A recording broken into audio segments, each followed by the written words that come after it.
Hey everyone, how are you? I hope you are doing well. I have not done a space in a while, so I thought I would check in.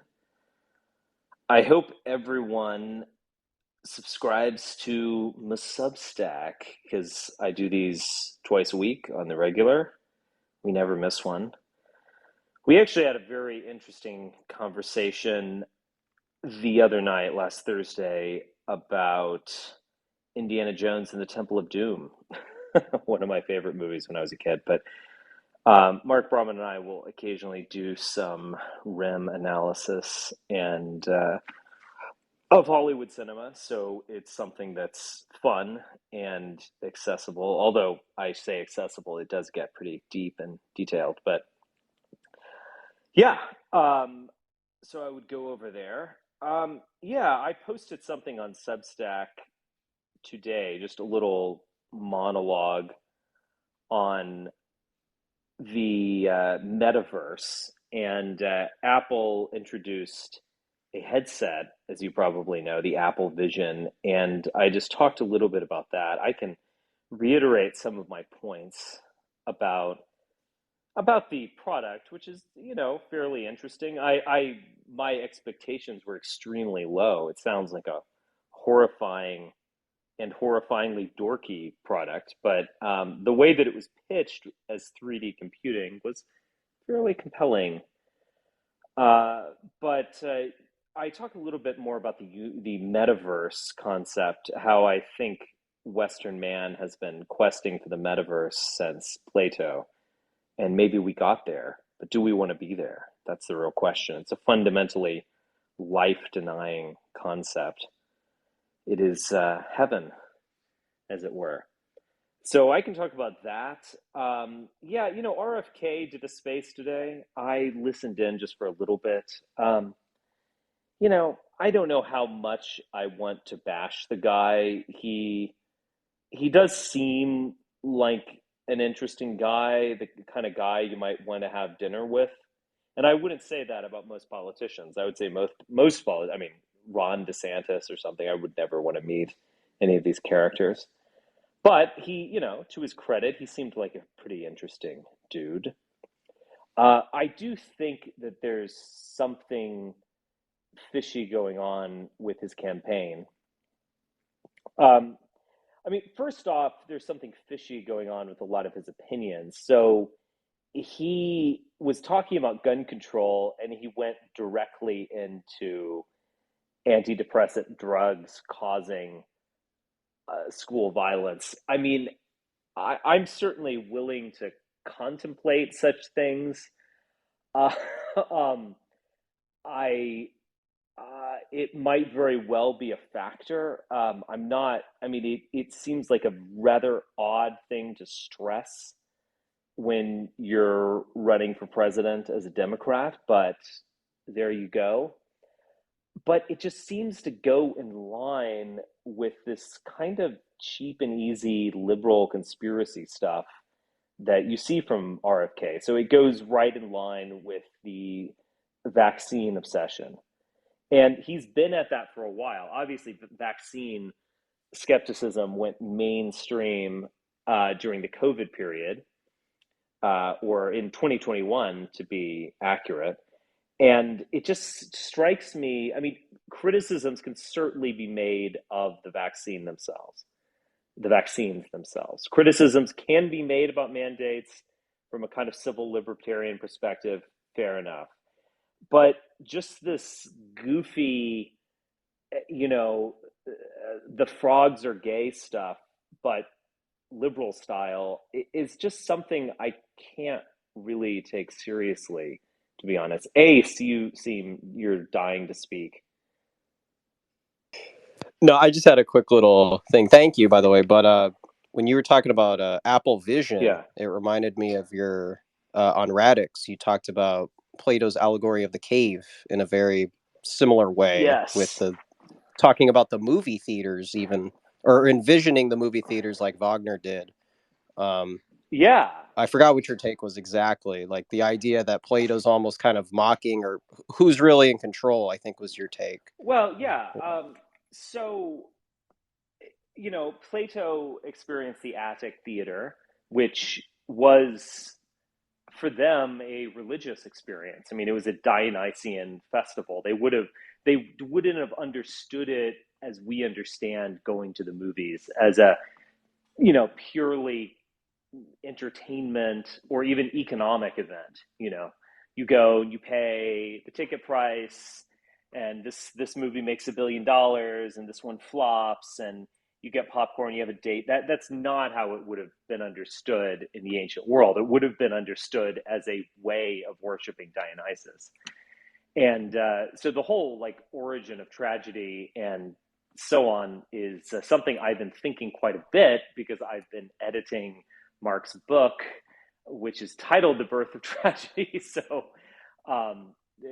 taking that title from Nietzsche, of course.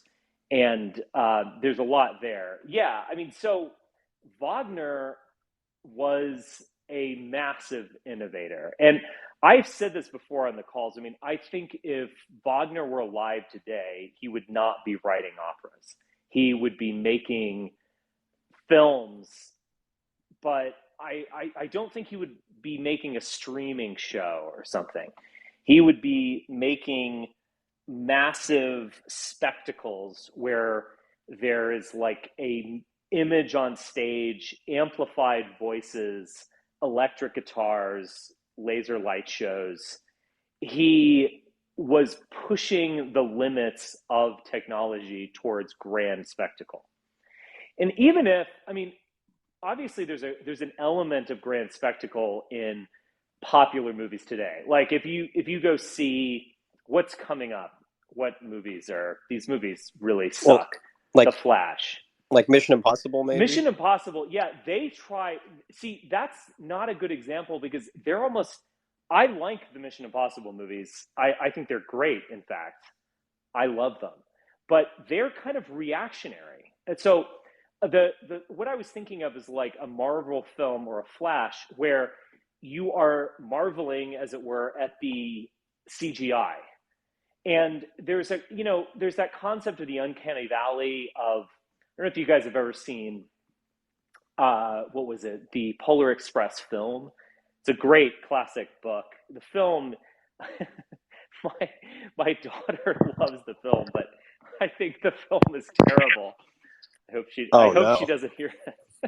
No, she won't be listening. I think it's a terrible film made by Robert Zemeckis. But anyway, it was famous for the Uncanny Valley. It's a perfect book, by the way, and a terrible film. But it's famous for the Uncanny Valley because they have these like digital humans, and they look almost too human and not human enough.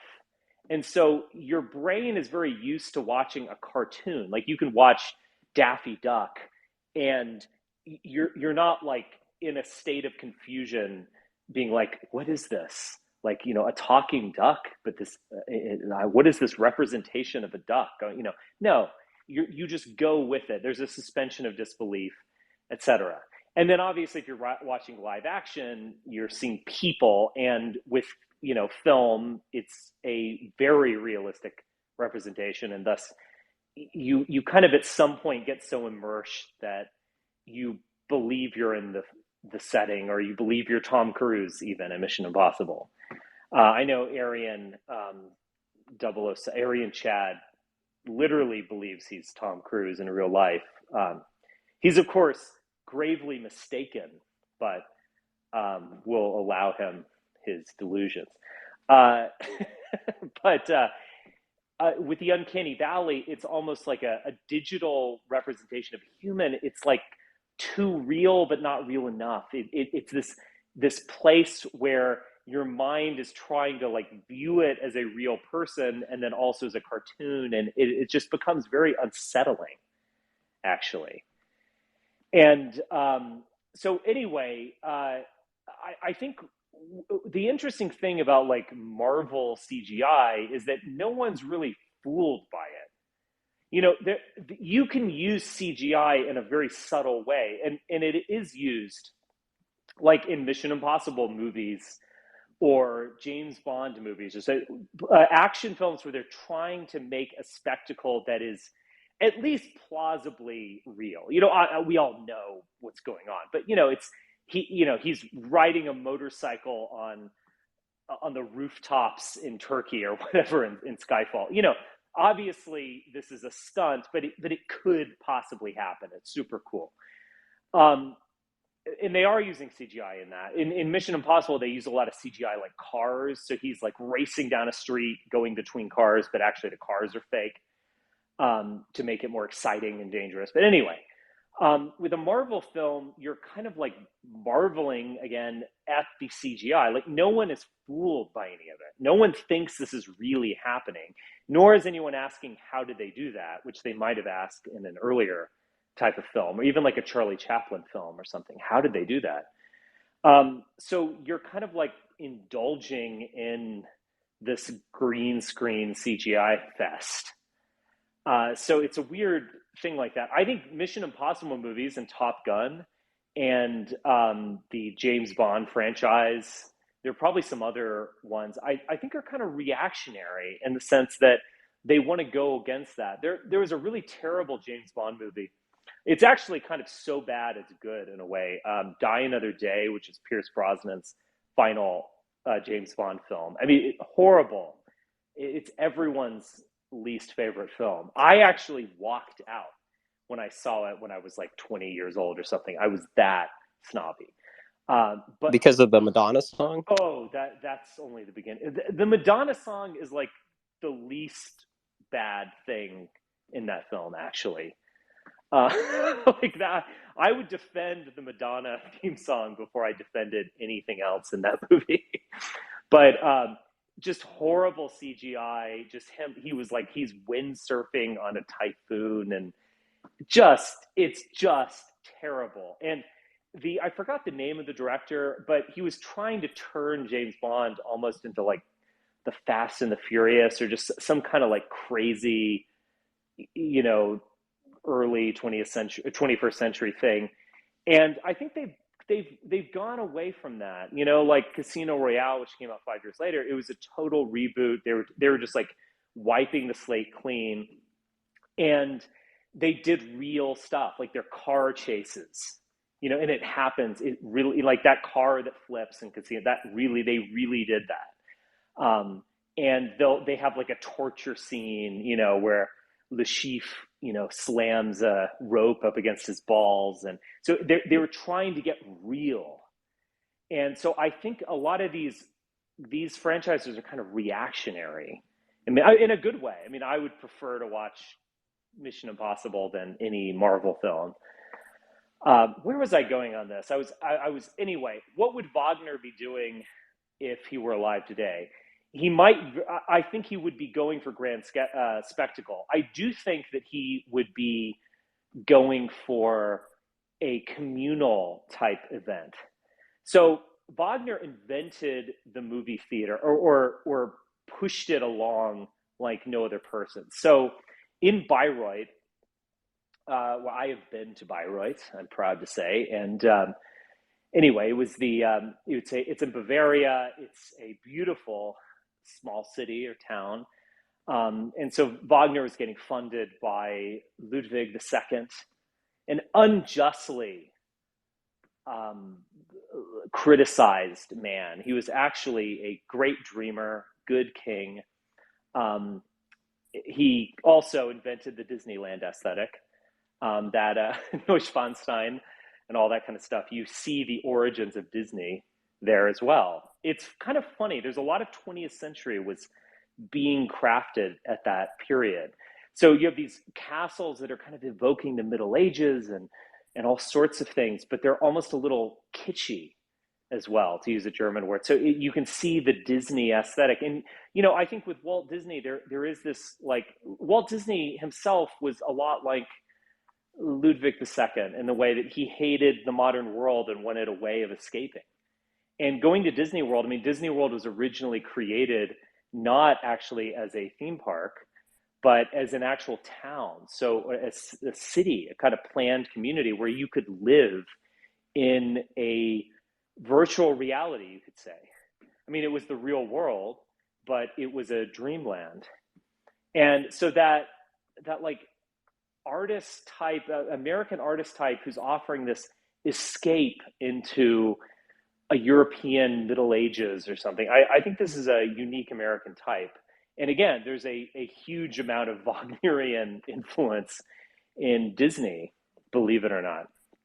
But yeah, I have this book that I bought in Germany when I was at Neuschwanstein called Self-Induced Loneliness, and it has all of these beautiful photographs of the architecture of Ludwig. And again, it's just total kitsch or schmaltz or whatever, but it's so like, you know how when a movie is so bad it's good, or it's so like over the top that it almost becomes authentic.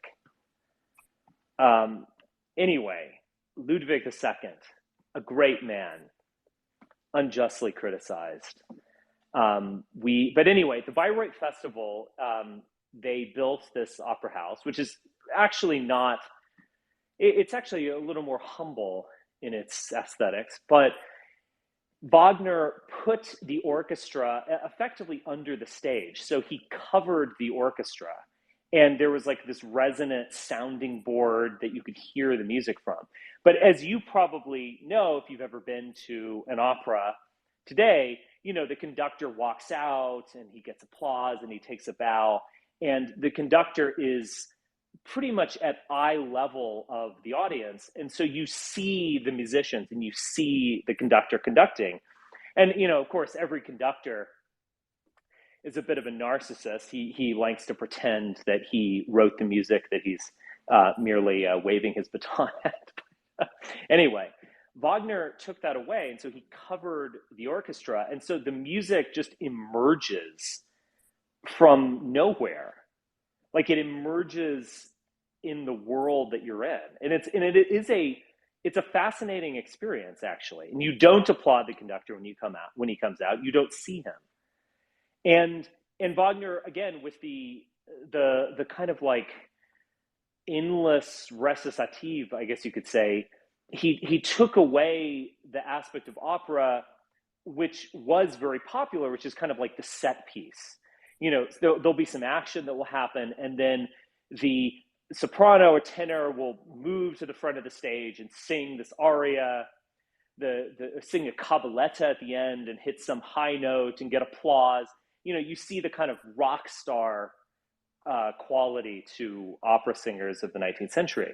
But Wagner took that away and he created a dark theater. That was another aspect of the 19th century theater and 18th century, I presume, as well. The lights were usually on. So you could see who's there in the audience. You could, check out the ladies, see the aristocrats in the top row or wherever. And you could also read the libretto. That is the lyrics, the words. Wagner took all of that away. So you have a pitch black theater with a covered orchestra, and the drama just kind of emerges on stage. So it really, like that, these images that you see, like in the Apple presentation, where you put on these goggles over your head and you're watching a 3D film in 3D, like Avatar 2 or whatever. I don't know if there are any great 3D movies as of yet, but it's like they've completed what Wagner was going for, and that he wasn't quite able to do due to limitations of technology. I mean, Wagner didn't write for an orchestra or didn't write for a singer. Like the orchestra, the singers, they were just a means to his end, which was creating a revolutionary aesthetic experience that would revive Attic tragedy and lead to world revolution, which is another aspect of Wagner that should not be underestimated. He didn't write to entertain you. You had to immerse yourself in this drama, listen to the music of the ring, experience the meaning of the ring, and then go out into the world and overthrow the current order. That is what he wanted. Music was a means towards that. So, I mean, he is an amazing artist, just a really an amazing man of his time and all time.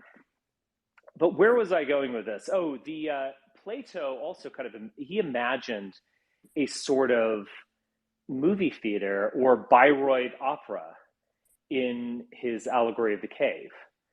So, and I think this is something that's like, I guess this is something that I emphasize when I talk about it. And I think it's something that's kind of overlooked. I'm not the first one to notice this, but I do think that it should be emphasized, and that's how you understand the how you should understand the allegory of the cave.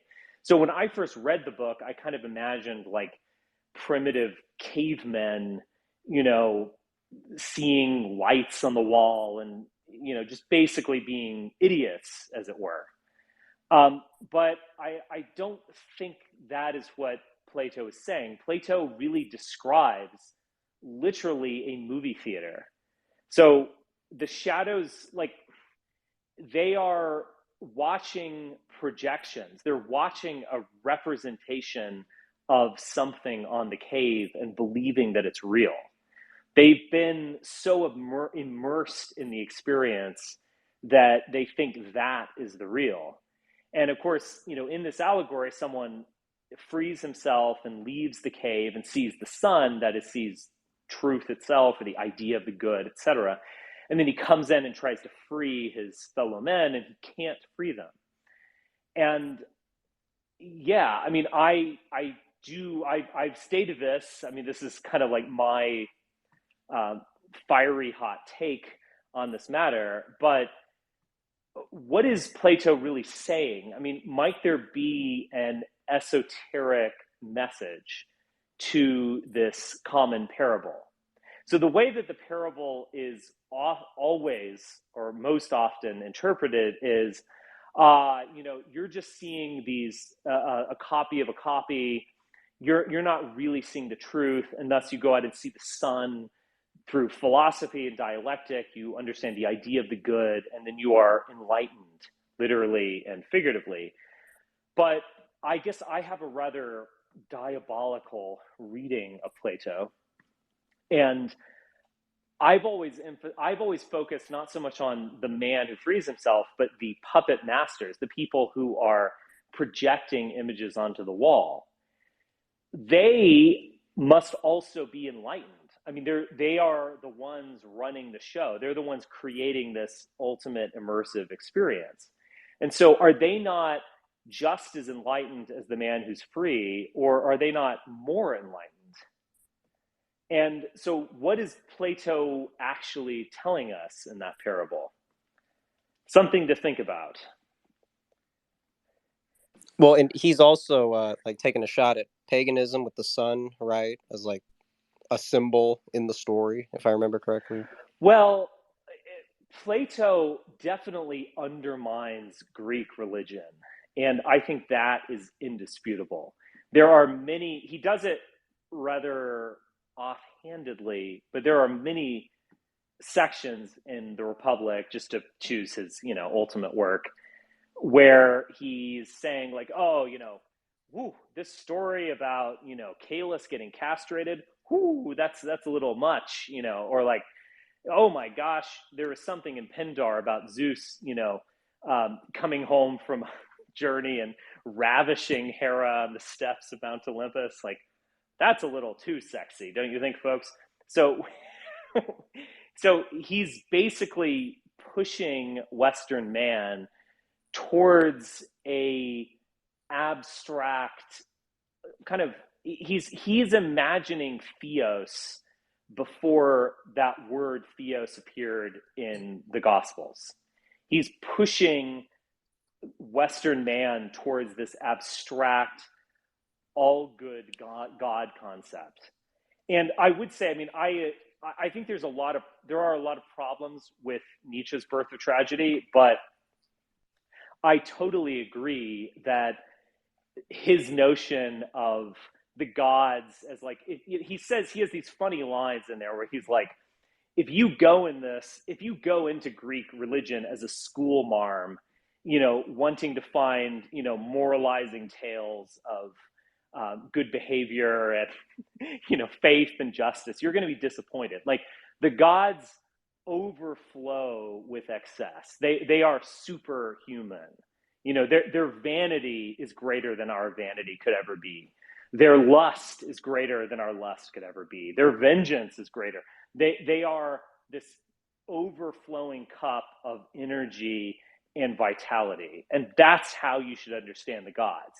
Don't go in there looking for Jesus or Daniel or something like that. You need to go in there looking for, I don't know, Conan the Barbarian. you know, I mean, Or like yeah.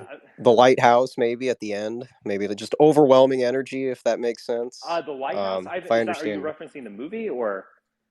I have Yeah. not seen that film. I probably should. Oh, really? I would like it. There's it's a bit of a slog, but the ending kind of seems to speak to what you're talking about, where it's ambiguous but also Mm-hmm. mysterious. So there does seem to be some like Kubrick stuff going on there. Interesting. Okay, I know people. I've known a lot of people who have liked this film, so I should go see it. But in my old age, I almost just want to be entertained by like watching Spielberg movies, to be honest, because they're very Well, what would deep be and a they're hugely entertaining.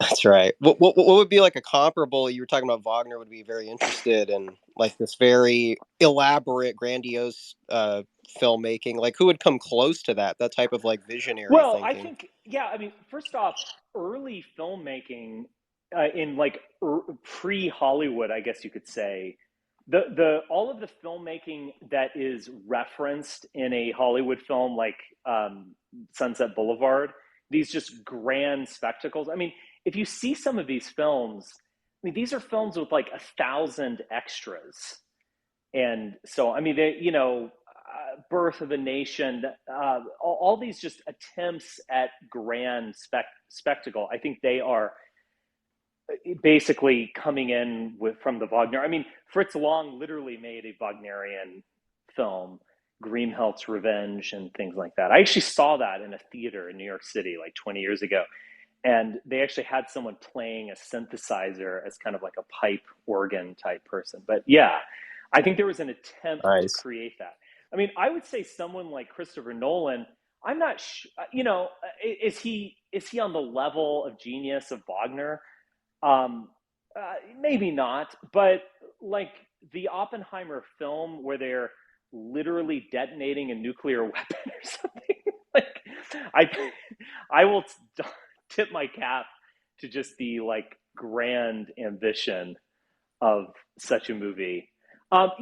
James Cameron, again, I don't think Avatar or Avatar 2 are really great stories, but that attempt at kind of like blowing your mind with spectacle, I do think that there's a bit of Wagner, in his blood, basically. Do you like Cleopatra? The Elizabeth Taylor Cleopatra? I have Yeah. seen that. I've As not seen far that in a while. Oh, really? Yeah, a lot of those 1950s Hollywood movies, the biblical movies, I think were, and I would put that into that genre. I think we're trying to kind of get at that notion of like spectacle beyond your imagination. I mean, just imagine yourself like going to see, I don't know, like yeah, going to see the Ten Commandments. When was that produced? Uh, Oh like gosh. 1955 or something like that. Someone can look it up, but just imagine, or like some of these early movies, some of which are kind of like lost to time. 1956. The Charlton Okay, Heston one, I assume, right? yeah. Yeah. What was the one? Uh, what was it? Was it called Defamation? Uh, some of these silent movies, they're just. We only have like, yeah, defamation. Um, in, anyway, we only have like scenes from them. A lot of these films have dissolved and things like that. But what you see it, I mean, I was before I did a lecture on Sunset Boulevard, I did some research on this. I should go back and do the research. I've forgotten a lot of these details, but some of these films, like they'll have an overhead crane shot. So the camera's on a crane and it's moving overhead, and they'll have a scene of Babylon with 1,000 people like on a stage, acting as a chorus. Could you imagine like being a 1920s farmer or something, and you drive 8 hours to Oklahoma City or something, and you see this? I mean, I don't think we're oversaturated with the visual. I mean, there's something just so insane about that. I would say the Uh, same thing about opera. I mean, like, even, I mean, we can talk about Wagner. I mean, not too long ago, I was re-listening to Verdi's Don Carlo, or Don Carlos, I guess, in the French version. It's this great work. I think Verdi is a really amazing composer.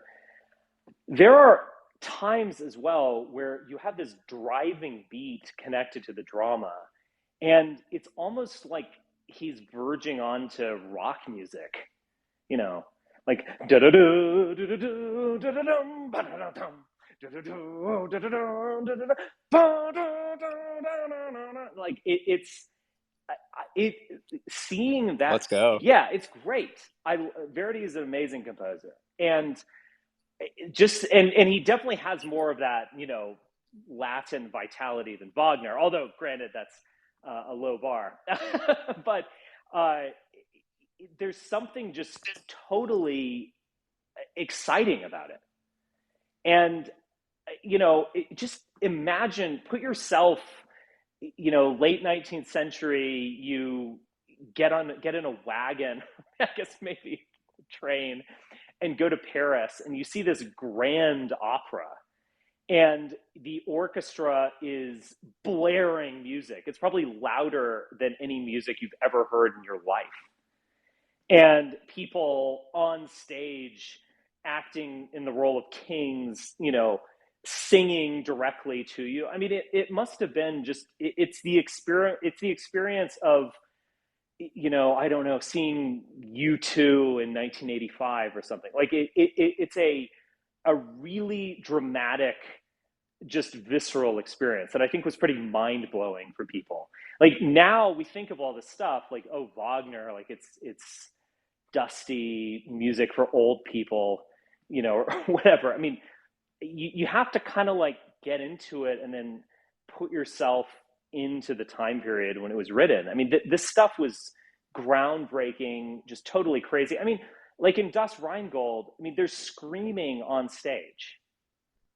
I mean, there's like torture. There's fratricide depicted on stage in front of you, and there's screaming and hammering that also occurs. I mean, this was like going to see a heavy metal concert, and that's what it was like. I mean, he is pushing the limits, and he's going even beyond music to where it's just like a scream of pain. Yeah, no, that's Alice Cooper. That's like Cabaret or something. Yeah.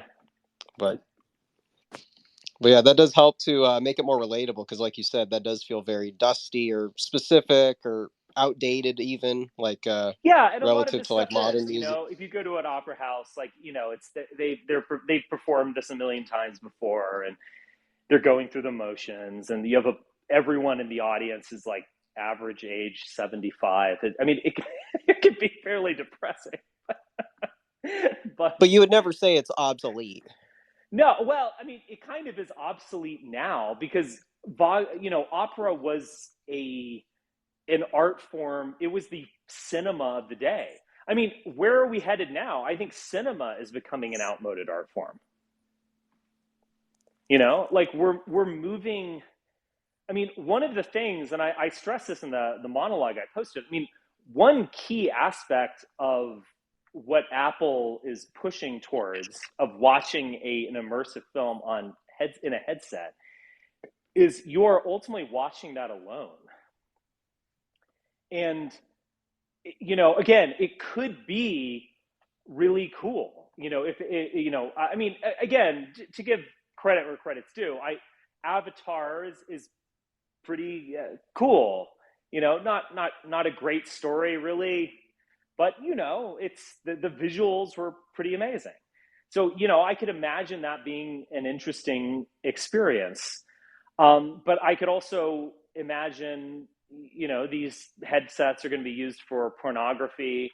They'll just be used for people just,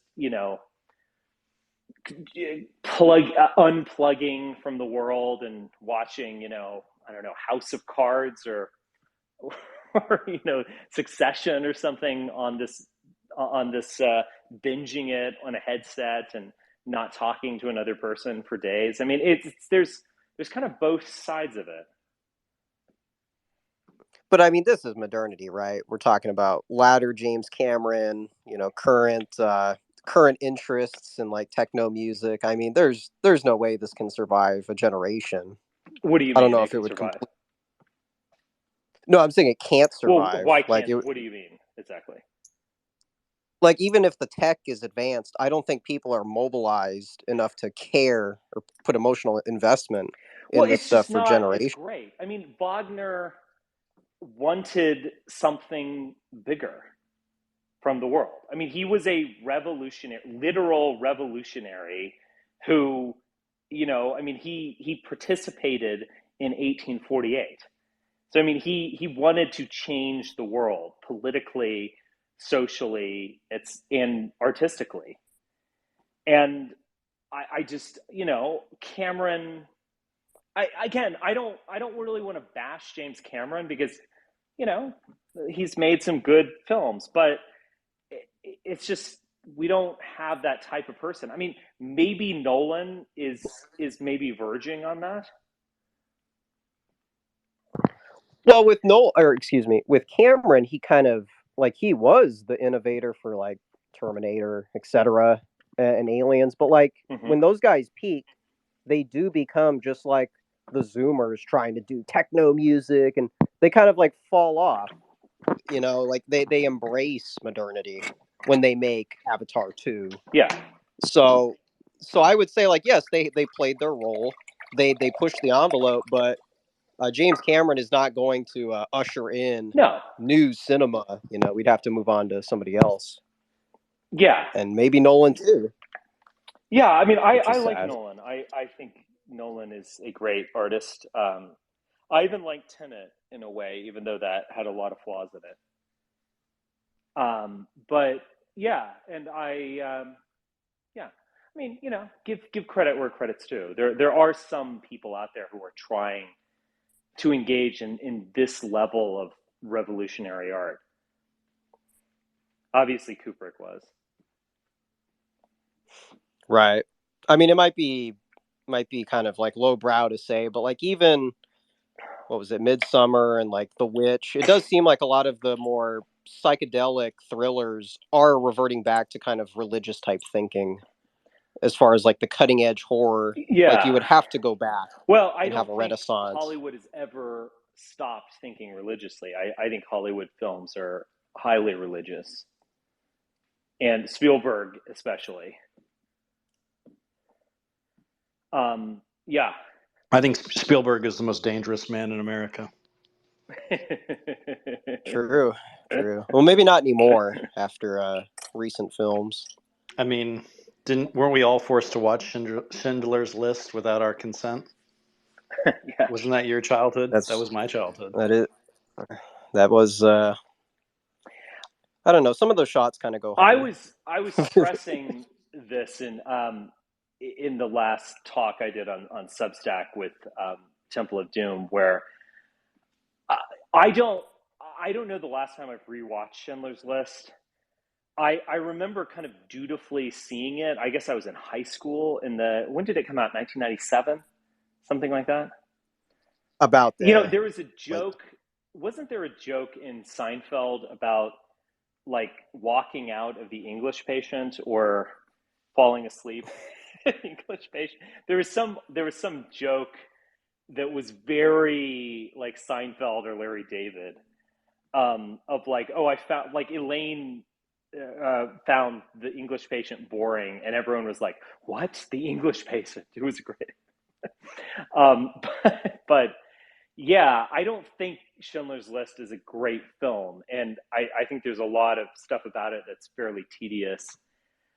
There's some interesting, definitely some interesting things in there, but I think Spielberg was almost better and more from, you could say, more insidious, but he was more religious when he was doing these pop films.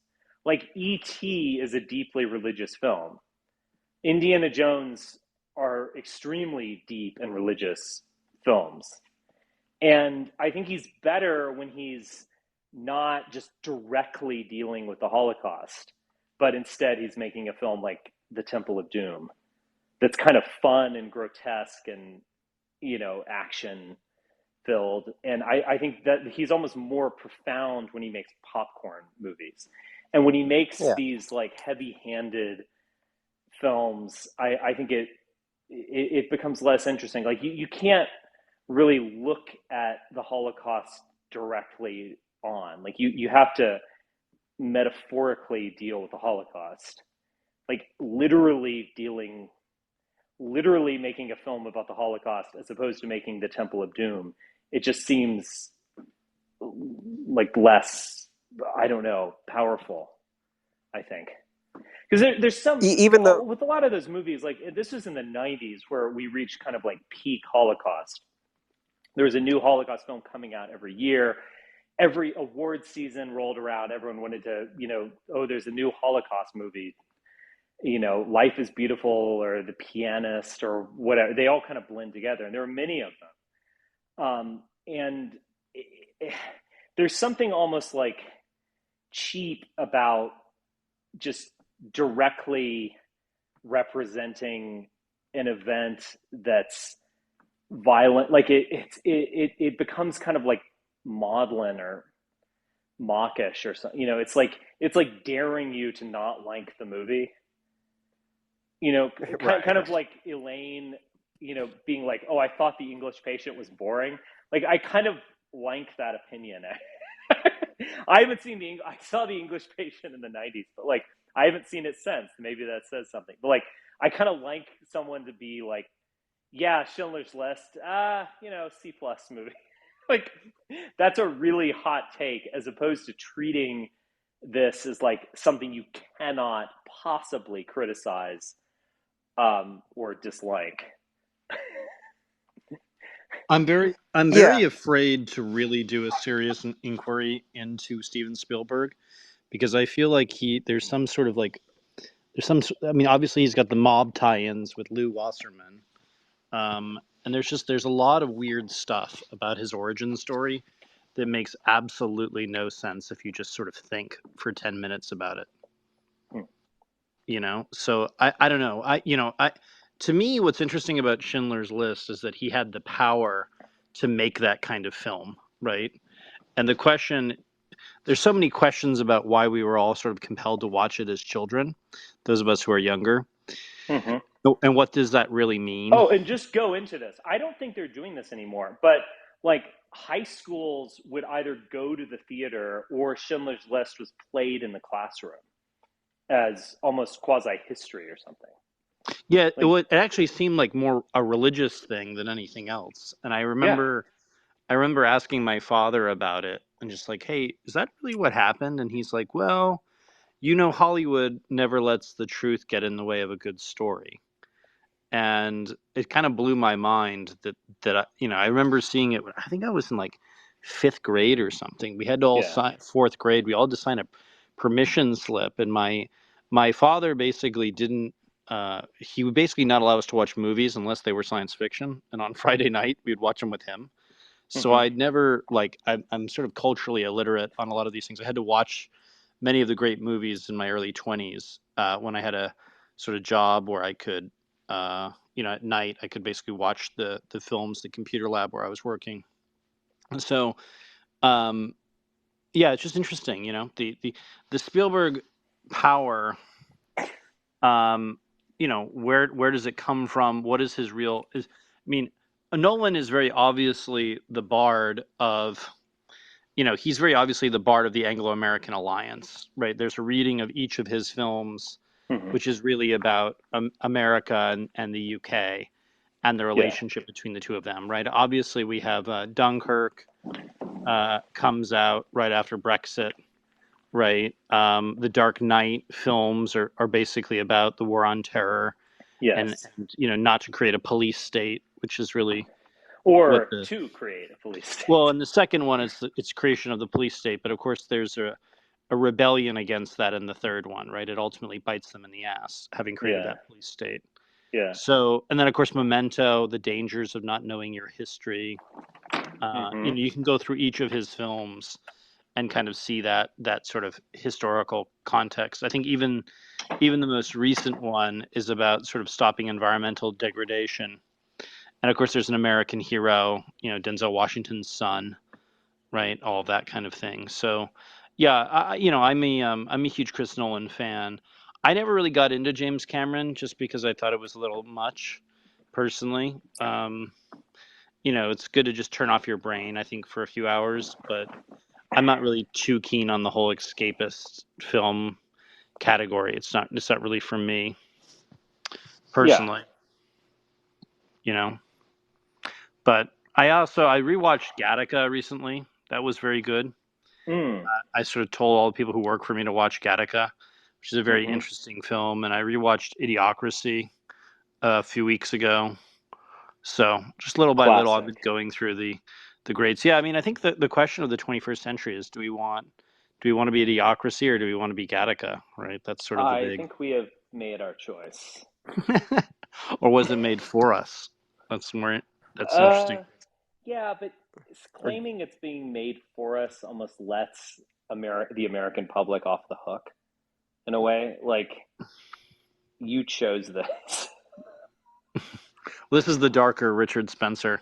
I believe that Yes. basically most things are Hobson's choices, right? That you're given this illusion of democracy or of choice when you're gonna just be fed the same shit, whether it's in a red can or a blue can. Hmm.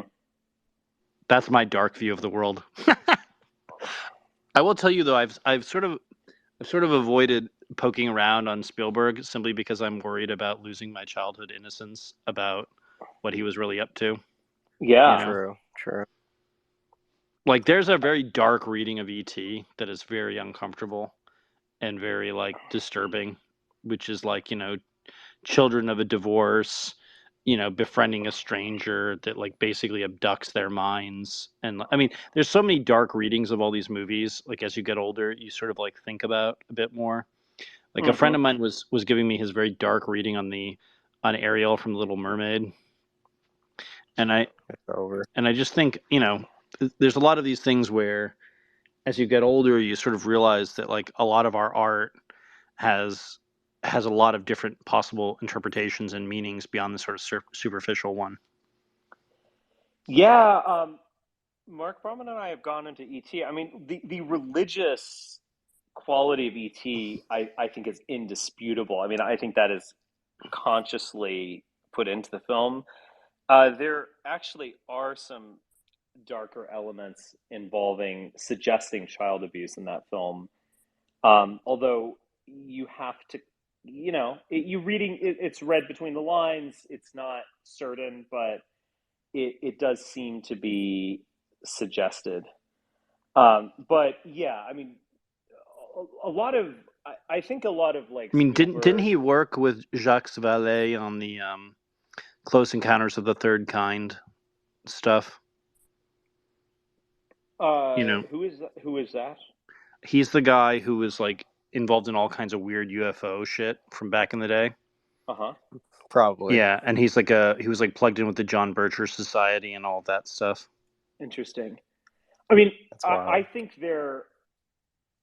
I mean, I should post some of the stuff because I did this last summer with Mark, and Yeah, I mean, I do think that Close Encounters of the Third Kind is about, it's not necessarily going to outer space, but it's about making Aliyah and visiting a Mount Sinai, which is pretty obvious, and leaving Gentile society. Now, ET, you have a kind of Jesus concept of a alien visiting you, and he's actually your best friend, and he's touching your heart.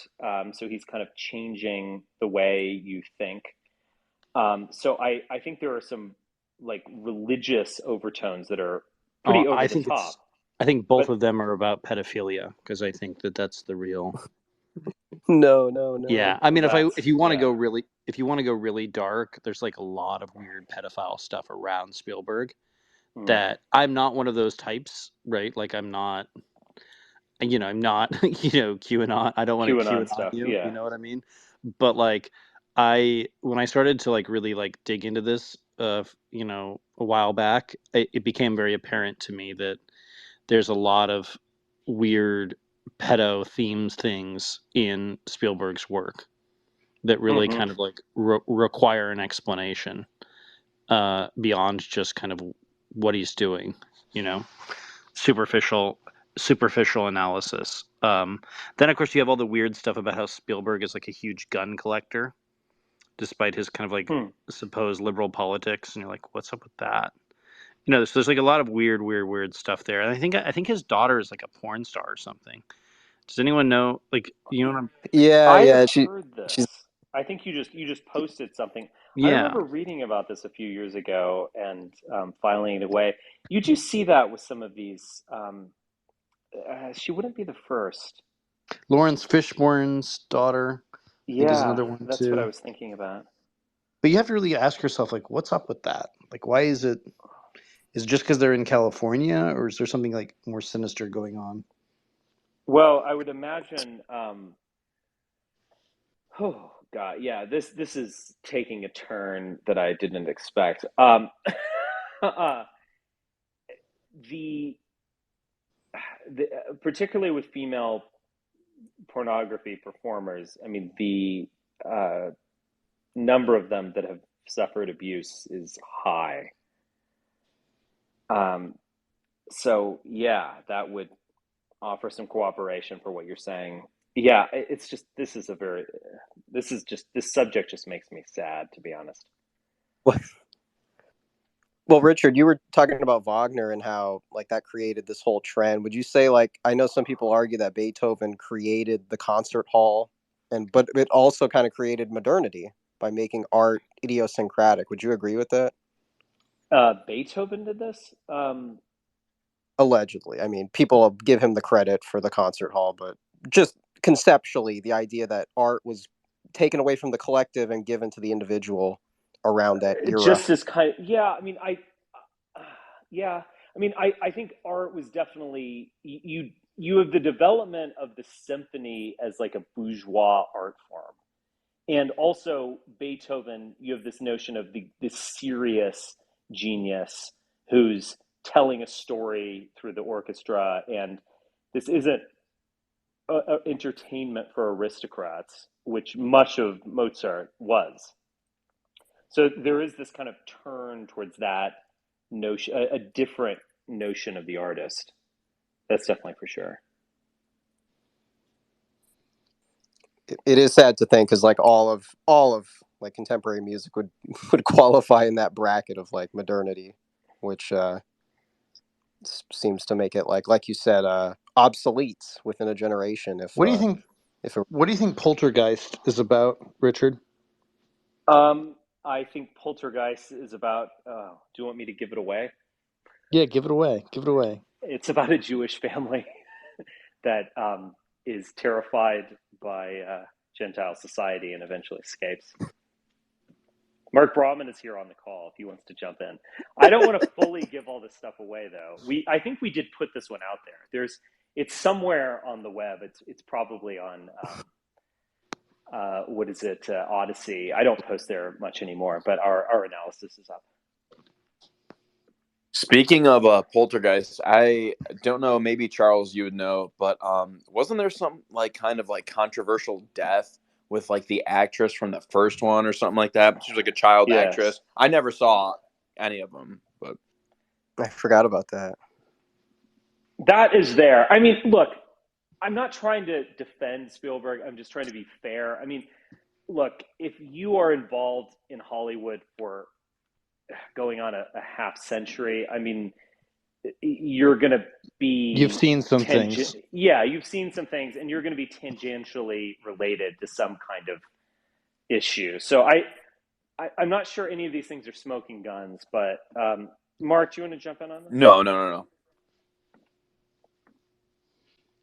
You have to unmute. Oh yeah. Hey, no, I was. I'm kind of doing some things, but yeah, I mean, I will participate when I can. Yeah. So, you were asking about Poltergeist? Yeah. Yeah, This Chuck, you is were all. about This that. is like paywall content, though, right? I know. We don't want to give too No, much no, away. yeah. You have to Um. pay us. Well, If you pay us, I also like. I mean, I don't know if I remember Fair all the enough. details very closely, but I did.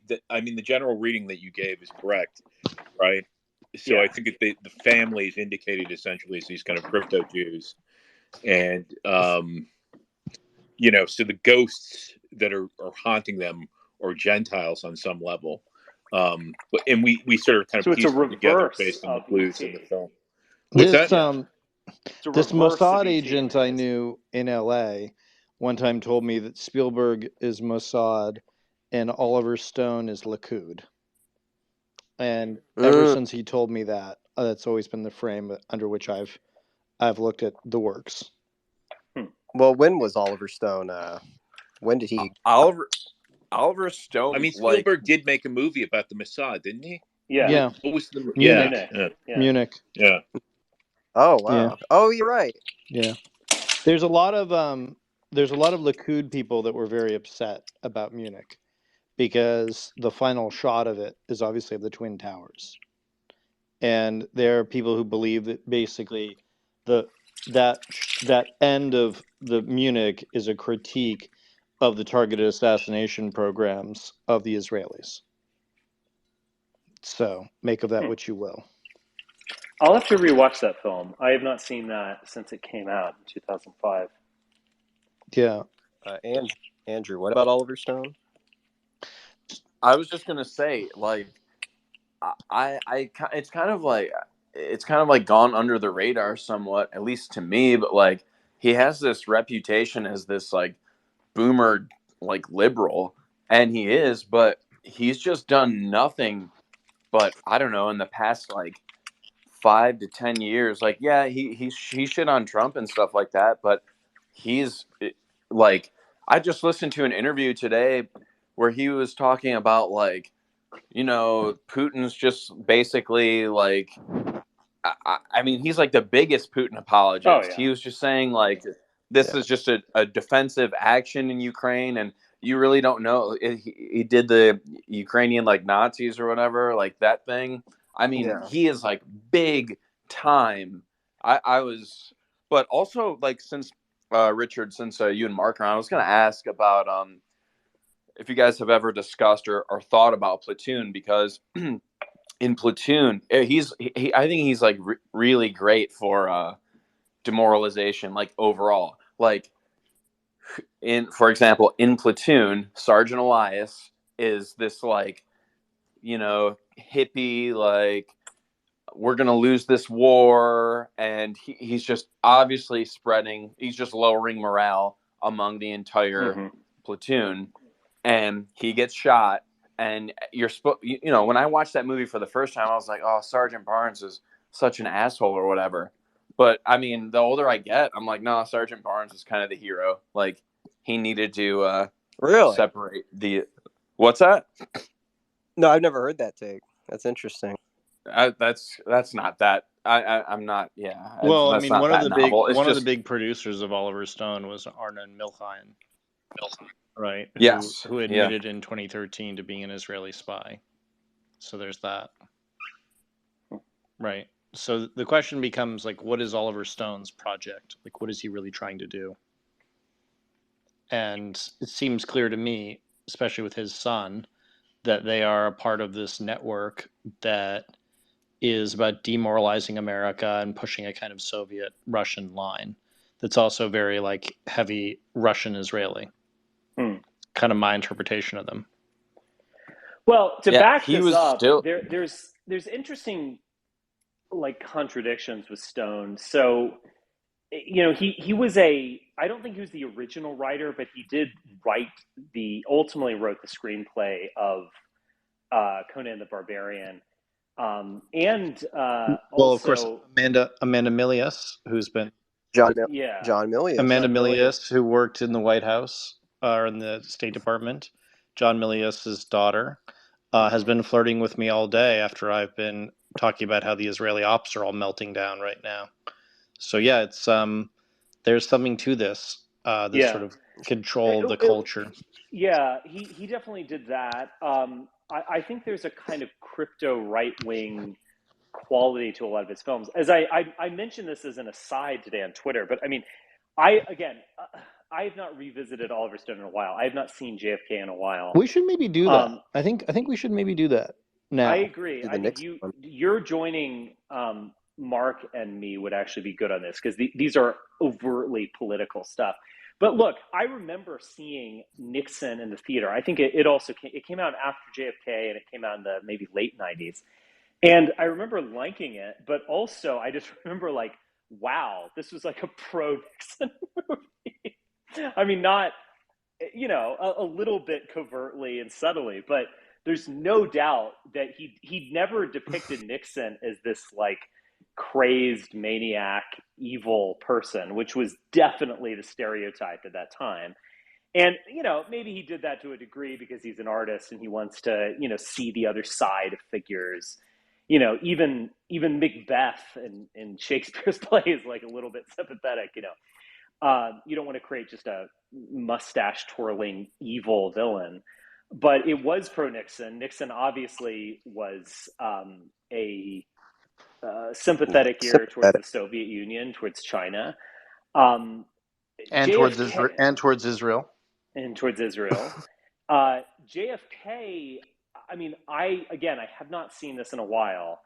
That was definitely engaging in the almost like '90s era MTV style editing of which Nixon wasn't. Nixon was pretty straightforward, but just these like all of these cuts and like mix between color and black and white and it was like a MTV music video on some level, but it gave this just over determined quality. I mean, I see this in when with very few exceptions, I see this whenever I hear people talk about the JFK assassination, where it's just this like everyone did it.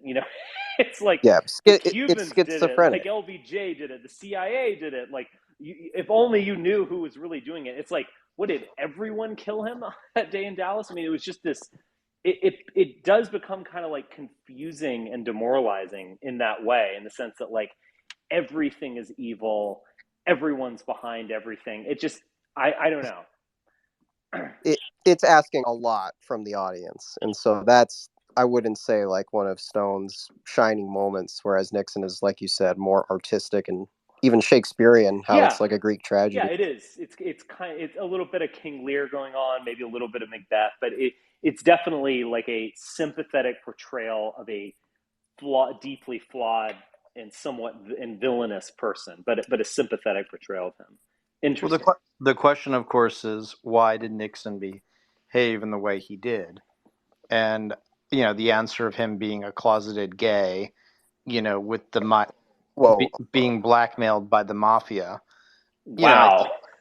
I mean, this is come on, this Chuck. this is Okay, we not can't. this is not my take, by the way. By the way, like, not that there's anything wrong with that. I'm gonna need a citation on No, I this. mean, Just like the photo up top is him vacationing with a gay. you talk about this photo. This is the smoking gun I photo. mean, I don't know about you, but I have never once dressed up like another man and gone vacationing with another man in matching outfits, like with a man known to be Okay, homosexual. I mean, you tell me what that's about. You know, like, Dude, just two dudes vibing, man.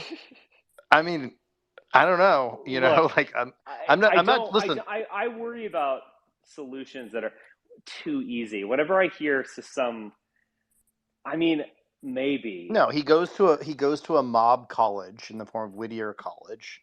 yeah. Okay, he's, a He's on the Revis. football team. How could he possibly be gay? Yeah. Right. Okay, that was a Who bit could too ever? gross, but yeah.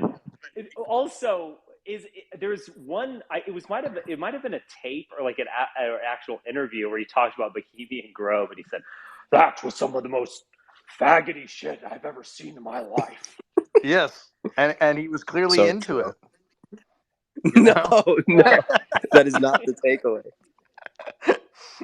Listen, you are doing Oliver Stone revisionism right now in this No, I'm space. not. That's No, I'm not. But it is interesting to me that Eisenhower was always very skeptical of Nixon. And Yes. Eisenhower is of course put into power by Jayhawk Whitney, who is the guy who becomes the inspiration for Bruce Wayne in the Batman series, and ultimately ends up being ambassador to the United Kingdom. He was a sort of WASP deep state money behind Eisenhower, because obviously Eisenhower didn't have the cash to run for president in his own right. Mm-hmm. In so there. People make a similar case about like Ian Fleming really was like a James Bond figure. Is that? I mean, is there truth to that? Is that just like Well, the hype? question is who is allowed to own James Bond, right? And the British system does not allow anyone who's an outsider to have real control over the Bond franchise. So, Okay, but I mean, okay, I agree with that, but like I, as an inveterate James Bond fan, like I know the history of this stuff as well. Um, Fleming was trying to like get rid of his work, and Cubby Broccoli, who's American, was he worked with Harry Saltzman, excuse me, who's also an American, mhm. and they put up the money. And for he had already sold off the rights to Casino Royale, and they obviously made this like surrealist, bizarre film with that in the '60s. But you had two Americans, go for it. Now, a lot of Eon and there's another company that like owns the books are based in Britain. There's obviously like a British quality to it. My dear Richard, who do Saltzman you think? ran out of money, and so Cubby Broccoli totally bought him out. But I mean, it's an American family. I mean, I don't totally disagree with the way James Bond is a very unique thing in the sense that like these franchises that just print money, like Marvel Comics owned by Disney, DC owned by Warner Brothers. James Bond is this like mom and pop shop, and it is very tightly run, and kind of they hold on to this precious jewel they have. So I mean, there's a Well, lot correct Bruce here, but Ferenstein, who was an editor at Vanity Fair, and I want to say he was ghostwriter to one Bill O'Reilly, but uh-huh. he's a good friend in LA in sort of film writing circles, and Oh, is he kind was of, a co-author of like Goldeneye or something, yeah, he wasn't he? was a co-author of all the Bond films that were with Pierce Brosnan, Well, the and first two, I think. no, I think he had a hand in all of them, all Okay, of them. he might have had a hand in them. I think he wrote Goldeneye. These other Yeah, he two definitely wrote characters Goldeneye. jumped in. He definitely Yeah. wrote Goldeneye. And anyway, he was telling me that, like, yeah, there was all this like weird British spy stuff around how they were like very resentful of like how Pierce Brosnan turned out, and they basically like took it from him. They like seized control of the creative process, and then that's of course when Daniel Craig's Bond comes out like shortly thereafter. Hmm. So the thing that I've come away with in the last few years is that there are two industries that are extremely tightly controlled in Britain: sport and film. And both of those have sort of like cultural influence beyond just in Britain proper. My view, for what it's worth, is the OSS, of course, is a joint. It's a British project, right? But it ultimately becomes an American project as well. And obviously, there's all the connections that have long existed with there's always been those connections that have existed with America and Britain since before the founding of the country, even. So, this idea that there would be Americans who were sympathetic to Britain, like Walt Disney, the relationship between Walt Disney and Roald Dahl, of course, is very interesting and telling in this way.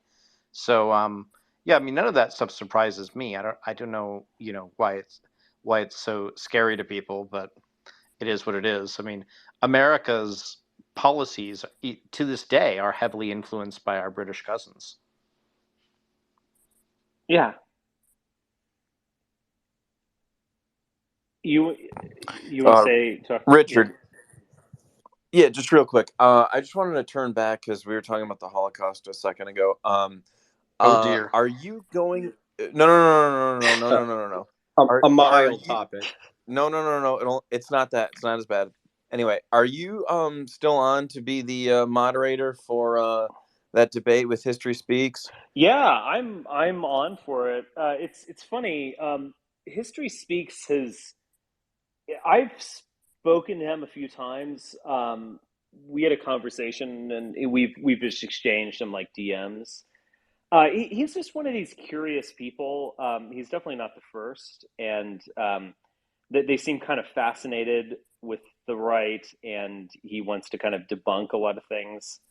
He's actually interviewing Confas, who's also kind of like this. Confas is, I agree with a lot of stuff that Confas has said, some of which I disagree, but they kind of want to engage with the Jewish question. And so he asked me to moderate, and I was kind of like taken aback by it. But he basically said, like, you are reasonable on these issues, like you're willing to hear people out, but you're not, I don't, you don't talk about the Holocaust very often. You do it in a way that's serious. You're not one of these just people who think that we need to debunk the Holocaust and all will be right with the world, or whatever, Hitler was innocent or whatever. You're not like that. So he's like, someone who is a Holocaust revisionist or denier, depending on your perspective, would you would hear them out and so on. Again, who knows what's motivated him, but yeah, I'll do it. I mean, I'll do it. I'm willing to hear. I mean, I don't think any of this stuff should be illegal. I don't buy the vast majority of it. I think the Holocaust, I mean, the way that Brahman has discussed the Holocaust, I think is the way it should be done. I mean, it is a myth in the sense that it's bigger than itself. It's not just an historical event. And there, in the way that it is represented and retold, there are religious or mythical qualities to it. I agree with that. And I think it's a prickly subject to say the least, but it's one that should be discussed. Tell me about it. Um, but yeah, but in terms of like, going into the nitty gritty or going into like deny, I mean, I just have a very hard time believing that there was not a, tremendous amount of death during that period that involved many different people, including Jews. So this whole, I don't know. When people, I just have a hard time buying it. I mean, it's like, do you want to revise it down to 4 million or whatever? I mean, it's like, okay, this Well, still seems like a tremendously, there's a tremendously horrifying event. There's a big pile of bodies, even if you revise it down to 1 million. And there's just so much evidence for an actual attempt to put Jews and other people in concentration camps that just this, I don't know. I just find the revisionists just lose me at some point. I mean, I'm willing to hear them out. I am not like one of these people who thinks that if you start, questioning details that you must be evil or something. I'll hear you out. My But complaint with most of the yeah, revisionists is how Russian they are. How many of them are very like Russian inspired, and interesting. it seems to be that one of the ways in which different intelligence services interact with each other is they sort of like throw cold water on each other's founding myths or sort of origin stories. And I've always looked at a lot of Holocaust denial in that context. Now, I will say that like one of the things that's always annoyed me as somebody who's like made money in the genetics world is just how many times people have claimed that their family members were all killed in the Holocaust, and then we discover through genetic testing, actually, your cousins are in Mexico or Argentina or No, Brazil this or whatever. exists. The other thing is that there are clear, either outright fabrications or misremembering or projecting back onto memory. Human Or memory is or or not. deliberate Oh, fabrications in order to get other nations to give the oh, state of I Israel said money. that. I don't. Yeah, yeah. Yeah. I said some of the things are clearly fraudulent. Some of the stories, and some of the people who made a living and a good living at that, going around talking about it, sometimes their tales are dubious. That is a real thing. Now, you can find that with all sorts of events. And also, to be fair, human memory is human memory is an active process. So, I mean, I think we should all be like, and just because there's some lady who tells these tall tales about the Holocaust and she's lying and making money off it doesn't mean that there wasn't a bigger thing at play here. So I again, this subject is so difficult because like once you start like nipping at the edges, you're considered like beyond the pale and completely evil and so on. And you would not be criticized as such on any other subject, which in a way reveals the real aspect of the Holocaust, which is that not the historical event itself, but the way that it is remembered, the way that it is used politically, the way that it takes on a kind of religious quality. It is something else. It's not like the Armenian genocide. You could be which also happened, by the way. You can be an historian and like go in there and say, oh, actually, I think the numbers are overdone here. There's some fabrications going on. We need to go take another look at the data. That no one's going to accuse you of being a Nazi if you say something like that. They will about the Holocaust. So I mean, it's just a fucking Well, it's the founding myth of the state of Israel, right. right? And if you are, and the Israelis have one of the most preeminent intelligence services in the world, and if you are critical of them or of their behavior towards the Palestinians or towards other peoples in the world, then anything goes, Right. right? Like you are a I target guess I by would them. say to some of these people, it's like they want to make Hitler innocent, and it's like this weird thing where it's like, Right, which do you is think he didn't preposterous. oppress Yes. the Jews? Like that would be, like, Yeah. I mean, there's some, it's yeah, preposterous. right, like, It's sort of beyond dignifying it as taking it even seriously for a second, yeah, right? Like exactly. so clearly, like I think the Timothy Schneider book is correct. The Bloodlands argument that there was a sort of like mass killing that took place after World War One, and those empires were all being dissolved.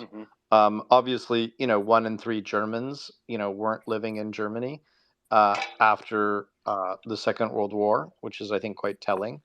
And for You had me, a the book, mass German which influx. Is this what you're talking about? They were that's right, expelled that's from right, the yeah, Soviet Union or left the that's Soviet right. Union. Yes, it was And a huge thing. throughout all of that period.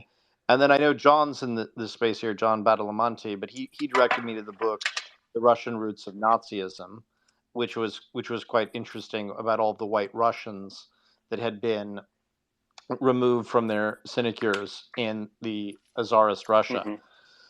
who saw the Bolshevik Revolution as something of a Jewish event, Mm-hmm. which of course it was. And then, of course, they decamped for Germany and were sort of critical, brains and money for the rise of the Nazi Party. So, there's sort of there's sort of a lot more going on in this history period than we're allowed to discuss. Yeah. So anyway, my view is we owe the dead quite a lot, which we don't talk about, which is we owe people knowing who died and how they died and so on and so forth, Right.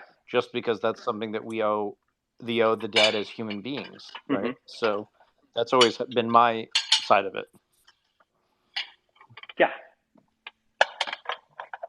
It's just such a fucking prickly subject. I mean, I wouldn't be surprised It's so if dangerous. someone And listens to the unbelievably reasonable things I've just said. It's like, oh, look, he's a Holocaust revisionist or whatever. It's like, fuck off. I can talk about this stuff seriously, you know? I had the great misfortune of having the great Jake Tapper call me a Holocaust denier Right. thrice on CNN. So I'm certainly, and by the way, I'm actually somebody who's, because I have family and friends who are engaged in Holocaust related research. I've even funded some Holocaust education charities. But no matter, if people in the Israeli state decide that you're inconvenient, they'll call you anything that they can. I've never And actually been in called fact, a Holocaust revisionist because I just I have talked about the subject publicly in this way, but I've never like gone there or said just indefensible, unreasonable things. Like, oh, it's all a hoax or what. No, give me a break. Come on, I don't believe that, and so they've never actually pegged me on that one, and I would like to keep it that way, to be honest. But I do think that there is. what do you make of it? I mean, obviously, the New York Times today has the story about the iconography of the Nazis vis-a-vis the I Ukrainians, saw that right? headline. Yeah, because What do you make I of think this that? is I all a mean, it good does seem thing. quite Like, it does seem quite rude, doesn't it, to ask the Ukrainians to fight and die for NATO and then call them Nazis oh as they're yeah, no, shuffling off this I earth? noted this like a year ago, where the Azov Battalion, you would have a little bit of liberal hand wringing, but it was basically only the Russian shill peaceniks who were like, "We're funding Nazis in Ukraine" or whatever, which is just incorrect. First off, I always say to them, "Well, what do you think NASA was all about?" right, You right, know, but they would say, and they just get like their and eyes get it's really almost like wide. conservative, like Dems are the real racist or something. Like, did you know there were segregationists in the Democratic Party? It's like, okay, interesting. Like, I always say to them when they say that the Dems are the real racists, and I always say, "Well, excuse me, I don't want to be with the imitation well, racists I'm like the like, right. Republicans." That's how I voted for Biden. They Yeah. get very Uh, uncomfortable. right. No, I mean, obviously, like, this stuff is like there's kernels of truth to this, but it's just ridiculous. But I actually think liberals vis-a-vis the Azov Battalion or Ukrainian nationalists were kind of reasonable about it. Like, they were like, well, this is there is truth here.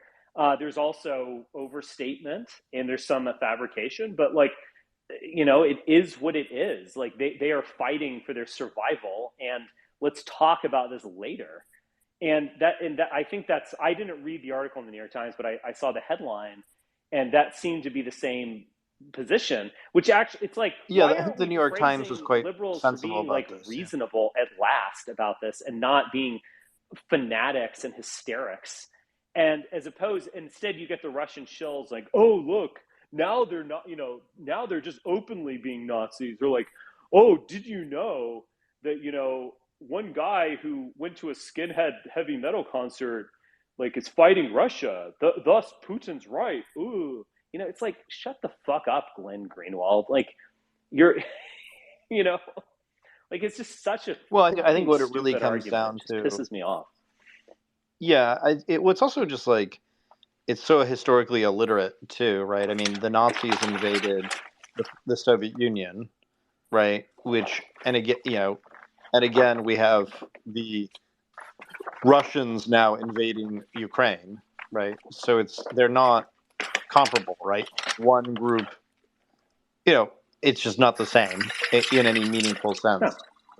And yet, we have a lot of people that want to muddy the waters and make things complicated. Well, they believe, like, the Russian shill types, and I'm not necessarily talking about like there's a particular type of person who's like Glenn Greenwald is just the ultimate expression of this. But Jimmy Dore, or you hear this among a lot of them. There's some more kind of trad right wing Russian, um, philo Russians who don't Well, do Glenn this. Greenwald is pretty well established to be Likud, right? I mean, the Rumble connections, the pornography business back in Yeah, the day, the unwillingness to publish the Snowden revelations vis-a-vis Israel, right? There, that's sort of all of a piece with his character and all of that. yeah, His and presence in a also just non-extradition country, I don't I right? actually agree with everything you just said, but I could even put all of that aside and just being like your cool gay friend to Fox News watchers, like there is something just so like revolting about that type of identity. Like it's Well, of really course, he's the not like allowed just his back on. voice just He, oh he's not. god, I want to punch him. He's not allowed back on there, right? Now that Tucker's been It's the defenestrated. liberals who want to suppress free speech. Like, it's the liberals who are actually cool. Like that's basically like the way Well, that for people me, like it's quite telling. Greenwald describe For me, it's liberals. I'm just like, oh yeah, sign me up for these elitist for me, it's quite like telling that he was fascists. forced out of the Intercept, right? So he's forced out of the Intercept, Yeah, and he's forced out of it because he wants to write about the Hunter Biden, contretemps, which was now pretty clearly established as an Israeli operation, yeah. if we're honest about it. Whether or not people want to be honest about it or can be honest about it, I think is a separate matter. I'm But sure it's he it's wanted fairly it for obvious. the pornographic qualities because he's a pervert. Well, maybe. I mean, and like candidly, like good on Hunter for being that attractive. Like if he had a small cock, I think people would have different opinions about the Yeah, matter. I mean, I jest, but only slightly.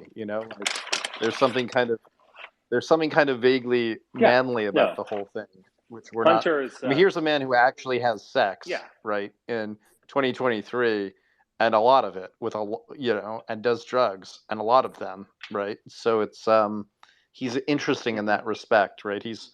You would read his autobiography if it were actually written by him and actually honest, which of course it can't be because he's the president's son. Mm-hmm.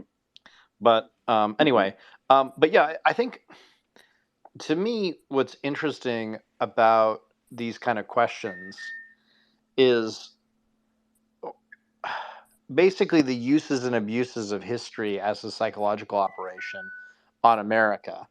And it seems to me the question before us on RFK, is he a Fed? RFK, is he a spook? RFK, is he a traitor? I And think it's the I more think of the also, latter, and I think it's I don't also know actually. I go back and forth on this. well, I he's met don't him you once think upon he's a like time. this whole thing is a conservative game that they've been playing this post left I will Jimmy tell you, Dore. I met RFK once upon a time, and I looked him dead in the eye. We were in the Chateau Marmont at the time, and I looked him dead in the eye and asked him if he believed that the Israelis killed his uncle and father, Mhm. and he said absolutely. And He actually then said he goes on. absolutely. No, he didn't have the raspy voice. This was like maybe I eight think or it's a so years ago. psychological issue, actually. Do you think so? Yeah, I don't know. yeah, I don't know, but he didn't have it at the time, so I was actually quite surprised when I heard him the first few times in his sort of modern incarnation. I thought he was like had cancer or something. I was like, why is he running for president? Like it's very strange, this voice. yeah. It Um, seems like a huge, like the vocal fry of that level endlessly. It must be. Yeah, it's like I Now we don't do want know him to he got in speak. trouble for drug matters back in the day. We do know that he's been like Wesley Clark Jr. as the son of a general. Hmm. He's been sort of targeted by these psychological operations over the years by other countries. We do know that he's skeptical that Sirhan allegedly killed his father, Hmm. and has said as much. Now, could it be that the son of somebody killed by the Israelis might have all these Israeli ties, right, and be keeping an eye on them? And might it be useful to the U.S. deep state to have a RFK Jr. in the race, simply soaking up all the mad left? I don't know. I mean, I Well, kind of go but back and play forth that on out. I this. mean, I more immediately it seems like a conspiracy of Bannon types or whatever, because at this point he is attractive almost only to conservatives. Okay. I've seen some polling where liberals like him. Maybe they're just going purely on name recognition alone. No, but let's assume that you're right. I don't know that you are, but let's assume that you're right. What is his power? His power is the ability to go anywhere and talk to conservatives, many of them on the kind of conservative mob right. And let's say that, he's a Fed, right? His ability to go in any of those rooms, his level of access, like nobody turns a Kennedy away, Right. right?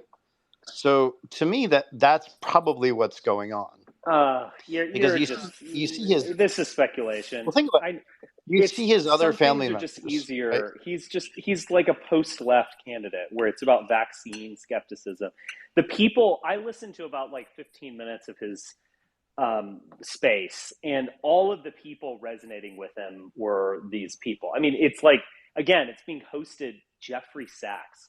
Where is this guy coming from? Like, why are we listening to this man? Well, Sachs we know is very Russian, right? And we've known Russian and Israeli, and we've known that for and quite a they long were time. pro Putin or whatever. The idea that he's working for the deep state, it just strikes me as no. Oh, I mean, he's the ideal candidate if he's working for the deep state. Okay, because he's he can authentic in these areas. We need to Correct. sit down with Putin. World peace is the major issue of the world. Right? Well, remember his uncle ran against, what was it, dear old Jimmy Carter back in the day. And his uncle, of course, was said to be him out of the White House for a second time, really. Might have been. And, of course, his uncle was very tied in with the Russians, right? Which, of course, is, discussed in different ways. Ted Kennedy. So, I don't know. I mean, I know Ambassador Caroline Kennedy decently. She's now our ambassador to Australia. And she is a thoroughgoing Bidenista or Biden fan, obviously having served in his government. So I don't know. It is interesting, isn't it? Like just the level of swooning over him that a lot of these types have. Yeah. Almost like it's performative, right? Look, my impression is that the liberals are basically like, why are you doing this? You're only helping Trump. And it is basically these conservatives who like him. And the fact that, didn't QAnon believe that RFK is like alive? No, they believe that John F. Kennedy. John F. Kennedy Jr. John F. Kennedy. He is alive. He didn't die in a plane crash, and he's coming back. They are one. Or JFK himself is still alive. I don't know. I'm not familiar with the QAnon. Wow, how old would he be? Like 100? But I'm not familiar with the. I'm not familiar with the Kennedy oeuvre in this way, or in the QAnon oeuvre. He's a 100-year-old man, and he's gonna march John McCain out of Pennsylvania Avenue. Frog marching. Yeah. The fact that he's doing it has a little kind of evokes Q, doesn't it? Well, the question becomes, remember Bernie ran in 2016, and Bernie had all those weird Russians around him.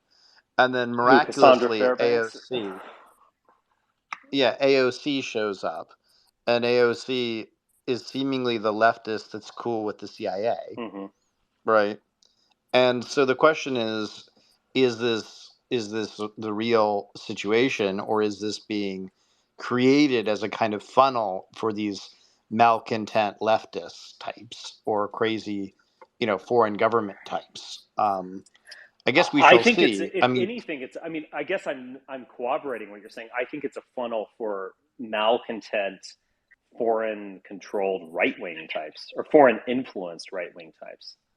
Because it's all the vaccine. So then the question becomes. So let's think about this. Like, let's follow it through, right? So at RFK Jr.'s own events, he was requiring that people be vaccinated, right? Um, Well, was he so that's following the kind of a law? tell. Well, it's unclear if he was following the law or if he was doing that. Yeah, it's very unclear. Like, what's really going on there?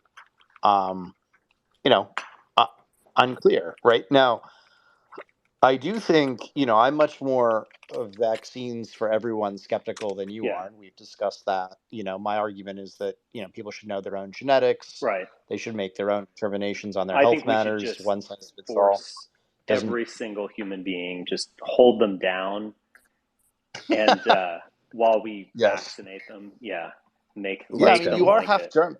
That's People my forget that position. you are Yeah, half German. I'm more of You a are half centrist on German. this issue. Yeah. Moderate You're, proposal. yes, people forget that you are quite German on this, and that's important for the audience to know that you are half English, half Yes. German, and nobody's perfect, but it is important to get your bias out of the way and make it clear to people that you love forcing people down and vaccinating them. Yeah. And Frankly, other frankly, things. you do it Yeah. yourself if you didn't have other things that were more pressing. So, but it is quite telling, I think, with some of these people. But I will say, I thought what's interesting to me about RFK Jr. Uh-huh. is how much he seems to have stolen the thunder from Marianne Williamson. Yeah. You know, and she is a very strange character at that. She's got all these like weird. I think she's of Russian Jewish stock, if I recall correctly, and it seems like RFK Jr. is just stealing all of her crazy thunder. She's Jewish? Yes, She she's is, like yeah. half Jewish. She's interesting because I don't know a lot about her. I kind of, maybe it's my Gen X qualities, but I don't hate her like a lot of people do. Like I kind of get into the new agey woo woo kind of Yes, all the mythology. Gen Xers are Yeah. into all Well, that I don't nonsense. hate it. I look. All right. You need don't. I'm not. I've never bought one of her books or whatever. But I'm not like just totally opposed to someone being like, we need to revive Gaia, Mother Earth. Like we need to understand. Like what like I kind of like it. How do you take that shit seriously? Like, I mean, how do you not? I do with my tongue in my cheek. You know what I mean? Come on, you know I me. know what you I'm a I know what rational you person. mean. Yes. Um, But you're into that I'm shit. not Like some of it, into that shit. I am. no, you're more like I curious about tolerate that it. Yeah, shit. I'm curious. I'm Marianne curious. I'm more Yeah, likely to yes. tolerate it than You're others. into the kind of women that would be into that kind of shit, I think, Exactly. is a better Yeah. way to put Uh, Let's go. art pose or whatever. Yeah. Um, yeah. But it's interesting. I also think she's pretty authentic. I mean, I've listened to her on occasionally actually on like a Twitter space, and she seems pretty authentic and like serious. I mean, I don't like have I don't have anything against her, and she's also intelligent and she can talk about I issues. love that she I love that she mistreats her staff though. And how like vicious and nasty she is in private apparently. That is That might be true, and that might be people just telling tales out of school. I mean, a lot of think of these lazy millennials who she's like, well, I'm trying to do my imitation. It's kind of husky here. It's like, well, what have you put up the video on TikTok? And they're like, my God, this is like my mental health day. And she's like, well, I'm gonna have to fire you. And they're like, oh, what a bitch. I'm sure she's innocent. Is what I'm saying. So maybe. She's just like, if she didn't she's just. if she's not innocent, we'll make her innocent for the purposes of this story. If she's a witch, she will float when we go and execute her. I had an art teacher that is like the spinning image of her, and I just every time I see her, I think, holy shit! I don't want to say her name, but she's running for president. Yeah, I have this sort of like triple take. It is I like see your her. undergraduate, like drawing Yeah. professor like runs for president. Yeah. Again, I don't hate her. I really don't, actually. As everyone here can tell, I just don't hate her. I asked the question of like, who could I have a conversation with? And That's right. that really is a conversation. Like that doesn't that just kind of say it all? What do you make of RFK Jr. and James O'Keefe being friends? What do you make of that? Oh, he's a product of this like weird right thing where they're kind of fucking with the left by doing all this kind of like dim to the real racist stuff and all that kind of thing. Like What do you make of Bannon is promoting RFK. Well, how long does Bannon have until he's jailed himself? Well, hopefully he'll be jailed for the rebuild the wall thing that he got pardoned for. I saw something that they're like going to be able to get him on something. It does He's seem just to a me that terrible human being. Well, monstrous, I think, is a good phrase to be thrown about there. But it is, or sort of something of a chicken hawk. I am really the kind of like shibboleth for a lot of these things. If these people ever passionately hate me, it tells you something. Bannon has True. He's never mentioned my name. At least I don't know. He's constantly, or not anymore, but back in the time, he would constantly subtweet me or reference me. And I'm not just saying that. I'm not being egocentric or something. The fact that he saw No, I can report having once worked with him, and for him, that he was quite obsessed with you. Yeah, in ways I didn't quite understand it, and which struck me as vaguely homosexual. Like, which I don't know if we're allowed to say that. Bannon. There's a lot there, but I don't know if we're allowed to say that. But he was in the Navy, so make of that what you will. Well, he did try to distance the Breitbart as the hub of the alt-right. He like minimized that and said he meant the populist right. Well, no, he wanted to turn the alt-right into himself and Milo Yiannopoulos. And then when that didn't work, he decided to send out his gay goons against Richard Spencer. I mean, that's what happened. He was extremely pro alt-right when he could kind of like misrepresent it and make Breitbart the alt-right. Breitbart obviously is a Likud operation, like literally founded there. So make of that what you will. He was saying in 2016, I mean, he's the reason I know who Julius Avila is. Oh, yeah. He was he was dropping like names like that. But then basically saying, I don't know. It was all a kind of like two-handed thing. Because, that speech he gave in the Vatican on Zoom or whatever, Google Hangout or whatever, it's all about like, he's name dropping all these people in order to do something different. Like, I don't think this book about him like wanting to like bring about the apocalypse and being an Edvolian, I think this is just total nonsense. He wants to kind of like steal the thunder of any type of right-wing energy that's out there. I mean, look, he's an Irish mobster's kid, and he's engaged in a kind of like low-class politics of causing chaos and instability. Yeah. And he was likely recruited by the Chinese whilst he was in Hong Kong.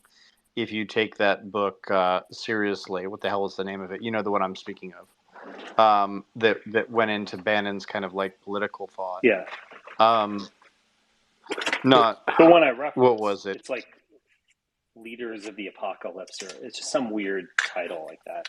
That makes Bannon like much more interesting than he actually is. Yeah, what is it? Are we having a senior moment now? I have become a senior. My ability to recall like actors and authors is really waning now. His Hollywood due to social media. Maybe. Like Bannon's name is on that Titus movie. War for Eternity. War for Eternity, yeah. War for Eternity. Bless you, Prophet Google, for helping me. Who needs AI when I have Google still? But, like, ultimately, Bannon is what he is. Like, look at the first film he ever made. It was about like Reagan and why we need to fight the war on terror, or they're gonna blow us all up like the Soviets tried to, or whatever. I mean, he's just a boomer, crazed boomer con off his leash. And then he sees that there's like energy elsewhere, and so he's like, "Oh yeah, see, that's what we're about. We're about that." And then he'll like bring it back to Yeah, promoting he's bullshit. he's a parasite. Like, let's Yeah, just. And honestly, the We Build the Wall thing was a Chinese operation where they were trying to move money into the country, and he had his mobster through pals who all got Gao or indicted. whatever. I mean, whatever the hell those guys' names Yeah. were. All those people were mobster types, and they stole the money that they were getting to live the high life, and then they got in trouble for money laundering it, and one thing led to another, and then they were done. And rather than be sort of helpful and patriotic, he befriended this Guo character, this weird Yeah, that's Chinese what I was oligarch referring to. Yeah. billionaire spy, Miles Kwok, aka who stole billions of dollars. Yeah. And who is, apparently he's got some sort of weird relationship with George Santos and Andrew Ogles and Paul Gosar and all the rest of them. It's quite maddening stuff, really. Yeah. There was his organization had a like a conference or something, and the speakers were like George Santos. It's just hilarious. I mean, I kind of have this weird like I find George Santos just kind of funny. I love him. Yeah, I love him so much. But it starts to I become hope he never not goes so away. When There's nothing I would love more than being his ghostwriter for his book, as I have been for other members of Congress. Yeah, you should do that. Good Lord, would it be amazing? Can you imagine? My Life by George Santos. Can you imagine, like, the real... Like, if you wrote the book about, like, the real George Santos, how amazing could that be? Now, I happen to think he's a foreign asset. He's an intelligence asset. Yeah. And I happen to think that... Here, I in much agree the with same your way, wild speculation, yes. Yeah. Yeah. No, I mean, look, everyone, I'm so happy these spaces are recorded because my slavish devotees who are in the audience will clip them and remind everyone in 6 months or 6 years' time about my prophetic utterances, because that's just how these things go, as you know. Yeah. We're rewarded for seeing the future, n'est-ce pas? Yeah. Yeah, I mean, look, what can I say about this? I mean, George Santos is the most interesting person in our politics on the Republican side because he's so fucking shameless. And it is really remarkable. And unlike Kevin McCarthy and Marjorie Taylor Greene, who are really mediocrities who got sort of recompromised by the great Joe Biden, you just know that, like, George Santos is some kind of wild fraud. Yeah. And it's so elegant and so crazy. And he's got the Andrew Trader money, who's like the cousin of the richest man from Russia. And he's got, I mean, there's just so much weird shit going on there all at once that you really wonder, like, it took the Israelis 12 years from Jonathan Pollard being arrested to Bibi Netanyahu finally admitting that he was in fact one of theirs. So you wonder, like, there's this Brazilian guy who's like Russian, but he's Brazilian or whatever, and he was recently arrested. You wonder, like, is Santos a sort of similar figure, right? Is he some kind of like weird spy? And what does it all mean in the final analysis? I don't know, but I'm enjoying every minute of it. It's almost like, I said this before, it's almost like he saw the Republican obsession with Drag Queen Story Hour and said, fuck it, do you think I could do a Drag Queen Story Year? Yeah. It's sort of like, there's something kind of like... My Drag Queen Story Life should be the title of his autobiography. Yeah. I mean, the realest thing about him is that he was a drag queen, and then he denied that. Yeah. He denied that he even did that when there was like photographic evidence for it. Which was the rudest thing of it, It was just like, come on, George, like, that's just clearly you. Yeah, come on, man. You'd probably have all these Republicans voting for you because they don't want to be seen as a phobic person against the drag queens. But when you realize that the Republicans are upset with Drag Queen Story Hour, simply because they loathe competition for attention. Then you really have a real sense of how the party really is starting to work.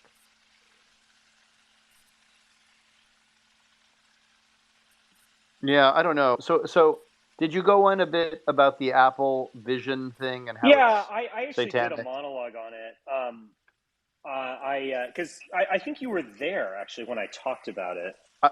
Oh, that's right. Quite a while Yeah, ago, well, you it and I wasn't quite. talked It was about like a this. month Yeah. ago when it was leaked in like the New York Times and stuff like that. So it was clearly like a strategic leak where they were talking about this directly.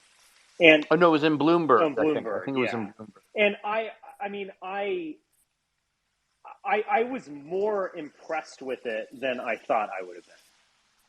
Like I'll give it. I thought that it was going to be a total disaster, and the way that it was executed, I thought was fairly interesting. Like they did a compelling product. I mean, I am not going to get it, and I'm certain. The price Oh, has a lot to Richard, do with that. you don't really believe that it's compelling, do you? No, I'm saying my expectations were so low Oh, okay. that I see. the notion of, because they didn't sell it as like a hardcore gaming device, and they didn't really sell the metaverse. What they sold it as was 3D computing, and that I found, yeah. I'm kind of giving credit where credit's due here. I reserve the right to relentlessly bully Sure, and yep, or go for it. haze and or deport anyone wearing one of those things in Oh public. yeah. So I think it's just our patriotic duty as Americans to force them to be in the same reality as the rest of us. And that's just how But it's I going to think be. that criticism, I agree with that criticism, but that is more to be applied to like Zuckerberg and the metaverse. Apple Oh, well, of was course. attempting something. I think this might very well end up as a disaster. I mean, I really do think that is possible. But they were following like the last trend. I mean, what is the new trend? It's AI. And they're not advancing Siri as an AI assistant, someone who could like tell, I get notifications for my appointments and stuff like that, but someone who would be like tell you that appointment, or like when you wake up, she would start playing your favorite podcast for you, and she'd pick out a cool podcast that she knows you would like, and that kind of thing. They're not pursuing that, and they could. That would be interesting. It's like they're 5 years behind the trend. They're like, ooh, the metaverse, let's do this. It's kind of, I don't know, borderline pathetic, actually. Well, I think it's a violation of everything that Steve Jobs stood for, if we're honest about it. And I think, just candidly, like the whole point of technology is to be able to do more with less. And the whole point of Apple is to do that in a beautiful way that really kind of complements the world rather than rejects the world, right? I mean, there's that great NHK documentary about Jobs' obsession with like the Japanese way. And this strikes me as just kind of like a kind of digital heroin for our Yeah. time. And it's done through with Apple's aesthetics, which is, I think, fine, although it's kind of a violation of them. It feels very. It's the first real product that they've released since Jobs has died, and it shows a real lack of vision on their part, I must say. The watch as well. The watch was Yeah. a new product category that they did after he died. And I think all of these criticisms, I mean, I just don't find the Apple Watch compelling at all. Well, yeah, because like real men wear real watches. Right. I mean, like, or they don't wear a watch. Right. Because, it's 2023 and there's other ways to show that you are with it. You don't need to wear male jewelry. Goodness gracious. Right. And you don't need that level of like health. I mean, I don't, I mean, unless you're like 85 or something, you don't like just go take a hike. You don't need like or all the sensors that are in your regular phone. Right. The regular phone the tells you how far you walked phone. and whatever. Yeah, you don't need, it's just, I just don't find it compelling at all. I don't wear one. I don't know if they could do anything to make me find that compelling. And be honest, the worst people you know own Apple Watches. It kind of goes that way. Yeah. Yeah, I don't know any person that I like who wears an Apple Watch. Seriously, Yeah. you know. Yeah. I mean, can you think? No, I I mean, cannot. we don't need to name names, but like, It's just I can think kind of of at least goofy 8 and assholes dorky. that I know who wear them. I see them on I know, like, airline attendants. yeah, Yeah, I mean, and you don't want to wear not that. that there's anything wrong with them, but yeah, it's just kind of, I don't know. No, it's something that the help wears to make the help feel like the help isn't the help. Right.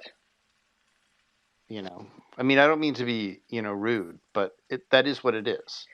It's You know? interesting.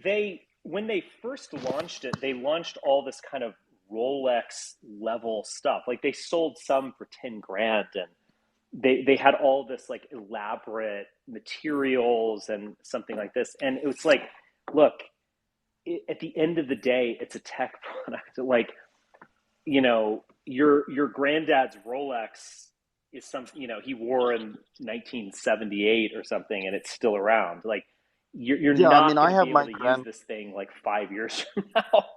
Yeah, I mean, I have my grandfather's pocket watch. Yeah, that kind of stuff. And it's dear to me, and I occasionally will wear it, like if I'm really glamming it Right. up, to go out with the misses of the evening, right, or whatever. Mm-hmm. I'll wear the pocket watch, right, or I'll have it on me. But this is, in a world of planned obsolescence, like we don't need watches. Watches are supposed to endure for all time, to tell us the time, right? That's its purpose. It's to be timeless. Just strange. The whole thing is very strange and creepy. I think we need to bring back Steve Jobs from the dead, and until AI gets good enough to do that, we're left with these mediocre.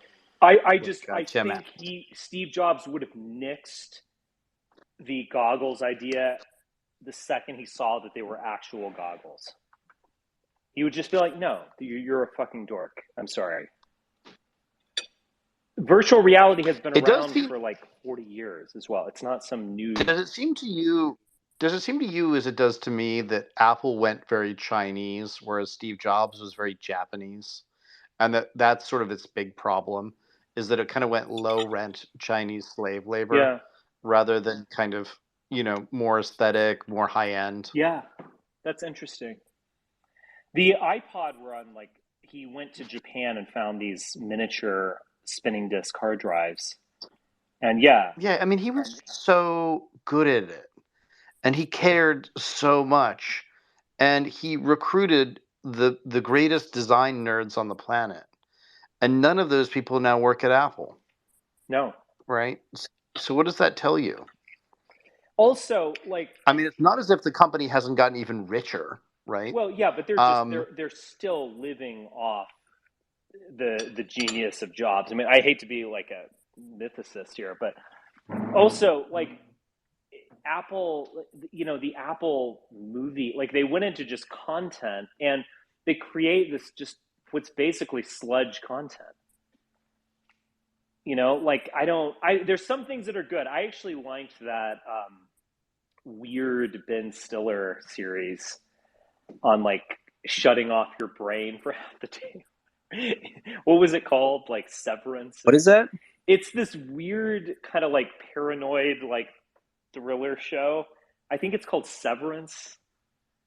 And it's I found it pretty compelling. I get Ben Stiller and Adam Sandler confused and refuse to care about either one. Yeah, but other than that, they just create like sludge content. I don't know. Like, I don't want to watch any of this stuff. It's kind of like, do you know when you were a boy, like you'd read Vanity Fair because it was like the cool thing, and now Vanity Fair is read by like the gay hairdresser in Tulsa. You know what I'm talking about? Like how these things go from like being hot and cool for like people who are actual serious people to being kind of commonplace and boring and trite. You know what I mean? It kind of feels like that's happened to Apple. And it's like watching something that you love have its lifeblood drained out of it. And it's disturbing. Like it's uncomfortable. And I think it happens to be because Tim Cook or Tim Apple or whatever his name is, that he's a logistics guy, right? He's not a creative type, like we can just be honest about that. He's just not. He's a gay guy from Alabama whose father's like in some kind of weird shipping business that we're not supposed to look too closely at lest it be about something other than just shipping. And that's really what this is, and I resent them trying to pretend that they're serious people working on beautiful things. It's rude, you know. I don't know where we go to now because obviously Elon is like the bargain Oh, basement Elon cheap South makes me want African to defend whatever. Tim Cook. I mean, yeah. Yeah. Yeah. So we're in this sort of world in which like we don't have any artists anymore running these companies, and we have crackpots like Jack Dorsey endorsing RFK Jr. And it's just it's depressing. It really is. Yes.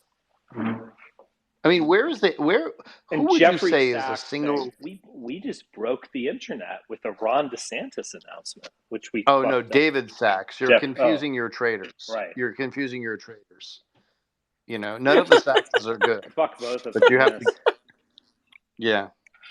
It's almost better that you mix them up, Yeah, actually. it's kind of funny. Well, go on. You were about to make a point. Well, I mean, it's just like, where are the real like titans of industry? Like, where are the Edisons and the Fords and like, maybe we don't do that anymore as a society. Maybe we don't produce like rock star talent anymore. I don't know. Maybe the era of rock stars is behind us, right? With the Rolling Stones still rocking it out, but it does seem like there's something vaguely odd and very strange about all these like constructs and fake men running around who aren't the real story. Well, founders come first, then profiteers, in the words of Chairman Mao. So, I mean, it's just, if you are Steve Jobs at Apple, would you be fired after a week on the job at this point? Yeah, I don't know. I mean, I've always thought that the history of Apple has always eluded me because clearly that Jewish guy from Canada, what's his name? Friedland or whatever, the one who's the mining executive, the one who ran the cult that Steve Jobs, Robert Friedland, I think is his name. Okay. He's the one who ran the cult where Steve Jobs worked and did all the apple picking. So clearly he's much more involved in the founding mythos of Apple than we've been sort of led to believe. But yeah, I do think you're right. I mean, look, I think maybe there's something about Steve Jobs' pedigree, right, as the adopted son, biologically German and also Lebanese. So he's got the kind of artsy side and the kind of engineering mind. Mm-hmm. I don't know, but it does seem like we haven't the current Gen X tech leadership, if it can even be called leadership, is really lacking and really lackluster. Don't you think Zuck is just kind of like a joke at this point? Oh, I think Facebook died when Sheryl Sandberg was kicked out and Nick Clegg was installed in her place. And I think, the NVIDIA chips, they're all lying about AI to justify the stock price of NVIDIA exploding. Everybody knows the AI thing is fake as shit. Like, everybody knows that, if they're honest. If they have any technical sense whatsoever, they know that it's not even desirable. It's technology in search of use. Meanwhile, you follow the Carl Icahn fight over the future of Illumina, which just happens to be the world's largest genomics company. And that's a real fight worth having. Like, shall we have a Chinese compromised chairman, John Thompson, who just got fired, and a kind of like, weird Indian whatever, CEO? These are fights worth having. This is the commanding heights. Like, we should absolutely throw down to take back some of these companies. But the notion that I should care about, OpenAI is just, it's depressing as all get out. Like, I know Sam Korkos. Like, his father is a property developer. His mother's like some kind of like weird like, I don't even know. She's like some kind of weird medical person, and his sister's like living on a hippie commune or whatever. Like, these are not serious men. Like, they're just not. They're not serious people. And I resent having to pretend that they are. You know? Yeah.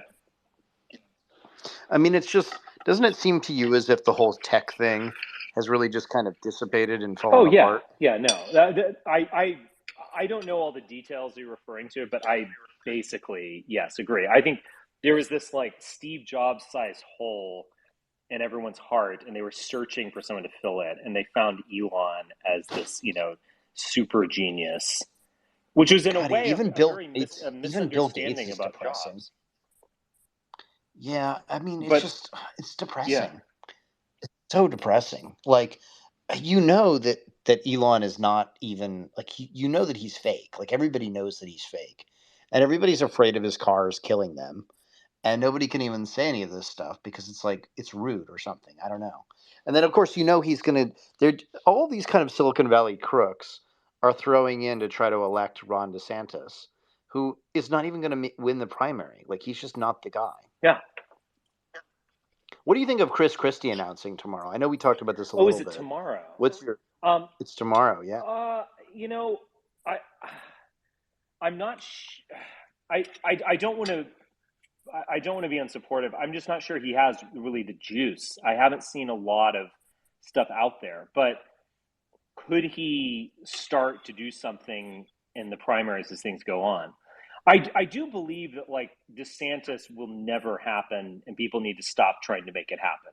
Like, I can very much believe that Trump is going to be weighed down by these incoming indictments. I mean, I know liberals are saying this all throughout like 2017 and things like that. Like, get ready for the Mueller report. It does feel different now, Yeah, though. It does feel it's different. different. Like, Jack Smith is going to indict him on the Mar-a-Lago stuff. We'll see about things involving J6. The Georgia indictment's coming in August, I believe, and that's coming. Here's my theory of the case. I'll tell you what I think is going to happen. Yeah. Okay. So my read on it is that the Israelis are going to help the American deep state take out Trump. To get And rid of they're their going to do it. Frankenstein monster they create. Yeah, they're going to do it because they want DeSantis, and they're going to do it because Biden has many of them by the balls. And that's going to be a condition that they negotiate because they hate Trump because Trump cut them out of the Saudi money, which he got, in his whole weird Gulf thing. So I think the Israelis are going to do that. And so the Israeli assets that are in our media, they seem to be prepping for a Trump indictment. So if Trump is indicted, then I think the whole game changes because there's going to be all kinds of pressure by the sort of Republican establishment not to have Trump around. And so Trump will sort of like lose energy from that. It's kind of my read because it's a federal indictment is quite different than a kind of like Alvin Bragg, whatever kind of play. And people can say whatever they want to say about Jack Smith, but this is a serious man. Like, this is a guy who's taken on Yeah, mobsters totally. in the Balkans, right? Like, this is not your basic bitch. I don't want Soros that guy after me for all my many crimes.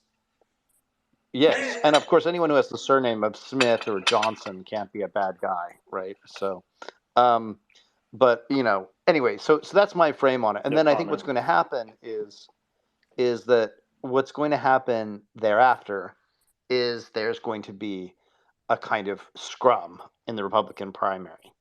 And what's going to happen is there's going to be a demand for somebody who's a fighter, who has the sort of New York panache. And Christie can basically say, listen, I would have been a great vice president. I would have been a great transition person. But I kept getting stymied by President Trump, presidential candidate Trump, who was beholden to his, nepotism and to his Israeli compromised son-in-law. And really, like, I'm the guy you've been looking for, run with me. Now, I don't think any of that will really work in the final analysis because I think Joe Biden will be reelected anyway. But I do think that the Christie stuff is very underappreciated. He has the ability to go toe-to-toe with virtually anyone in the media. He represents a kind of suburban Republican that still, has a sort of style to them. The media kind of And likes him again. yes, and I think that means they've gotten the memo, right? That to me is the tell. So I think he's going to be a much more formidable candidate. I mean, he dispatched Rubio rather effortlessly last time round. It would be easy to see him doing the same sort of thing to a DeSantis. Like, frankly, I think having DeSantis on stage without Matt Gaetz debate prepping him is a kind of form of ritualistic sacrifice that I'm gleefully looking forward to it. Just seeing Vivek, like how much whatever you want to say about this guy, he's actually going after DeSantis pretty hard, I have to say. Who is? Vivek Ramaswamy, I believe is how you pronounce it. Oh, what is he saying? I haven't as yet seen He's him. going I after him. He's refuse to like, learn his name. yeah, I refuse to learn his name. I just call him the brown one, and I know that's kind of racist. Good Lord, but Charles. but I mean, but it is what it is. Charles, we care about the whole human person on this space. That's right. All right. So, but yeah, skin that's right. color. But I feel like if bleeds you're red, going to white, and commit, blue.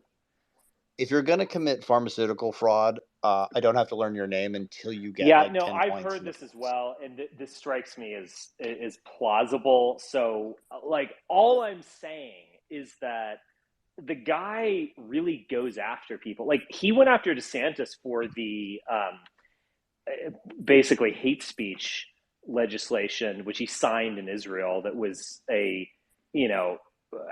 obvious example of special pleading. Again, I don't support harassing private citizens. And I'm not just saying that to be PC or whatever. I don't. But like, it is hate speech legislation, and he's just calling it out. So is he allowed to do that? Can he even do that? Well, he did it. He's done it. Good heavens! I might have to consider voting for him. Yeah, I mean, he's kind of I don't like a lot of the stuff. I mean, like, again, I'm pro Ukraine, whatever, but he's obviously playing the effectively pro. He's being effectively pro Russia in many of his comments, but whatever. I do admire the chutzpah of somebody like him running for office. Yeah. Right. I do admire that on some level. I put up in the Jumbotron the Chris Christie interview with that South African guy, Trevor Noah, where he talks about Chris Christie. Chris Christie talks about Jared Kushner, being foiling his This would be the way presidential. Chris Christie. Now, this might not work, but if Chris Christie starts going after people hard and starts going after the Kushner in relation to the incoming indictment on the Mar-a-Lago documents, that would be powerful shit. That would be good. Well, I know that DeSantis is in real trouble over this pension matter, which I put up in the Jumbotron as well, where he directed a whole lot of Florida state money to his political donors, who then proceeded to lose the money. And that is precisely the kind of pension reform and money reform that Chris Christie undertook whilst he was governor. So I think it's going to be very interesting as people just start like looking closer at the DeSantis, gubernatorial, time. I think it's going to be much harder for him to stand on his own 2 feet. What is the pension matter about? Essentially, so Jacobin had this story, and this comports with my understanding of what happened, which is that essentially what happened was DeSantis took large gobs of state retirement money and gave it to private equity types who proceeded to lose the money in various speculative, silly investments. But of course, they got paid their fees off of the state money, and they in turn donated from those fees to both his gubernatorial, a re-election, and to his, which is a federal felony. This kind of like pay to play kind of thing, and people historically have gone to jail for it in other states. Now, is Florida capable of actually doing such a thing? I don't know, but it is true that this is how this went down. So. And by the way, this was something that I knew about quite a few years ago. And I remember the person who told me about it at the time saying that he thought that this would be the thing that would ultimately lead to DeSantis going to jail or being forced from office.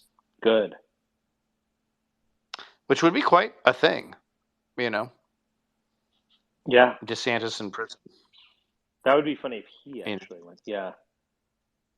Yeah, that would be sort of like in the movie, that's the twist, right? If this was a Netflix show that didn't suck, that would be the twist.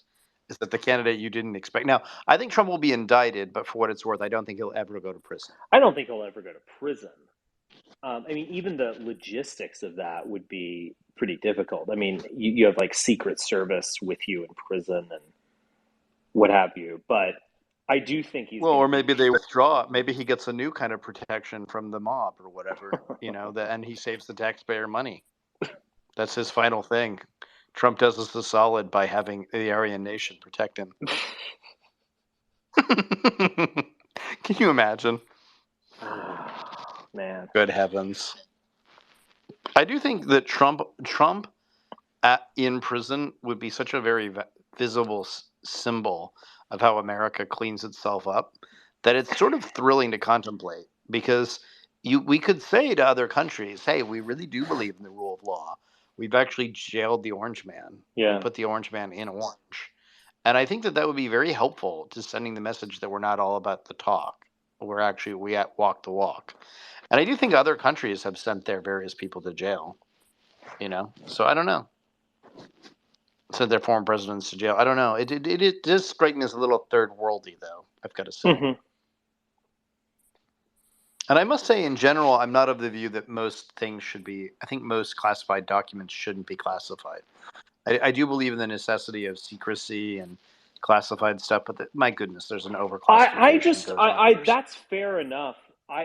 I'm just wondering how serious this is.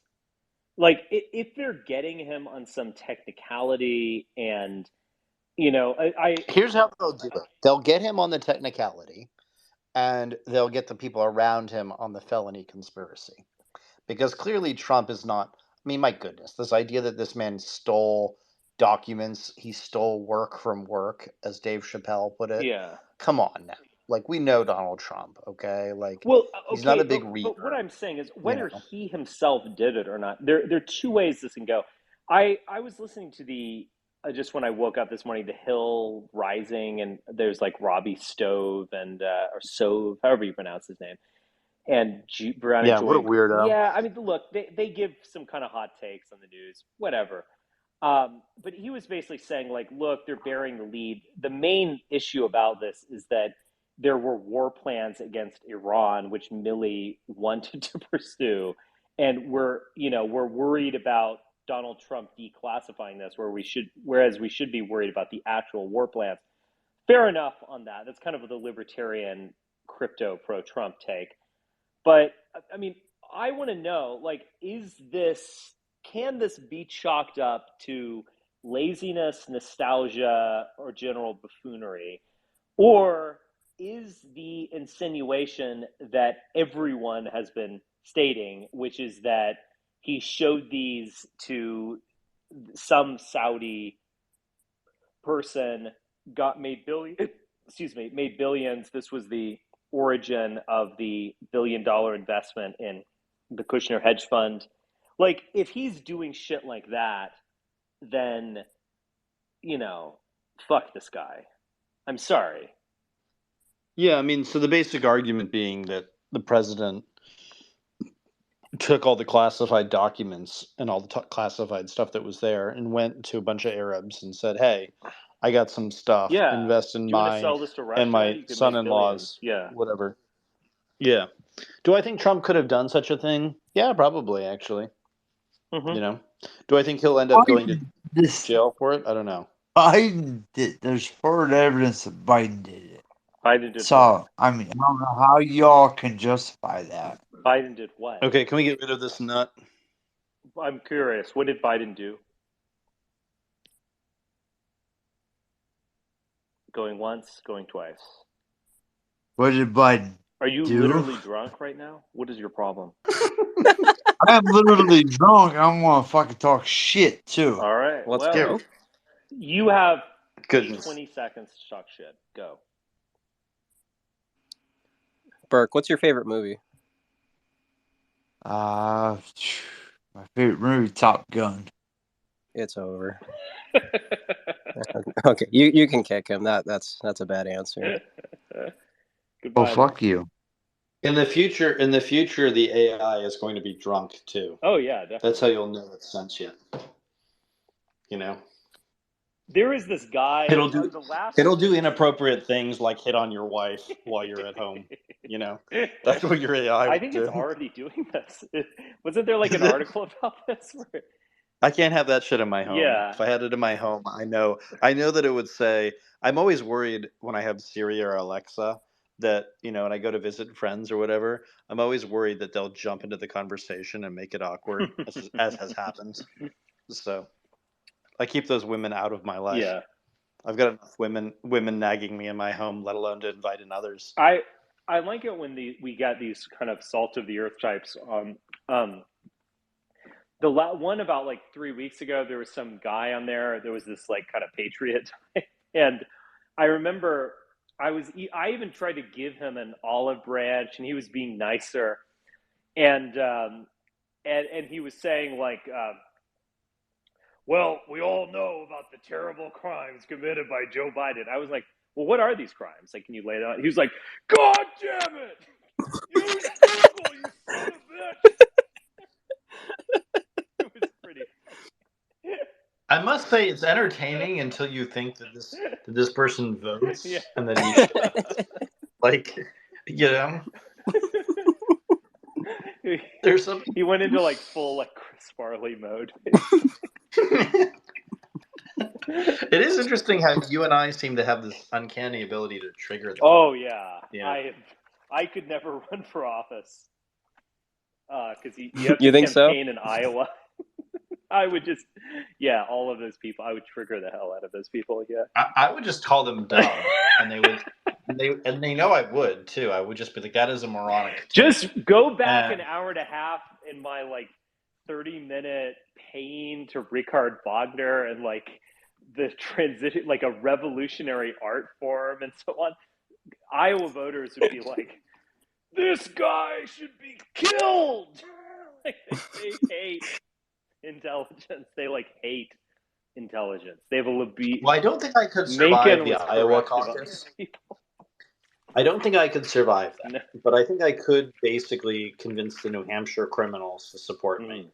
And then it would be down to South Carolina, and I would just be like, okay, you guys like Jesus, guns, and hating black people, right? Right. Yes. And they'd be like, yes, we do. And I'm like, you like fried food, right? And they'd be like, yeah. And I'd be like, you're not going to secede again, right?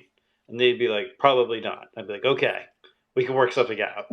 That would be how I would play them, you know? And I feel like when you do that, you're like halfway there to the presidency. But then they'd start talking about Top Gun. Because our country is so stupid that we always have the dumbest states go first, if you've ever noticed. Oh, that. yeah. That's like a big part of like how our country works. Oh, yes. And they love it. The Iowa, like, people, you hear in the mainstream media, even they'll kind of like play up this, like, you have to show so much attention to Iowa. You need to go to every diner in every county and like talk to literally everyone who lives in the state. Like, this is their ultimate will to power as Iowans. It's these fucking caucuses where like everyone has to care about them for a while. Because they're always like that. They're like, I saw one like little snippet on Twitter this morning. And they never get it right. They never actually pick the president, if you've noticed. They never do. They don't get it right, the Republicans. Yeah, they get it wrong. They picked W. Although what I looked at these things is that they were picking establishment candidates. Like they went for George Herbert Walker Bush over Reagan, actually, in 1980. Well, they can't be all bad. Right. And then they went for, but they were picking establishment candidates. And then in the 90s, they went for Bob Dole twice. So in 96, but then also, I think in like 92 or something. Like they went out on a limb for Bob Dole. But over the past 20 years, it's been total evangelical culture war. So they went for George W. Bush twice. They went for Mike Huckabee. They went for Rick Santorum, we forget, in like 2012, I guess. God, and then they that was went for gross. Ted Cruz in 2016. So this was my prediction, which is that everyone's written off Mike Pence, but like the guy could definitely win Iowa. Oh, for sure. And then not be president. Right. Yeah. That's so gay. Yeah. Well, he does like to electroshock them. So, or as he calls it, foreplay. Electroshock the gay away. Yeah. He does. He was into that back in the day. I've heard this. What is this? This rings a bell. Well, wasn't that like so he failed the bar 3 separate times, and awesome. people, yeah, of course, it's exactly the quality of people you need, right? And it's the Indiana bar. It's not like it's actually hard or anything. So anyway, so apparently he was like big into the gay. He was like super obsessed with the gays, like in a way that was a little too gay, if you know what I mean. Well, that's often the case, yes. Yeah. And then, of course, he had that whole religious freedom, whatever nonsense in Indiana, which was basically, we don't want queers in our state. And it's like, okay. So, yeah, that's sort of his claim to fame. And of course, one girl I dated, her gay best friend, like worked for Mike Pence. This kind of tells you everything. Yes. I'm not the least bit surprised. You could probably everybody who I'm referring to if you but anyway. Everyone I know who's a homosexual and still in the Republican Party, every single homosexual I know has worked for Mike Pence in one form or another. Yeah. In the Republican it makes Party. sense. So I just think it's because he's gay, obviously, right? I mean, Chappelle called him a mean homosexual, and I think that's basically correct.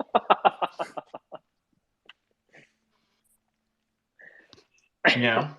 And by the way, like Lopez Motorcars who comes up with these like crazy photos. He must have like a file on his hard drive. But there was one of Mike Pence pandering to voters at the what is it, like the North Dakota biker event or whatever.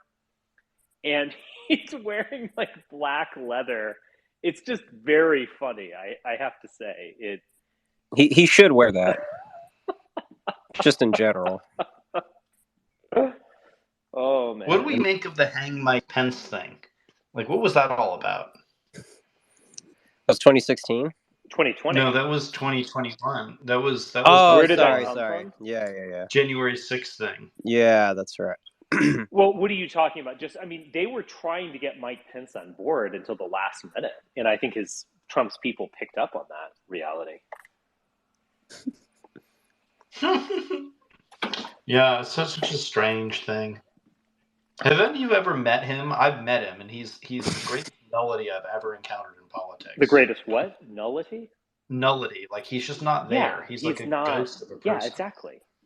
It's all he's like a Ken doll. Like, I could imagine having zero personality might actually be a useful political thing, particularly if you ran for office in the Midwest. It is, yeah. But good Lord. Good Lord, is it Scott painful. Walker, Mike Pence. There's like a race of white man that. Yeah, Tim Pawlenty. Yeah. Do you remember him? Yes, they're all the same default. person. Yeah, they're related probably. They're just this like totally. It's a hollow man, and there is no personality there. And there's just like, again, this whole thing of like, would you like to have a conversation with this person? Like Marianne Williamson, yes. RFK. And if she were a little younger or I were a little older, like I could definitely see myself taking her out for a lovely evening. Yeah. Let's go. That, but yes, you of course made it explicit because you're autistic. But RFK Jr. Yes, I did. RFK Jr., despite my criticism, yes, actually, he's a thoughtful guy. Trump, needless to say, yes, even though I don't know what kind of conversation you're going to have, but like the guy is a monster, and it would be fascinating to. Nothing would make me happier than going to an all-you-can-eat restaurant with Chris Christie. Oh, right. Yeah. That would be hilarious. Chris Christie. Yeah. Um, I would max donate in a heartbeat. yeah, He should just go Nikki to all-you-can-eat buffets Oh for the yeah, entire or just presidency some like and just have people one of congregate. those kind of chain steakhouses, but that are actually good. Like, what are these ones? There's like a few of them that are like, oh gosh, I'm forgetting the names of them. Again, senior moment here. Yeah, Ruth Chris. Crisp, or there's some other ones that are just, I have to say, they're just awesome. But if he loses weight, I will not support him. No. If he loses any he would weight, lose his he's dead to being. me. Yeah. But like Yeah. Nikki He needs to Haley, put can on you weight. imagine like talking to her? Like, no. No, but I could imagine dating her. I'm not gonna lie. Yeah, kind of. But like, Kind of. Buddhist. She's the one you text when all the other ones haven't replied or are out of town. I'm not actually making any. I don't know. I don't find her sexy or something.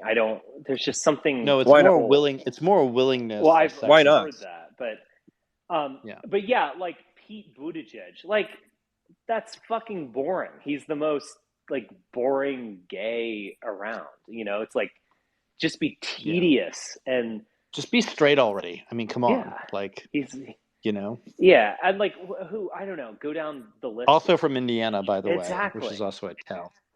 These stereotypes are correct. What are some other who else is I mean, running? I know that Elizabeth Warren, if you got her like 3 or 4 beers deep, she'd be fun. She'd be kind of. What I mean? I agree. She'd be kind of fun. We've all had professors like her, Yeah. right? Like we all know people like her. She's fine. Yeah. She's okay. And then who you know? Tim Scott, maybe, because he was, I have to say, he was pretty charismatic in his announcement. Like he's kind of a. You must have watched a different announcement than I did, watched Richard. maybe the highlights when he was raising his voice and all this kind. He kind of seems, I don't know. He's kind of like a crazy black guy, maybe. Goofball. Oh, okay. I'm giving him too much. We already credit. did the closeted. Well, look, black president. Yeah, he's from South Carolina. He's unmarried. I mean, yeah, you do the math. He's just a really chipper guy. I don't hate him. DeSantis, Lopez, get the fuck away from me! Like literally, you're in the same room with him. You're like, Jesus Christ! Like I'm. He's the type. He's the type that you want a restraining order from. So there'll be evidence when you murder me. Like I'm just like, fuck that. Like get me out of here. I don't want to be around you. You fucking sociopath. Like he has the worst conceivable vibe. I fucking hate that guy so much. How people. He's actually gotten worse. He's actually, in the time that I've known him, he's become less personable as he's risen in politics. Yeah. Which I didn't think was possible, but he has. Yeah. Yeah. Oh my God. I loved when his wife was like, "Oh, our daughter watches Frozen all the time," and you could just see him like glare at her because he's like in this kind of war That's with a Mickey woke Mouse Disney. or something. Yeah, and you're like, what the fuck, I tweeted man? Like, about chill this. out. I think I might have tweeted it at Boris or maybe someone else. There's just this weird, like, folksy moment when his wife, she was like, all right, Iowans, like, let me tell you this. True story. My 3-year-old tried to use permanent marker on the dining room table, and I said no. And it's like, this is the most fucking mundane, like it's like saying what is it like saying? It's like saying I spilled my coffee this morning. True story. It's water. And it's like, yeah, the fact that you just said it's a true story makes me think that you're clearly lying. Like, what the fuck is this? I'm sorry if I'm dwelling on this.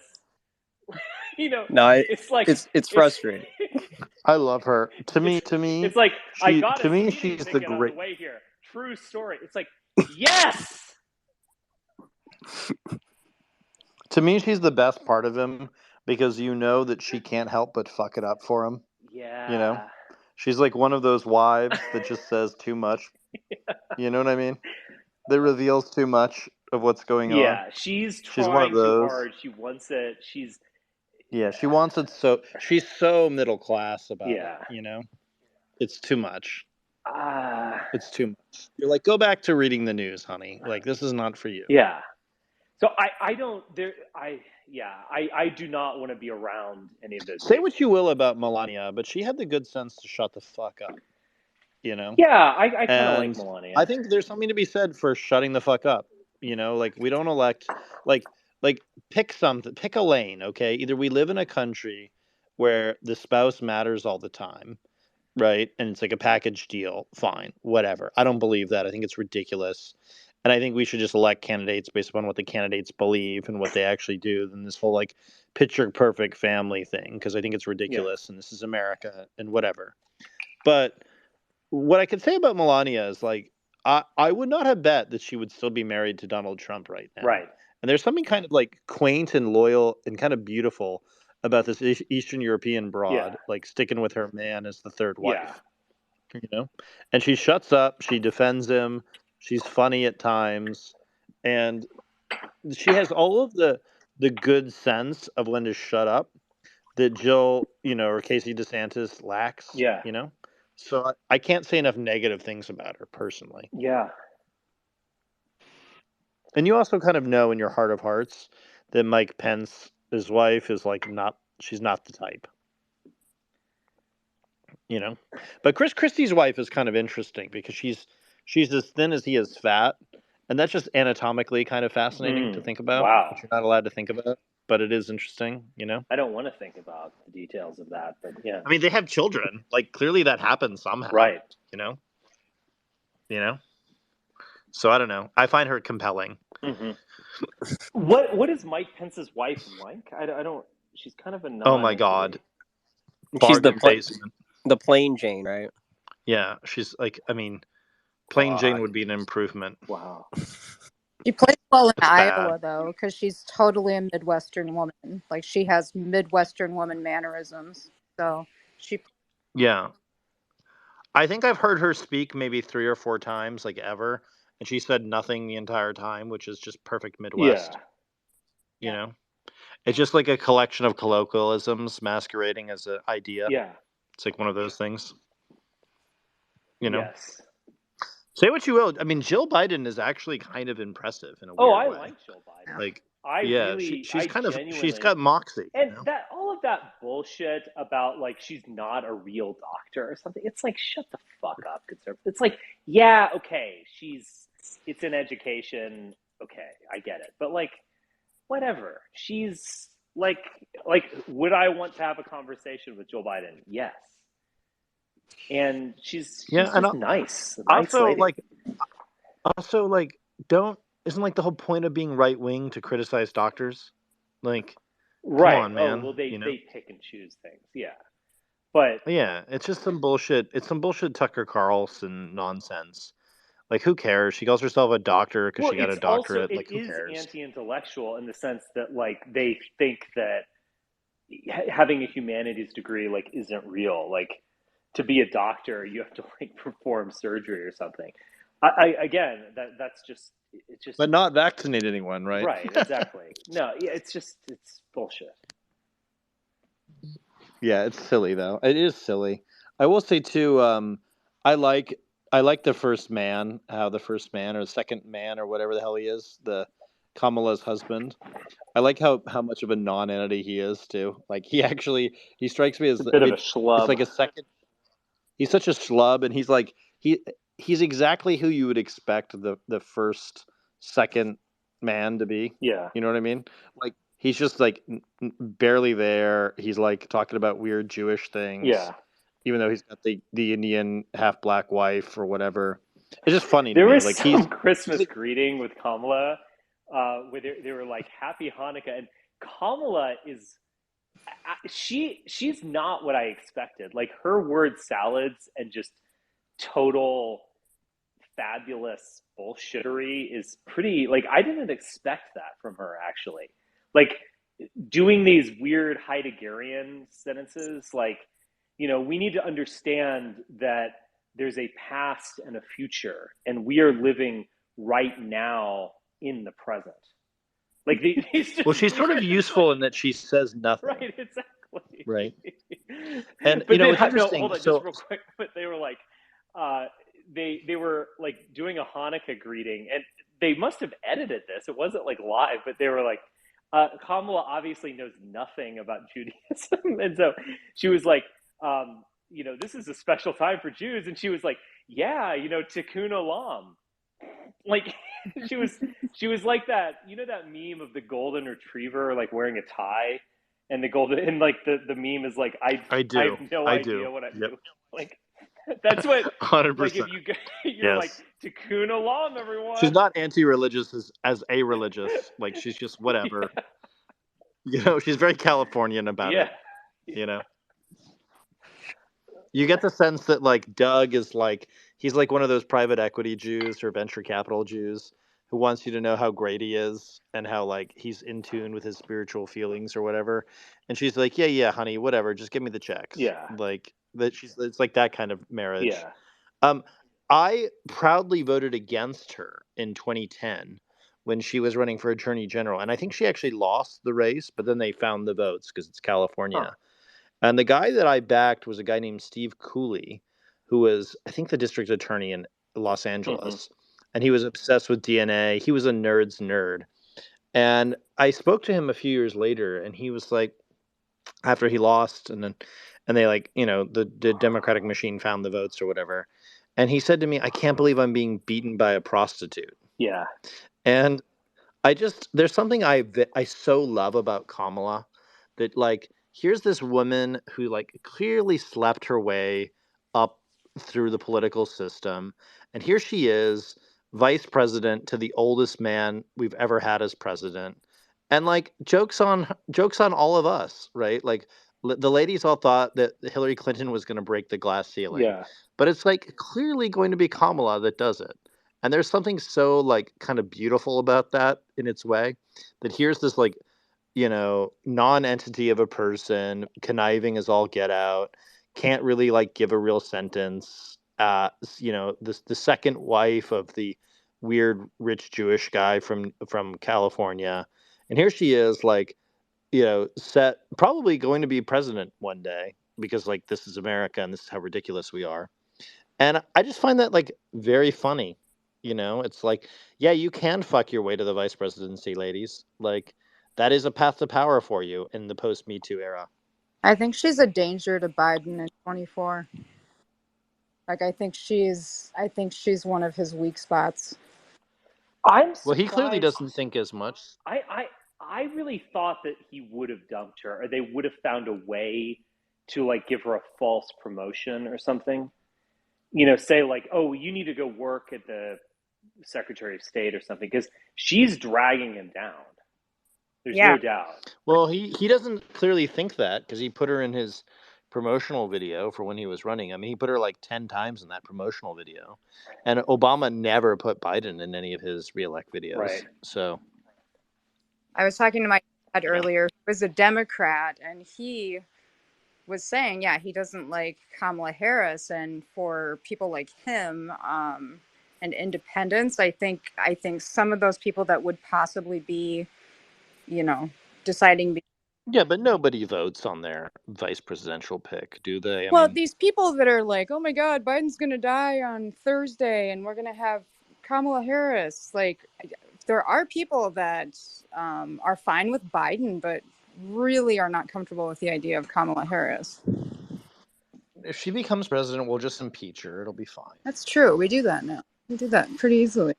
I think he should get rid of her. I think it's a general vibe thing, and Yep. yeah, here have been my recommendations. Matthew McConaughey. There you go. See? What? Yeah. Oh no, we can't. We've done the Texan thing, Richard. No. Look, he has. It's a different type of He's Texan. He can be director of keeping it real, but vice president the certainly vice president doesn't actually do anything. He can cast a vote in a tie. That's why Kamala's perfect for it. Yeah, I know, but she doesn't add anything. She drags the thing down. So like Matthew McConaughey, I don't even... beloved by everyone. He's cool. He's a kind of centrist Democrat. It would be pretty hilarious for him to be president. Like I just think he should do something that adds. and maybe it does have to Well, he be out of thought about left running field. for governor at one point, Yeah. right? Yeah. Yeah. That would have been terrible for him. Well, yeah, I would have voted for him simply because I don't like the cripple that's currently governor. right. But yeah, that volcanic like figure would have done stuff to him. There's no question. But I don't know. He's keeping it real. I think it's just something like that. Or his movies are too good. Pick a Republican. His movies are too good. Like Mitt Romney We can't or something. take him away from his craft. That John just Kasich. John Kasich. He's I guess he's a little more kind of charismatic in a gruff way. He's grown on me like a benign tumor. Yeah. You know? Mitt Romney. Yeah. And just we have like 80-year-old white guys. The triumph. No, we're not going to have a Mormon president. The triumph of we're not going to. The Mormons are too fucking weird. Like, I'm sorry. Like, I know we're supposed to pretend they're Christians and Americans, but they're not. Like, everybody knows that. Mormons yeah, but Romney's fine. I don't know. This is, I mean, maybe. I don't know. No, he's been senator from Utah, and that's just like, I don't know. It's gross. Cindy McCain.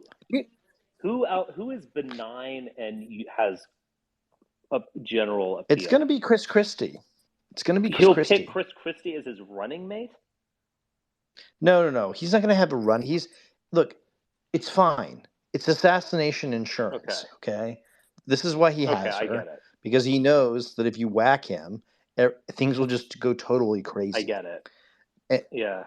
And like that's what it's about. Like there are two strategies of the vice presidency, right? There's the Clinton strategy, which is I need somebody who can be president right away, like me, Al Gore, basically, as well. Like Al Gore, there's like Southern. Al Gore is like him, right? So you look for the clone. This is why the Mike Pence choice was wrong, right? You could do the clone with the doubling down, which is what would have been if Chris Christie had been vice president, because Chris Christie would have balanced him. Mm-hmm. By basically being like, no, Donald, no. Right. Whereas Mike Pence was a non-entity. Yeah. So the question is always like, this is the first presidential question of a president. Well, right? Mike Pence was about just bringing on the religious right as well. No, he was supposed to bring on. I was present at the time when this was being discussed. He was supposed to bring all the Koch money because supposedly he was connected with them. Although the Kochs were like, nah, we're out of this one. So it was a Jared innovation that sucked. And really the reason Jared put Mike Pence there was because he feared having a federal prosecutor around, not least of which the federal prosecutor had prosecuted his father. Right. No, I get that aspect. I just, being Kushner being anti-Christie, that's just for personal reasons alone. But yeah, Mike Pence was a lame choice. Unironically hang Mike Pence. But well, the joke is that he was already hanged. You know? What do you mean?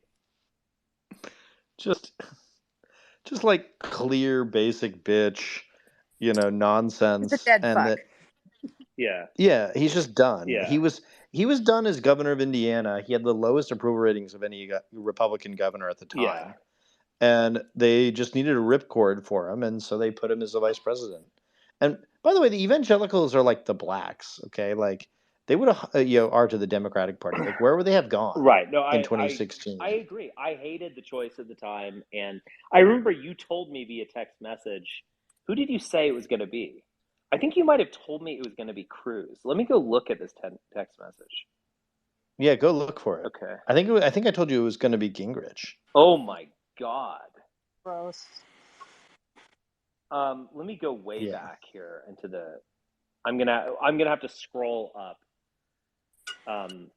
Go for it. But I remember you did tell me you're like I have inside. I thought it was going to be. I was told, by the way, by Bannon that it was going to be Gingrich. Oh, interesting. Yeah. Who would he pick? Who will he pick this time? I hope no one. I hope he goes to jail. But like a cool jail where he can work out and tan. I would put money down that DeSantis picks Kim Reynolds.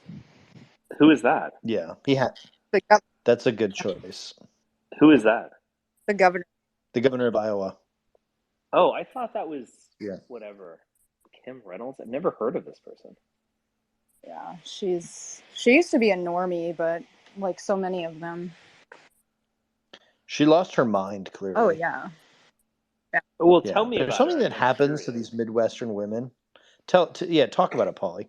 Well, she was Terry Branstad's lieutenant governor, and Terry Branstad, who was the governor of Iowa for like ever. I, Yeah, he went to China to supposedly sell the shit out of the Midwest, and his son, who killed a guy, went to go work as some like weird advisor in the Commerce Department. I ran into him there. well, she became, the governor and won pretty easily for herself. And yeah, she seemed like a serious woman. She always acted like a serious woman, but yeah, as the right kind of went more and more right, which is kind of weird with Iowa because if you remember, Obama won Iowa. Yeah. And yeah, Iowa was like the Yeah, third. yeah, but Obama's half WASP. Like his Obama's mother's side are all Kansans, right? Like Iowa and Kansas are practically the same place. Like, let's be real. Iowa was one of the first states that like legalized same-sex marriage. So it's interesting to see them and by pretty good numbers. So it's interesting to see them jumping on board this whole, anti-LGBT MNOP stuff. Like, I don't know. But I was gone kind of crazy in a short period of time. Yeah, it is weird. They're like the only state. They're like they had like the largest delta between voting for Obama in '08 and voting for Trump in 16. I think it was like a 25-point Yeah. swing. And somebody told me that what the Trump campaign did was it basically threw the keys to the Iowa GOP to the homeschoolers, like the Republican homeschooler world, and they just took it over in 2016 and they delivered the victory. So make of that what you will. Yeah. I don't know. I find Iowa to be one of the most evil places in America, and I try to spend as little time there as I was possible. born there. So you know. Born there, grew up there. Yeah, it's been so I was one of those young Republicans, and was always a nerd and into politics. So every election year, I was actually very involved in meeting candidates and all that stuff. And yeah, that was in seventh grade and met Bob Dole. Um, but who they have, the kind of Republicans they support now is just personally disappointing. But that goes for the whole country. If I had my druthers, we would be going with Asa Hutchinson, but I know that's not going to happen. Oh, but he was very pro opioids or whatever, wasn't he, back in the day? Wasn't he naughty on the opioid question? I don't I don't think so. I think he was maybe vague in some areas. Oh, I think he was. I had this written down at one point because I don't trust anyone from Arkansas generally as a rule, Not, and I have this somewhere out there. Anyway. he's good though. He actually says stuff about Trump. He's one of the few that has no problem kind of saying things about Trump. And I did like when he was still governor, he would actually go against his legislature, and they overrode him on a lot anyways. But he had the balls to do it. He hasn't been the crazy rights bitch, and that's rare these days in public office. The fact that I don't know this person kind of I No. Yeah, the only way anyone's going to get elected in this cycle is if they're known to the public already. yeah. And they won't get elected anyway because Joe Biden's going to win. Do you think Chris Christie will ever make it to a debate stage? Oh, he'll make it to a debate stage. He'll have the money, and he'll have enough support, and because the media wants him on the debate stage because he's entertaining. That's Yeah. true, but I'm worried Look, he won't go out I and think it's often the case that everyone has a consensus about something and then there's like a U-turn or a hard left that you weren't expecting that happens. And when we went into when we were going into 2016, who were people talking about? We were talking about Rubio, Rand Paul, and it didn't go that way. And No, you and I were talking about this a lot, and I said it was going to be Cruz and Trump in the final two, and I said that I thought Cruz would beat Trump, and you said that it would be Trump that would win overall, yeah, and you were correct. yeah. But what I mean is And you called it. By the way, I remember having this conversation with you like 2 weeks after he went down the escalator. Yeah. So, like, I mean, just very clear-eyed about it. I honestly thought the Never Trump right would coalesce much more successfully than it did, but I just didn't realize how much people hated Ted Cruz. Mm-hmm. Well, he is hateable. But what I'm saying is everyone's focused on it's a two-man race between DeSantis and Trump. I agree. I guess I was getting at this point, and we got sidetracked earlier. I agree that Trump can be weighed down by these indictments. Like I think this narrative of like the indictments only make him stronger. That type of narrative is going to break at some point. And I could see, I could see Christie like pulling this thing out. Yeah, if he can prosecute the case, you know, convict. Well, this is the frame, right? The frame is we have all these flim-flam bullshitters in the Republican Party, and we need somebody who's a prosecutor, who's a real person who's got real heft, so to speak. And Christie is capable. So my theory of the case is basically that somebody who's capable of speaking off the cuff extemporaneously and cleverly, who doesn't offend the suburbs.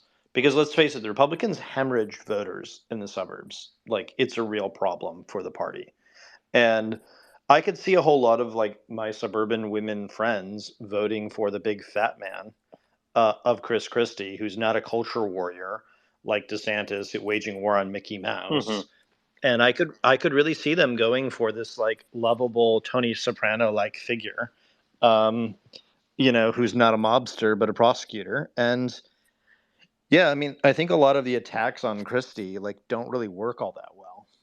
Like okay, like Bridgegate like doesn't seem like that's that big a deal all these years later. And the whole him hugging Obama thing. Of him at the beach. I mean, I love those photos. I thought they were great.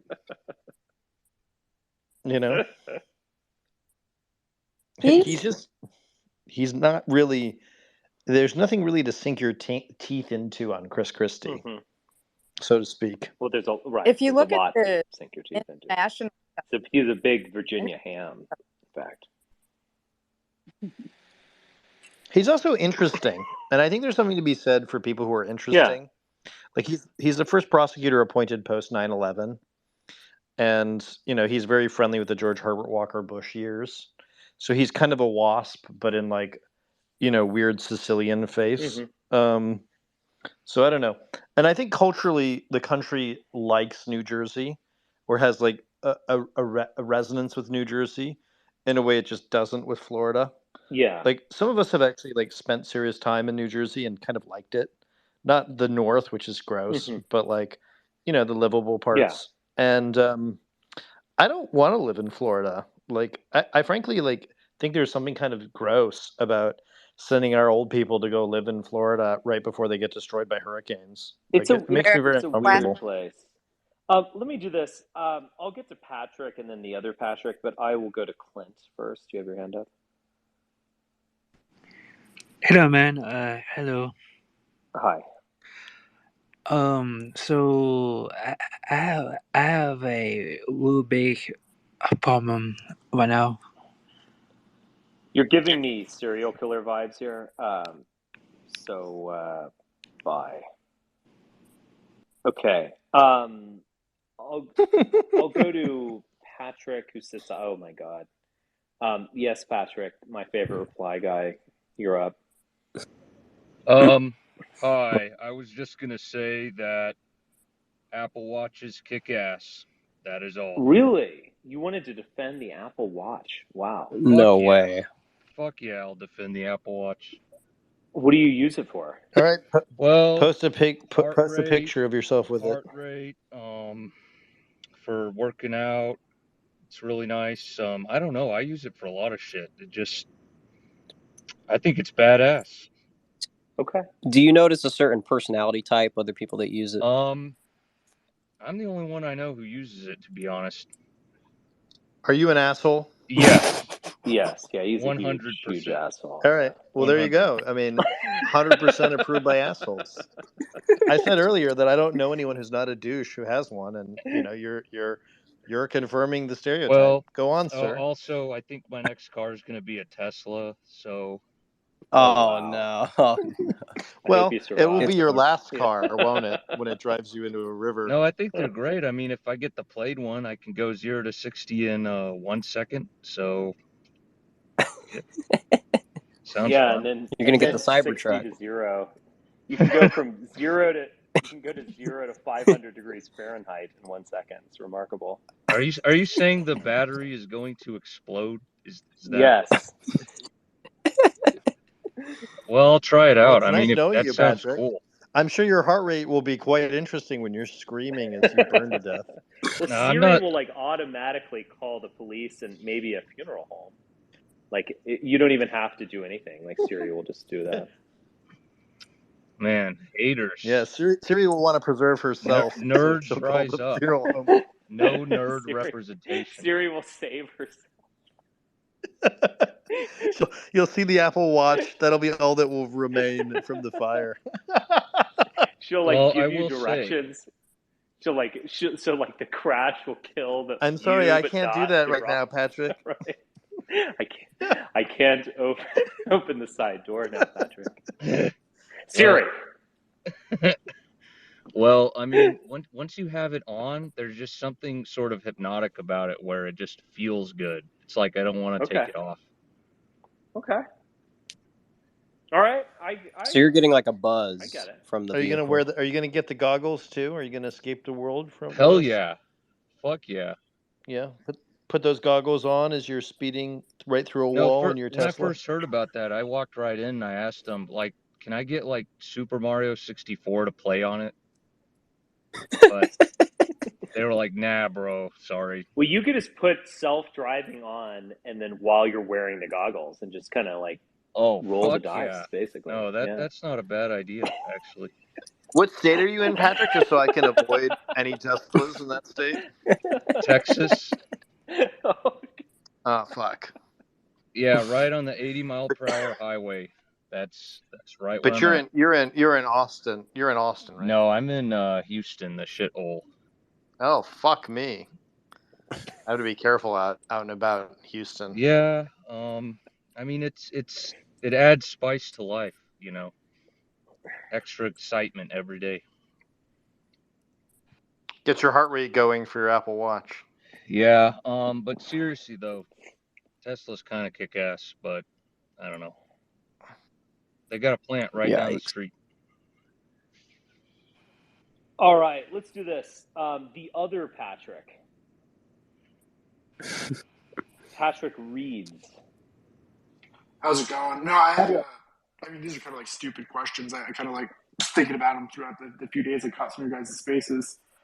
It's kind of like more, I guess, like towards Charles, but feel free to jump in. But and these aren't like based off of like any sources. They're kind of like just like what I perceived. But uh, about the Ukraine thing, like I've noticed like people on the alt right that I seem to find interesting seem to support Russia over Ukraine, as they claim like Ukraine is kind of like Zog or like NATO influenced. And then I heard Charles state, if I'm not incorrect, that he mentioned he was for supporting Ukraine as we're not the ones like dying. It's kind of like better, them than us. But the question I was going to ask, because like, I wouldn't be able to pick this up, I don't like research it. Even if I did, like, I don't think I'd be able to find it, because like, you can't literally like find it here in the main media. But is there like, or are you aware of like kind of like an Israeli or like Zionist influence or power structure in Russia that's kind of like comparable to that? Oh yeah, I mean, my view for what it's worth is that the Zionist power in this conflict is actually the Russian one, not the Ukrainian. Yeah. No, Netanyahu. Yeah. I think there's that's interesting because like I think there's some truth to what both people are saying, and I'm kind of starting to think like maybe it's just like a meat grinder where they stay out of it and just sacrifice No. us. My attitude on this is very simple, right? The old Bushism: if we fight them over there, we won't have to fight them here. I think that might actually be true. Like, I have nothing against Ukrainian mobsters killing Russian mobsters all day. In fact, I, frankly wish they'd put that on pay-per-view or maybe in those Apple goggles. I could watch it, although I would never buy such a thing. No, I mean, look, Zelensky was backed by a mobster, Igor Kolomoisky, who is a Cyprus Ukrainian Israeli citizen. The Ukrainian constitution forbids dual citizenship, but he got a tri citizenship in his Talmudic interpretation of it. And, he is a very lousy, terrible person. And what's happening is that we're making a deal with Zelensky, and the deal is that he turns over the oligarchs for weapons and to fight the Russians, and I am all for it. Putting it bluntly, Putin is very close to Netanyahu, has been very close for quite some time, and also very close to the Chinese ever since his vice mayoralty days. And I am 100% down to see a bunch of Russians get killed over this conflict. Frankly, I want the Ukrainian war to go on as long as possible. I used to want it to get wrapped up, but I now think it's so useful for revealing who are the traitors in our country that I hope it continues. That's interesting. What do you think? And by the way, I like a higher price of oil, right? Because a higher price of oil means that we'll get the benefits of a carbon tax without having to pass one, right? And I like the higher price of oil because it means that the Middle Eastern countries will have more money and it'll be more dollar denominated. And because they have more money, they're going to want to buy things with their dollar denominated stuff, which means they're going to invest in the United States. And then I think what's going to happen is the Chinese are going to basically continue this conflict as well because they're going to want to buy everything in bargain basement prices from the Russians and from the Ukrainians. So I think the war is actually very useful in a lot of ways. And it also kind of replaces Israel, where it makes, Zelensky's the new hotness, right? He's the new Jew that we can support. And the Ukrainians are showing themselves to be quite able, quite technically sophisticated, killing all kinds of people all around the world. And I'm all for it. I think it's fantastic. And of course, it weakens Germany, which I've always hated the Germans. So I'm all for it. I think it's been actually a wonderful thing for the United States. That's interesting. One thing I was thinking, I could be wrong on my perception of this too. And by the way, I also want to see the U.S. military budget be reduced drastically, which is I'm very happy about the Biden budget because I think it just does that as well. Yeah, I haven't been following that, but one thing I was kind of thinking was if Trump was elected again, like 'cause I kind of felt like I got the feeling like maybe he would have, avoided the Ukraine war, but the stuff he did in Iran, I know somebody had a conflicting opinion in the other space saying like it was Trump who didn't go to war with Iran. Maybe that's true. I wasn't really paying attention to that, but I do remember him sword bombing Soleimani. So it's almost like if he was reelected, do you think we'd be at war with Iran? Do you think it was like a choice between the two? Yeah, look, I mean, I think he would have avoided the Ukrainian war by signing off Ukraine to Russia. I mean, I could definitely have seen him do that. But this whole notion of like George Bush kept us, excuse me, not George Bush, Donald Trump kept us out of war and so on. I mean, he pushed us very close, and I guess he should be given some credit for not going full on into Iran. But I don't know. I mean, I think he focuses on the Middle East. It's just a kind of continuation of the Bush era stuff. I'm glad that we're playing geopolitics in Europe. Yeah, and as we escaped the Middle East, they started cutting all these peace deals. Like, who knew? Right. So what I was going to say, what confuses me because I'm not like into the politics is like I kind of got the feeling we were in Iraq and in Afghanistan and kind of bracketed out because like Syria and Iran, especially Iran, is like the biggest like military threat in the Middle East, and it's kind of I've always felt like it was backed by Russia and China, so it's confusing to me like the idea that Russian is like a Zog influence. So I'm not saying it's wrong or right. I don't even vote, by the way. Like I'm too poor, but I'm just saying like it's weird to me. Well, no, I mean, Iran has been sanctioned because the Israelis want it sanctioned, and it's sanctioned because the Chinese want it sanctioned because they want to get all of its oil very cheaply.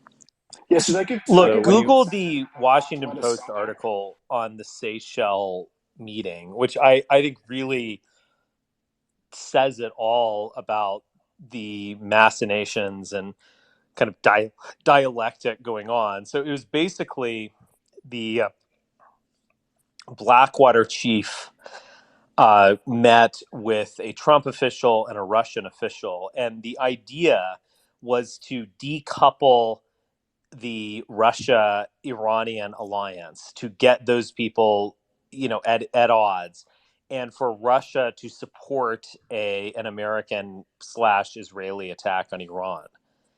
And so that's kind of like the key to unlocking all of this pro Russia stuff. I mean, I was once more pro Russia for various reasons. I would even kind of spin it in the way of like, well, it's like Russia should join NATO, which was promoted actually at some point, and it's like we'll just all be in this one big family, and this is a great thing, blah blah blah. Well, none of that happens, and certainly Russia does not want that to happen. But Trump's pro-Russia stuff, I think, does come from personal commitments to some degree. It might even come from a good place in some degree, to some degree. But it, like, when the rubber hits the road, it is fundamentally about decoupling Russia and Iran so that so Russia can be in support of a joint attack on Iran. That's what was actually attempted, and that didn't go quite well.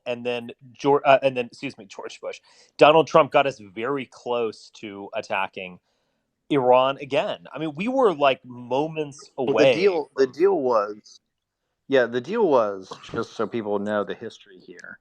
The deal was that the Israelis, so Netanyahu wanted Iran to basically be perpetually sanctioned, and the Russians supported Trump's reelection or Trump's election in 16 because they thought that they were going to have the sanctions removed from them.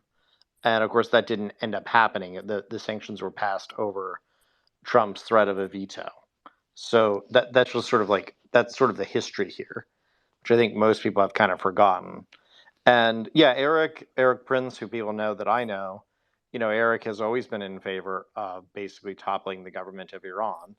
And there were lots of different players that wanted that to happen for their own financial and reasons. Mostly, it has a lot to do with if Iran is destabilized, the price of oil would shoot up worldwide, and that would be very advantageous to other oil producers. So that's sort of part of the backdrop as well there. Okay, can I ask one more kind of like similar question? This one's about like my perception of your influence on me, given the Hunter Kushner thing. But I think, and you can correct me if I'm wrong again. Like I'm trying to just recall this and word it. But you floated, Charles, like a theory, and I thought it was pretty interesting about Hunter, potentially being a federal informant. And I think you mentioned like the fact that he's not in trouble, for the smear campaign, and you kind of thought it was Mossad who was responsible for like the Oh yeah, laptop. it's the Israelis that hacked him. I don't know if it's Mossad, yeah, Mossad per Israeli. I se. should say Israelis, I guess, It, people in yeah, general. yeah, that's an important distinction. It may be a distinction without a difference because Yossi Cohen, who was former director of Mossad, was kind of criminal in his own right. So he's of course been forced out of Mossad, and he was the one who was doing a lot of the hacking stuff on Hunter, supposedly. So I wasn't sure what to make of that, but I did bring it up that theory up to somebody on the alt right who I really respect, and I think he mentioned to me that he thought the laptop leaks were to hide or distract from the monetary gains he made in Ukraine. But then I think I saw it was you, Charles, that floated the fact that Kushner kind of got paid off by like Saudi Arabia. Is that right? Oh yeah, I mean, and by the way, like supposedly he made $1 million. Whoa, like Yeah, a I million wasn't sure the dollars. details. I just kind of thought it was similar. Just like no, it's just fake. It's the Trump people do this all the time, where you bring up their corruption and they're like, well, everybody's corrupt, and it's like, no, bro, like Hunter Biden did not get $1 billion from the Emiratis and the Saudis. You know, last I checked, $1 million is 1,000 times less than $1 billion. Yeah, You I know, wasn't aware of the facts, but it was just kind of like interesting to me. It just seemed like it was like just a repeat story, almost like it's all been done under the sun kind of thing. It's just odd, And like I said, like I don't like source check any of this unless it's like math or something. But so it's all. no, I mean it's pretty simple. Like if you look at the history, like it's pretty clear that pretty much everyone who's ever done business with Hunter Biden goes to jail. So you have to ask yourself like basic bitch questions about why that is. And few people want to do that for obvious reasons. And there's of course the question here of like Gal Luft and all the weird Israeli involvement in the whole Hunter Biden laptop story, the promotion, promulgation of it, all of that. And all of that is real. Like that's really what happened. Like the Israelis were pushing that story everywhere. And it's because they wanted to put pressure on Joe Biden with his only remaining son. You might know more about this than me. And I'm going off of like a faded memory here, but I thought I saw like a video somebody sent to me. It was like Matt Gaetz kind of like dunking on the FBI, or maybe it was like one of the cyber guys, like in front of like the Jew in charge of Congress. I forget his name. It was so long ago. You know what I'm talking about, right? Like it was kind of like he mentioned The Rod Rosenstein thing, or what? he was going over the Hunter laptop and questioning the FBI. It's probably like a year ago. Like the FBI department head in charge of like technology about it. Yeah, he was saying you don't have a copy of the laptop, and they're like, no, we don't have a copy, and it's because there wasn't really a laptop. It was a hack. It was a hack and leak, and then there was a parallel construction of loading up the laptop. And the same thing is true of the Assange stuff. Like Assange had all of this material leaked to him by the Israelis, which is why people like Alana Goodman, pushed the Seth Rich narrative and pushed there was like an alternate theory about how the material got to to Assange, right, rather than it being an Israeli hacking operation. Yeah, I think like the Assange thing is like way more probably devastating to the United States or whatever, like revealing wise, and like I honestly don't think either one was terribly devastating in the long run. well, the only things that come to mind for me are like the Bradley Manning thing, which I don't even know, what the deal, like what he released. Yeah, Bradley Manning. So Bradley Manning's family as well. She's very tied in with British intelligence. So I think that was a major reason he or she, I guess Chelsea now, was ultimately pardoned. Yeah, I don't really understand any of that. Even the newer one with the guy from like I forget his name, like the Texera guy or whatever. I just can't imagine them like releasing anything that's too major. Well, that The Texera thing is, I think, way that's more complicated. Yeah, I think he had a handler of some kind. Clearly, I mean, it was not as strategically thought through as Chelsea. All right, Manning. let's do a Dark Jarvis. You have your hand up for a while.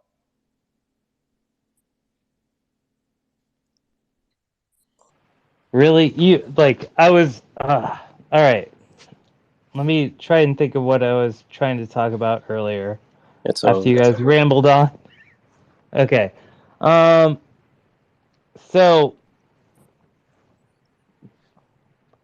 let's think about these things. I mean, like earlier, Richard, you were talking about like religion and Wagner. Yeah, Wagner. Yeah, thank you. And then now Charles is talking about things like, the Israelis, the Russians. I mean, all this stuff actually does tie in a weird way. Like, I was listening to this weird shit on YouTube, like, last night. And, like, actually, there is there's a not too stupid way to tie it in that, like, the collapse of the Soviet Union was fake. And Okay. Yeah. All right. So anyway, I'm getting a little bit sleepy. Yeah, so am I. Maybe we should put a pin in it. All right, guys. Good. Just so you know, Richard, the fall of the Soviet Union was fake, and I saw a YouTube video last night. Yeah, I did too. Yeah, it was good. It was like good. it kept me up. Doing the Yeah. research on the. By the way, I happen to think that the Soviet Union falling might be a bit more complicated than It the was conventional narrative, fake but in a way, in the sense that in a way, I think that Americans felt like we won and that everything had changed. And there's a very chilling line about this, by yeah, the way, in Peter Thiel's speech from the Republican uh-huh. convention in 2016, where he says, "In my day, the fight was all about the Cold War, and we won." And you're like, who's the we Yeah. there? Oh, that's interesting. Who is the we in that case? Yeah. What are you implying there? Well, I mean, Peter Thiel's family is from East Germany. Yeah. And, there's that question of what is Peter Thiel really? Interesting. So, yeah, there's a lot of this stuff where I find myself much more chin stroking on it than I once did. I think nothing really changed for things that matter. Like the geopolitical issues regarding Russia did not change at all. The Russian security apparatus did not change at all after the Cold War. No, if anything, it became a more mob state, Yeah. though. Which, in a way, I actually am of the view that the collapse of the Soviet Union really was a geopolitical tragedy, insofar as the Russian deep state was so enfeebled by a crashing price of oil brought about by the Reagan policies of drill baby drill. So if you have this view, I mean, Reagan encouraged all these dictators all around the world to produce oil at any price. Right. And that led the price of oil in the world to basically plummet, which in turn made it harder for the Russian war machine to continue to function. Which is a very interesting kind of approach. Sort of the opposite. The Carter approach was, let's have a Department of Energy, let's transition to other sources of oil, so therefore we don't have to care about oil. And the Reagan approach was, no, we're going to go to Angola, we're going to go to all these like crazy shithole countries all around the world. And we're going to go basically tell them, hey, you need to drill oil at any price, and we'll sell you weapons. And they were like, okay, sounds good. So, I don't know. I have a darker view of World War II and of the Cold War than most people. But my basic read on it is that the Reagan was actually way more friendly to the Soviets than we really kind of acknowledge. And the Tiananmen, so basically there was an effort by the United States and Russia with our proxy of Gorbachev to take out China through Tiananmen, and Tiananmen failed. The Chinese reasserted control and then toppled our puppet of Yeltsin in Russia and installed Vladimir Putin. And Vladimir Putin, of course, was also tied in with the Likud networks and has apparently known Netanyahu since the 1990s. So there's these interesting relationships that go on like that. My question, so did you, by the way, get a chance to watch the French documentary about Clearview and I Juan saw and some everything? clips of it that you posted. I haven't seen the whole thing. I'm curious. It's only about an hour or so. I'm curious what you think of Interesting. it. Maybe we could chat about that on the next one, because it is very French, obviously, but in a way, it kind of helped me. It's strange, like the whole thing. You met Juan, I think, at one point, because I recall us having dinner like at some Italian restaurant right before the convention. Yeah, definitely. In 2016, and I recall leaving. I got like a call or something, and I recall leaving early. But Juan was sort of still there. I heard all of his neo-reactionary theorizing. Yes. Oh, really? What did he have to say about that? He was talking about how it's a great thing for having like celibate gay men in the church because they ultimately advance civilization and all this stuff. And I was just, my eyes were rolling out of my head. Basically. He looks exactly like a lesbian I used to know, like spitting image of a lesbian. He looks like Ellen Powell. the woman who was the head of Reddit at Oh, one point. interesting. So, what is your? Give me the long story short on all of this. Oh, the long story short of it is the U.S. government asked me to help set up a facial recognition product, and I did that with Mm-hmm. Juan. And Juan and Richard and I started the company together, and we wanted to kind of have like a tech alliance of the nerds and the Jews and the American deep state. And Juan basically tried to cut me out of the company. So Uncle Sam was like, "Hey, you should sue about this." And I was like, "Okay, fine." So I got my British deep state lawyers in Alston Bird, and we sued. My judge is Judge Falia, who's a very impressive judge, an Obama judge, but nonetheless very Mm-hmm. impressive. And basically every step of the way, I've been kicking the ass of Juan and everybody in these suits. And about a year, actually almost 2 years ago now, the French approached me and they were asking me all these questions. And I was like, well, I can do it in French if you want. And so I met Mm-hmm. them. They were sort of surprised by the American that speaks fluent French. So I met with them. They sort of realized that, they were trying to basically make me into a villain. And I was like, all right, well, that's just not true. I'm happy to be your villain just because it's kind of cool and all.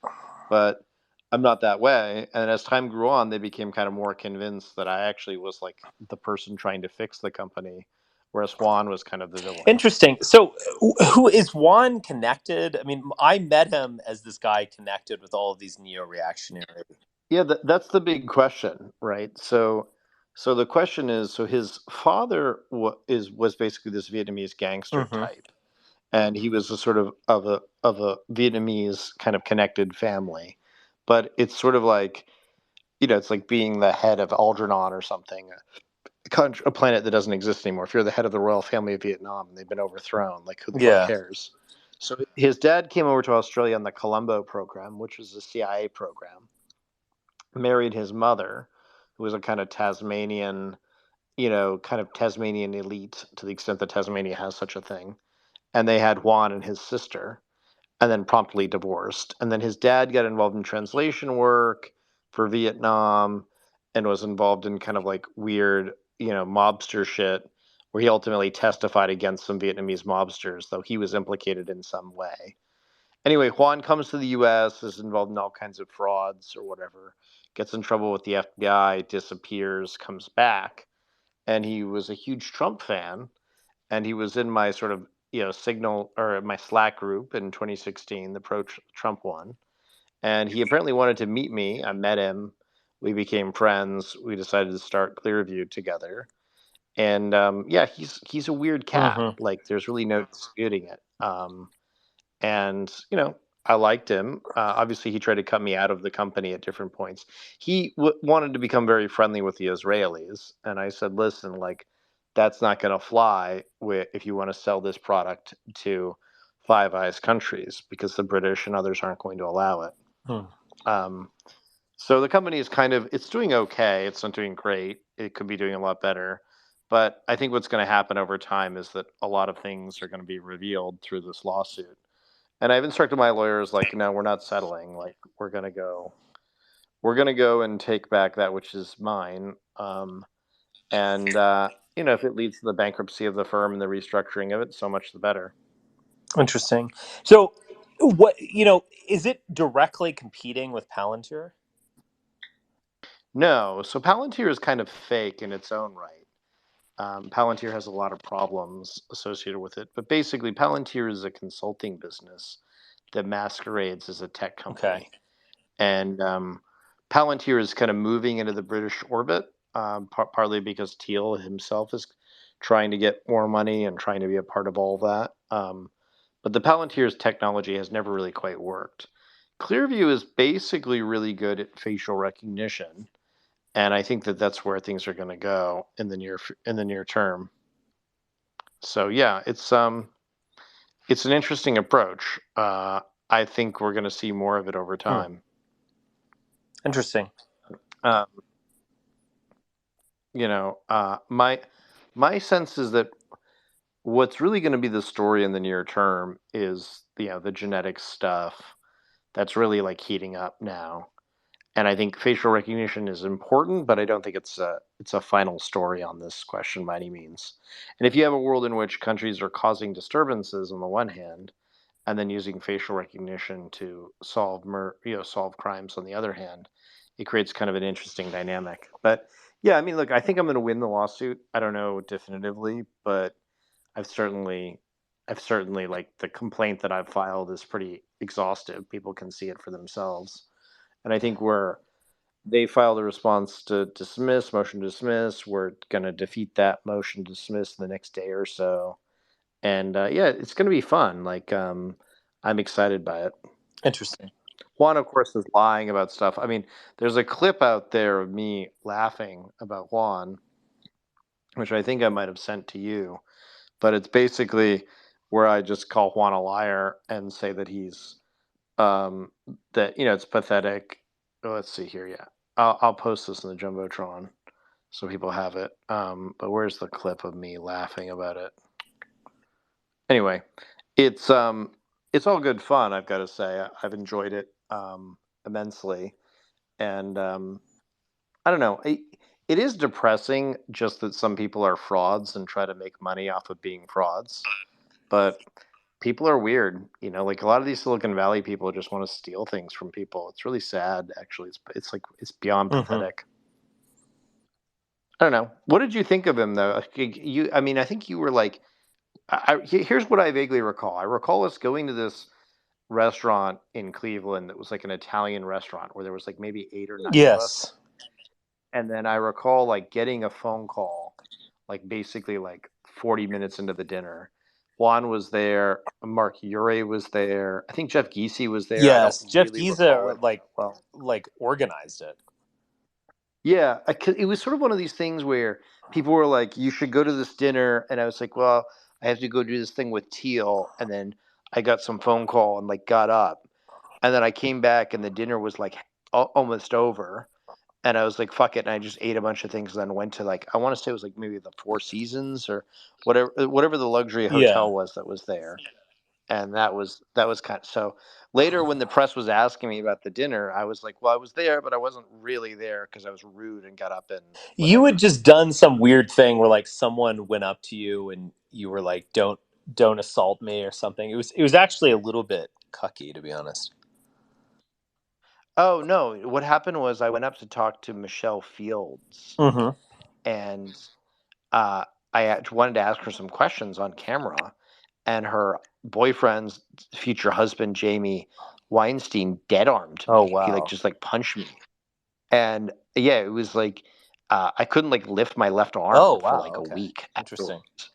And so I was like holding my phone in a weird way, and I was talking to somebody in the press who was asking me about it. And then I was just like fielding calls or whatever. You know how it is. Like one thing leads to another when you're like wandering. Or I was like wandering around the dinner outside because I remember the table was outside.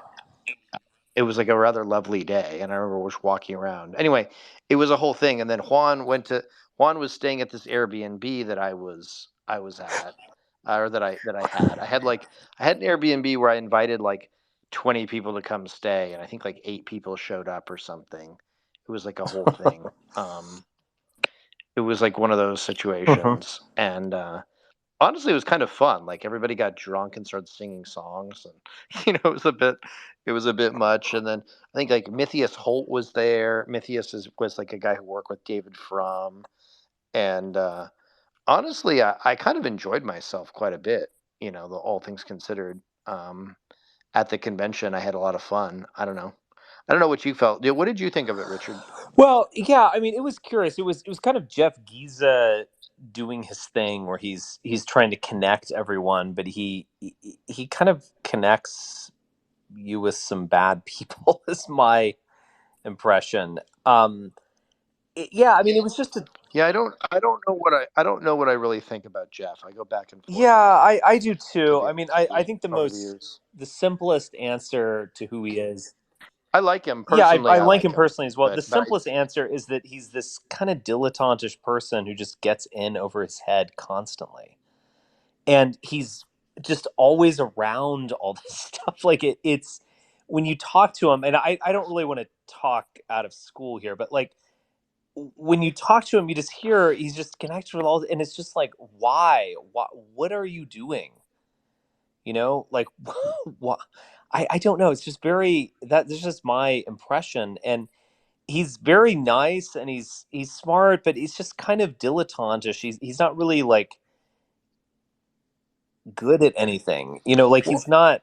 well, in fairness, I think he has gone through a lot Yeah, he too. has. I mean, I don't want to I be too think, mean to him, but it's yeah, just kind of like, yeah. what is it that you're about? Like, what do you care about? Like, what do you, like? It just seems like this. It's this endless like game of hanging out with people, and it's like, oh yeah, I hang out with Mike Cernovich or what. It's just like, dude, like, what is this? Like, what do you actually want? And I think he gets so far by playing the Peter Thiel card, and it's just this kind of like constantly, I'm friends with Peter Thiel, but it just seems like he's like floating around like on like an inflatable raft, like just drifting, and. Well, I think the bigger question is, who is Peter Yeah. Thiel, right? And Well, I've asked you that I question think that directly, and I don't really have an answer. I mean, I've studied it Talmudically, and I don't have an answer. Mm-hmm. I think that Peter is basically an alien, like Musk is, like David Yeah. Sachs is, and that they basically middleman between the great powers, be they Russia, China, America, and they sort of live in a kind of overclass over the rest of us, and they are very uncomfortable when you ask them to pick sides, which is essentially what the Ukraine war Yeah. does. And they were sort of living in a geopolitics that no longer works. It's kind of my read. And I think they're just wrong about a lot of key questions about how the world works and about what's going on. They're either wrong or Mm-hmm. malicious. I don't know if I believe that Thiel is malicious or not. I do believe David Sachs and Elon are Yeah. malicious. Um, so, but I can tell you, like, I think Thiel has for many years had charlatans and frauds in his orbit, Definitely. and foreign intelligence and others. And honestly, I find Thiel to be very exhausting. Um, as a lot of these figures, they strike me as not serious people, not capable of serious thought. Um, and to some extent, they all seem like kind of actors, or like it kind of feels like I'm dealing with like the drama club whenever I deal with these people.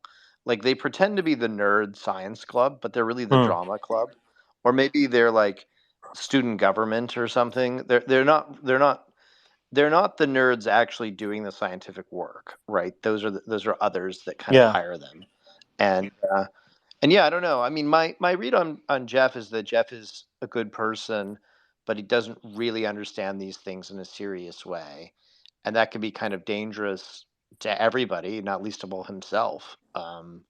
And I will say, I think 2016 was kind of an eon ago Yeah. in a lot of ways. Like, I mean, it was pre. I mean, I was married at the time, had no children, was, a Trump supporter. I'm now a Mm. Biden supporter, right? Like, things are very different in my personal life, and I want to give people grace and whatever to kind of whatever on that. But one of the people that's quoted in the film is Katie McHugh, and Katie McHugh is sort of like claiming that we're all like white nationalist, white supremacist types. And I remember Katie was the one who wanted to introduce me to all these white nationalists, like the Wolves of Oh, Vinland or yeah. whatever.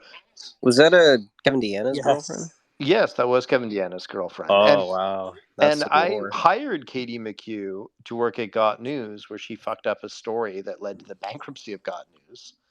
And I hired her because she had been fired for working for Steve Bannon. And Bannon, to his credit, called me and told me not to hire her. And I didn't listen to him.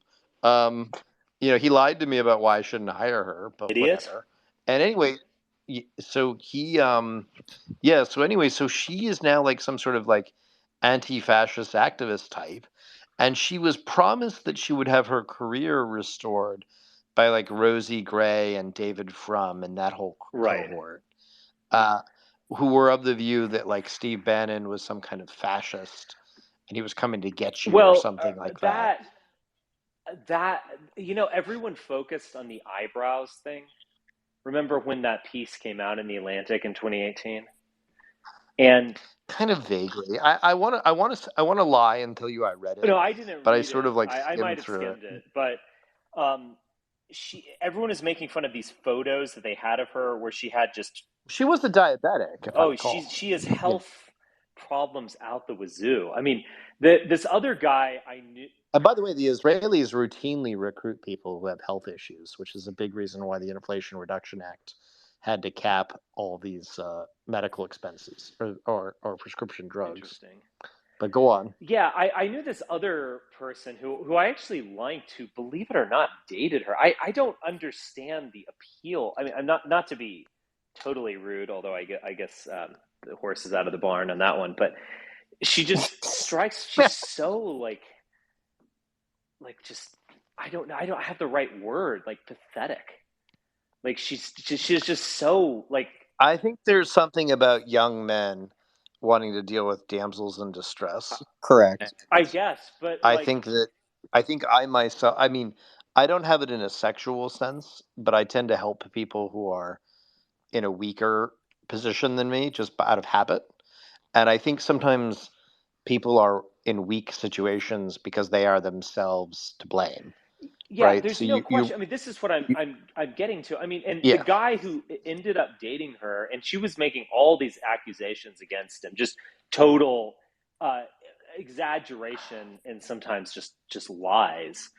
And this is kind of the backstory. I guess I am kind of talking out of school here, but yeah, this is probably pretty fascinating for everyone. Well, I don't think we're in the same. I don't think we're in the same school anymore. Right? No, we're not.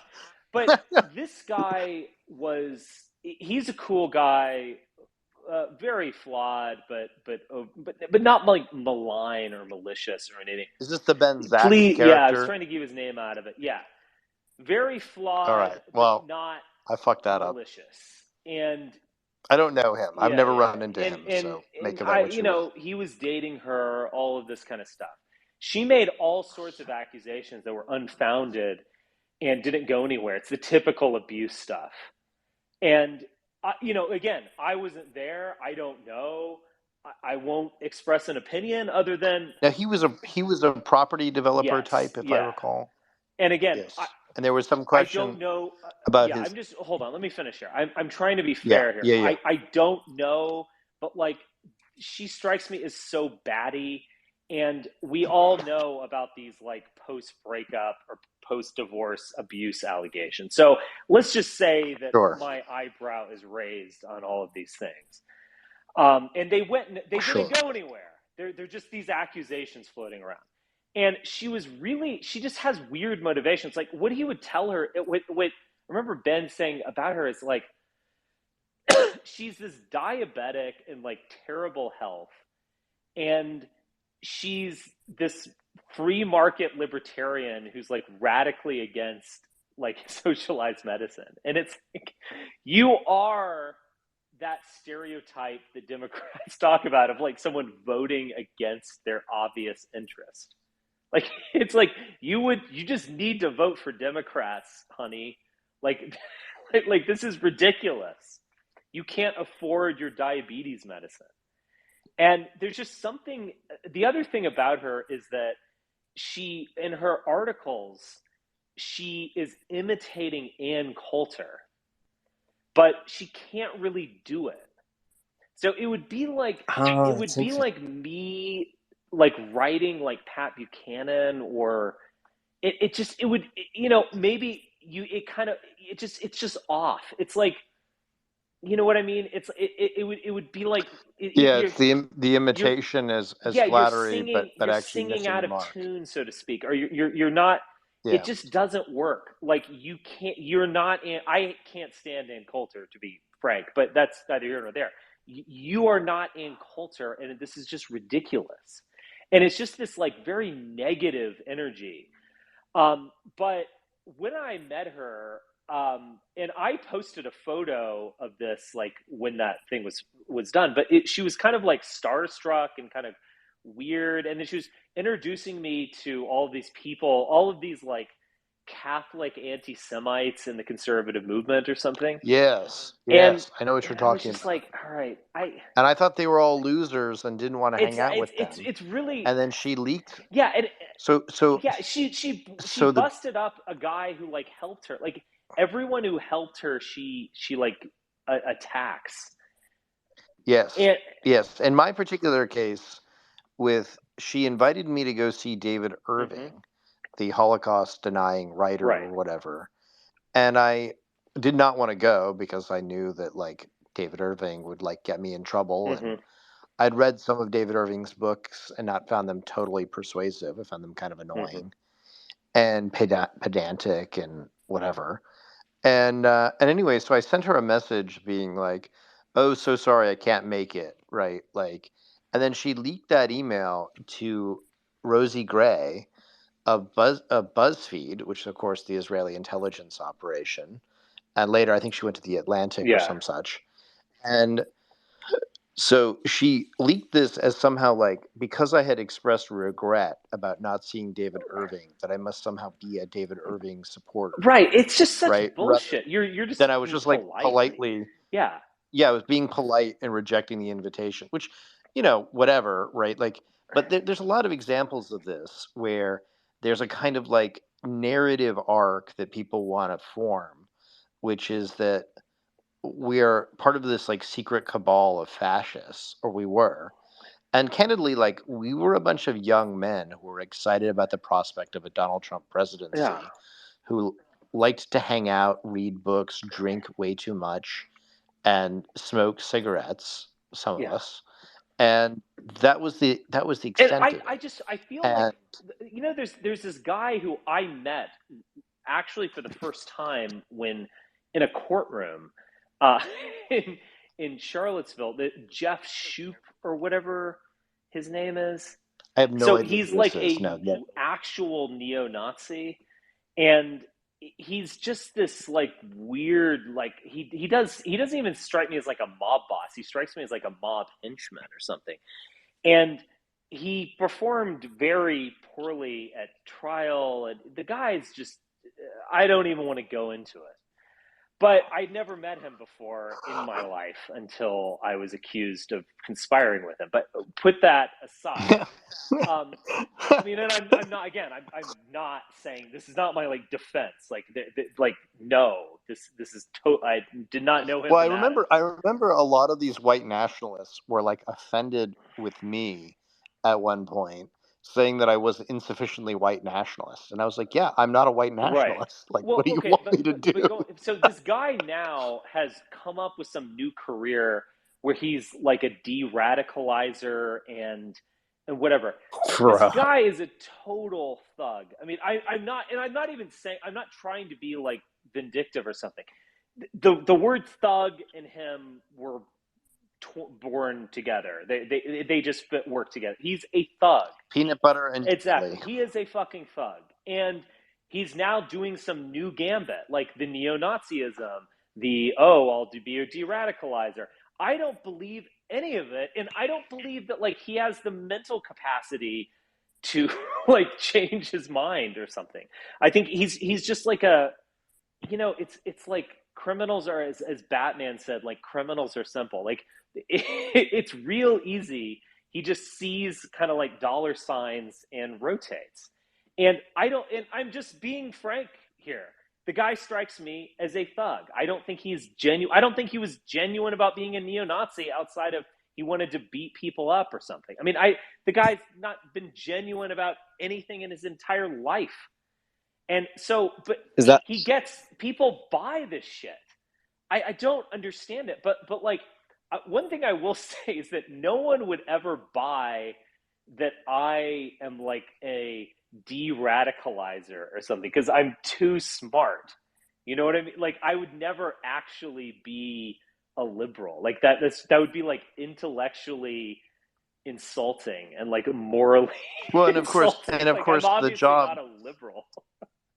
well, the job isn't to actually de-radicalize people. It's to catalog them. Oh yeah, right? I mean, Like if we're clear about it. Sure. I mean, you could suggest You that know? he's doing it for. I think it's simpler than that. I just think he moves from one gang to another.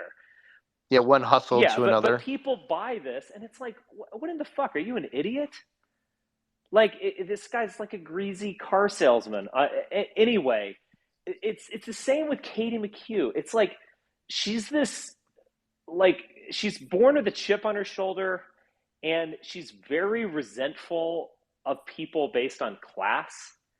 And I think that is almost Yes, like, well, she makes the claim in the film that I am somehow like anti anyone other than cisgendered white men, right. And which is just categorically not true. Right.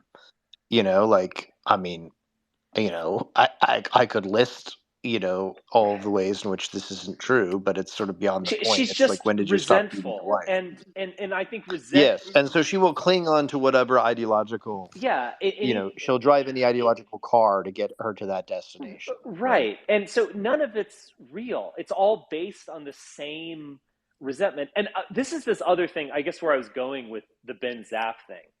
So I remember I had dinner with Ben Zapp, and you know, look, I'll just be honest here, okay? I was, you know, we had some raw oysters and drinks, and the topic came up about, yeah, the topic came up about, you know, afternoon delight with Faith Goldie, and so she was like, Nothing wrong with that, of Richard. course, there's Many men nothing have been wrong with there. that. But she was like, no comments. No she was comments. like, again, I, you know, it's like she was just staring at me like I murdered her dog or something. And it's like, listen, Cupcake, all right, sluts are gonna slut, all right. Like, it's not. I'm not even. I'm so over it at this point. It's like, who the fuck cares? It's not even like my most scandalous like sexual adventure. Like, I don't. What the fuck are you like? You're like wait, what is your fucking problem? Well, it was because Faith was attractive. Exactly. And it's she was pure resentment. And so she went Yes. to like I remember this thing, hearing about it. No one told me about it. I just heard about it secondhand. But there was something where she wanted to like give this to the New Statesman or whatever. And it's like, okay, this is like page 6, like 3 columns in. So like, this is like, yeah, I think Peter Brimlow stopped that from happening, to his credit. To his credit, he's trying to rescue Faith's honor or whatever. Who the fuck cares? Everyone. No, I think to his credit, insofar as it's not news. Like, like a slut being a slut is not. He stopped Katie from doing that. Yes. Okay. Well, yes. I guess to his credit, but it's just so. He has other demerits, yeah, right. But yes, it's just so irrelevant. Like, it's just such like, it's like, of course Spencer did that. Like, you know, look at the bastard. It would be rude. It would be rude not to have sex with a slut, in my opinion. Well, exactly. And it's like, look at. Do you think Spencer is Mike Pence? Like, what the fuck? What an insult! Exactly. Like, no, of course. Well, he's gonna, I mean, this was the danger. This was the problem you and I always had. He's gonna pick it. So. No, you and I had this. You and I had this problem just of being wrap it up, too heterosexual. All she does is hate. She is like, truly, she is a hater. So there's no point to any story. Well, you will love this video where they tune out her voice or whatever. They're like, she's in hiding because she fears the far right. And they like alter her voice and everything. And I just saw that, and I literally gut laughed. Like, you know when you see something that's so implausible, you have to see it. You'll love it. We go after Katie McHugh. I mean, I've got a sock drawer that I need to. No, it wasn't just you. She believed that all of us far rightists were going to have her whacked or some such, as if we were somehow like some kind of like rearrange my sock drawer. Like, that is. See, I will get to whacking Katie McHugh after organizing sock drawer, doing the laundry. I've got dry cleaning. It's way down on the list. Like, this woman is so fucking irrelevant. Like, do you know when you meet people and And they're so delusional as to think that people are thinking about them, Right. and so then they are like resentful that you're not thinking Exactly. about She them. wants it to happen. It's like that. It is like that. It's like, don't, like, don't hit me, don't hit me, don't hit me. It's like, what? I'm not going to hit you. Like, I don't give a, you're Katie McHugh. You're like literally a moron. Like, do you know, one of the funniest things that Ben Zapp ever told me about Katie McHugh is that her name is Katie. Like, her name isn't Catherine. Like, on her birth It's over. certificate, it says Katie. Yep. I remember her showing me her driver's license one time with that. What? Yep. The actual fuck? Yep. Her parents are so dumb. They like. We should be mean. No one chooses how they're named. It's truly not her be mean. fault, but it's just like everything you learn about her, it becomes more pathetic. Well, for me, the big thing was David Frum had this. So David Frum and I had lunch like a week before Trump won. Yeah. And he bet me that Trump wouldn't win and that Trump would destabilize everything. And he bet me, and then of course welched on the bet because he's a coward. Yeah. And he then got Rosie Gray, his sort of puppet or whatever, to write these pieces just like lambasting me for having the temerity of like believing Trump would be president, and then hiring, I hired Katie McHugh after she got fired unceremoniously from working for Breitbart. And then I learned that she was leaking on me and lying about me in the 10 months that she worked for me or so, 9 months or so. And it was so maddening. It was so infuriating because she claims in this French, France 24 interview that she'd worked with me for 4.5 years. And it's just like patently untrue, patently fake. And it's really annoying. It's more like, it's like when you step in something and you're like, my God, do I have to do this? Do I have to like get this crap off my shoe? Yeah. It's like that. And of course, she claimed all these things about Mr. Zapp, and she told this to a friend of mine, and I said, "Go to the police, if it's true." Exactly. And she's like, "Oh, I can't do that. I can't, whatever." And it's like, yeah, you can. Like, we'll go right now. Like, get in the car. We'll go. But of course, she didn't want to go to the police. She just wanted to weaponize various betas in the press against various people that she resented for this, that, and the other reason. Yes. There's no. And I remember it's on not Charlottesville at all.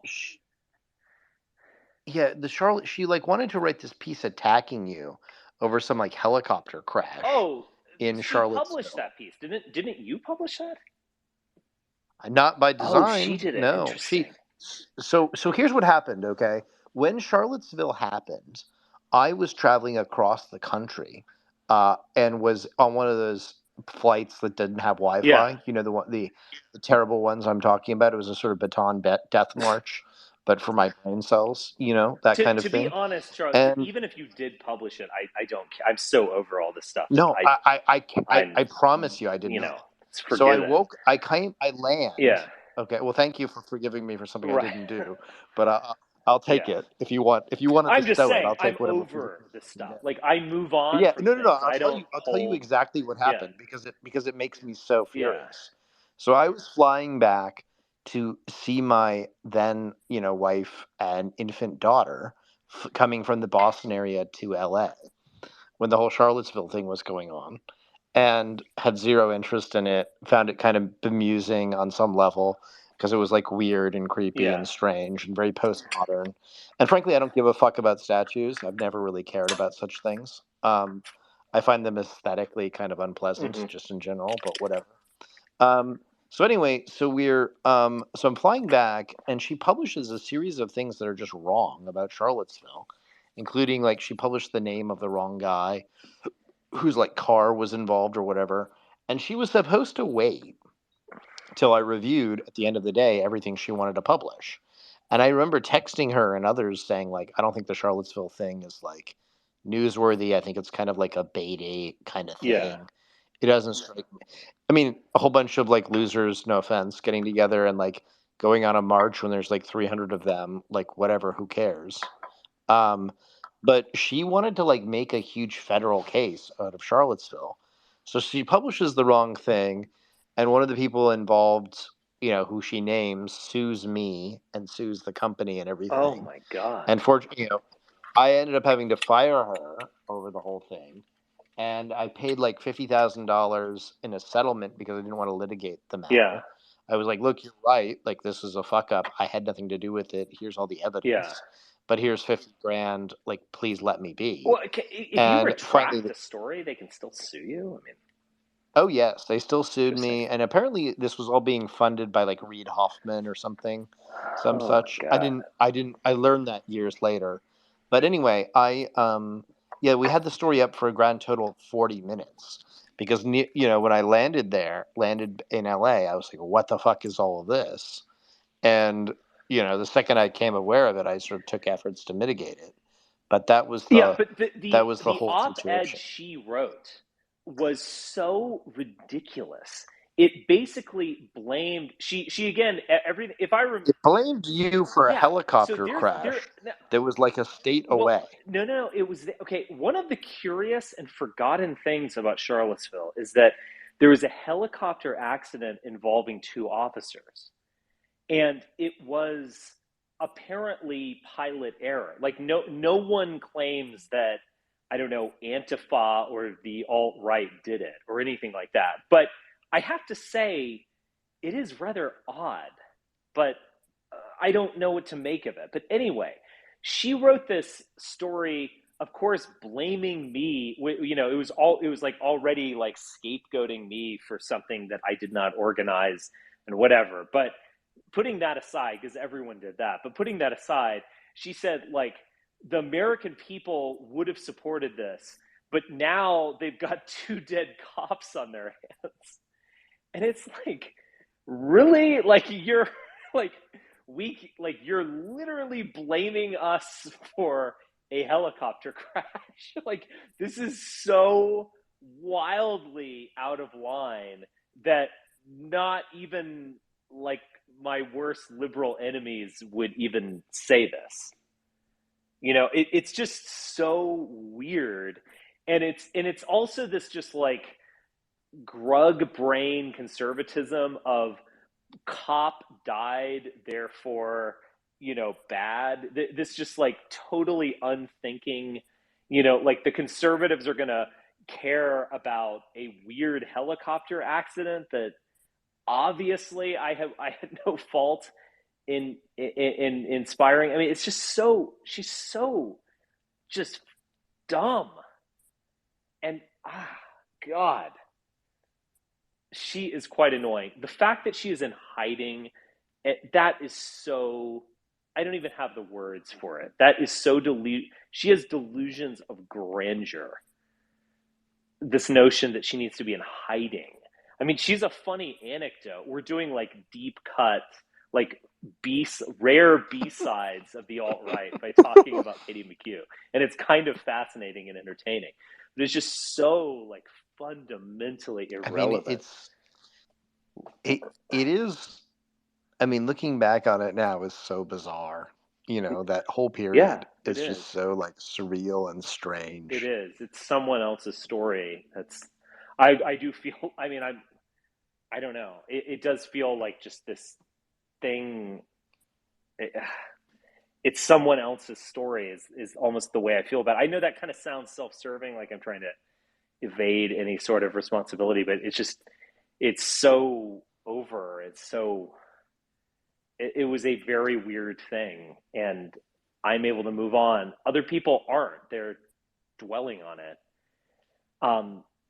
There are a lot of people who 2016 was like the highlight of their lives. Yeah. It's really kind of disturbing in a way. They want to return to it or something. I absolutely don't. Yeah, it's weird. You it's tweeted creepy. this out. I mean, I definitely want to put this. I want to use this in some way. Maybe put it on my gravestone. But like, everyone talks about how they lost friends because they supported Trump in 2016. Like, how many friends I lost, and I would put friends in quotations, due to supporting Joe Biden in 2020, or due to not going along with, I was talking about me personally, not going along with like weird COVID conspiracies, and like the amount of like the alt-right that began to just hate me for that. I think it was just so telling, because they'll say things like, oh yeah, we're beyond left and right, and like we're whatever. The second you actually say, oh, I think the Democrats better, actually, I think this is just a better, overall, flaws and all, I think it's better, they hate you. Like you stabbed them in the back, you betrayed them, they're just deranged people. But again, like what you were saying with that, like, I'm glad the war is going on because it reveals all the traitors. I think it really does reveal these people. Like, I don't, of all the things in my life that I regret, backing Joe Biden is not one of them at all. That's like the thing I'm most proud of, because I went out there and said no to this fucking nonsense. And no, I mean, you and I were pretty early and enthusiastic about how Trump had fucked up in all these ways. And it's shocking to me that people want to go back to him. Yes. Or just go back to really all is. that shit. I don't know. I felt as if my life was categorically worse after the Trump presidency, and that it's been absolutely way better ever since Joe Biden took office. Yeah. I can see a way. You can see a way forward, and with all of that craziness, where I end up is dead. I mean, I've said this before. This like multiverse or whatever. I can see like a version of me invading the Capitol on J6 if I'd stayed on that trajectory. No, I don't Well, see it. You know what I mean, though. I do. I mean, it's like because I can. But I think we were things. used. I think we were genuinely used because we had brains and panache and a kind of verve around Trump in 2016. And so there were powers that be that wanted Trump elected. And so they used people like us who were persuasive and smart and whatever to then kind of hide behind us as we pushed through the wall. And then they stabbed us in the back, like, repeatedly. Yeah. And I think that phenomenon was something I could never have dreamt up, but it's something I definitely experienced. I think you did too. Oh my God. And again, I'm not going to play your fucking game anymore, is also my conclusion from all that. Well, I also think that one of the things I've come to realize is that the Trump years were about the systematic purge of intelligent people from the right. And you could see it in all these different ways, the kind of suspicion of intelligence, the suspicion of authority, the suspicion of, credentials. Mm-hmm. All of that stuff was basically like, Tucker Carlson and others were kind of leading the charge against those people. Well, they accomplished that. That is definitely true. Like there are no intelligent people. Those few intelligent people on the right are spies, basically, now. Foreign spies, more or less. Yeah. Which is depressing, but kind of deserving in a way. I will say, too, just a final thought on the Katie thing. One of the things that's taught me, looking back on it, is that there's lots of people who get canceled that deserve it. Like, don't try and rescue people. They will drag you down and drown you with them. There's something about no good deed goes unpunished. Go finish your thought. Finish. Yeah, and when the French lady was asking me about her, I said, like, listen, like, I hired her, she didn't work out, I fired her, and these are all the ways it didn't work out. But she needed the story of this facial recognition company started by these evil racist whatevers she needed that story, so she made the story happen. And so, they posted these photos of me tweeting racial slurs circa 2015. And I was showing how those racial slurs could trend on Twitter. And they claimed that the reason I was kicked off of Twitter was because of those slurs. Au contraire, the reason I was kicked off of Twitter was because I criticized Ray McKesson, who is a friend of, the founder of Black Lives Matter, who was a friend of Jack Dorsey. Friend. Friend. Yeah. Yes. What I was going to say, the cherry on top of the sundae of all this is the eyebrow thing. So when that piece was released and it was clear that she had weird eyebrows, she had fake eyebrows that she's wearing.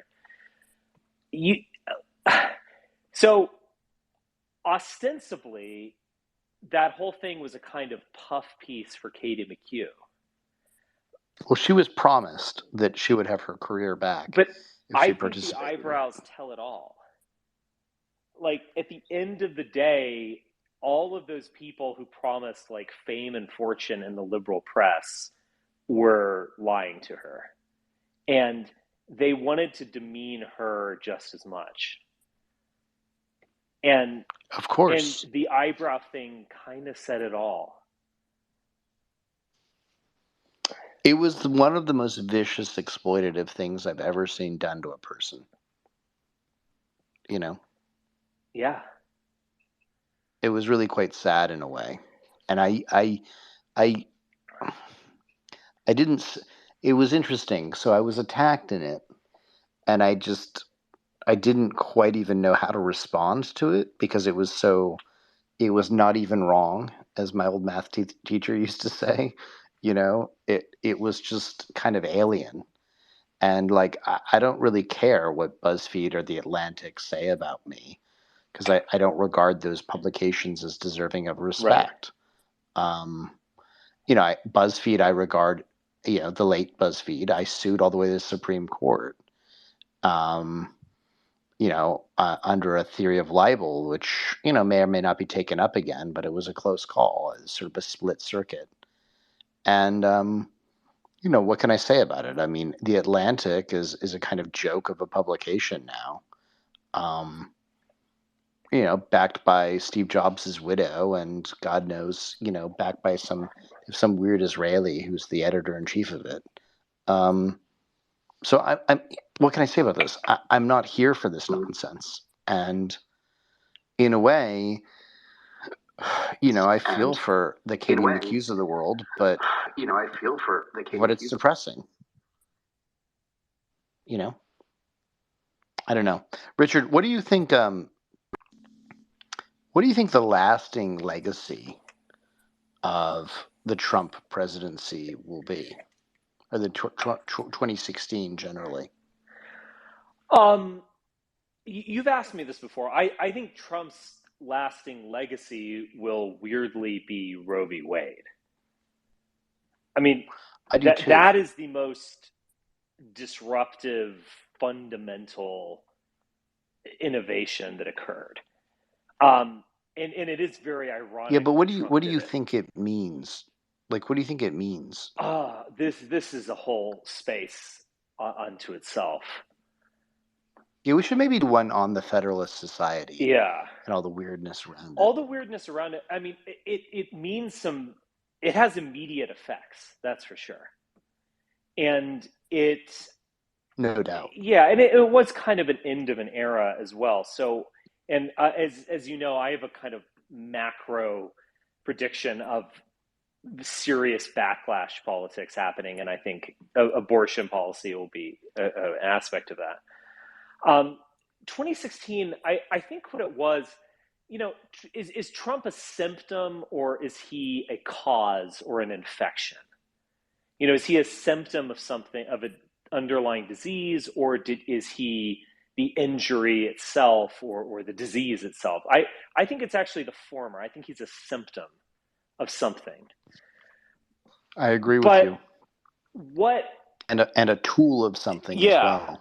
But I do think that, like, and this is almost like a normie opinion that I'm about to express, but I think it's correct.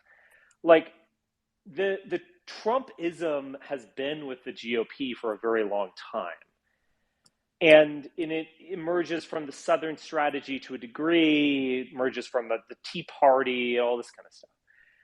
But I do think that it was a difference in degree and not kind. But I don't think the GOP can really go back. And what I mean by that is that, like, you ultimately can't have a Ron DeSantis or Mike Pence or Scott Walker run for president anymore. They are so far into we need this crazy, bombastic bowling ball to roll in, or otherwise we cannot win.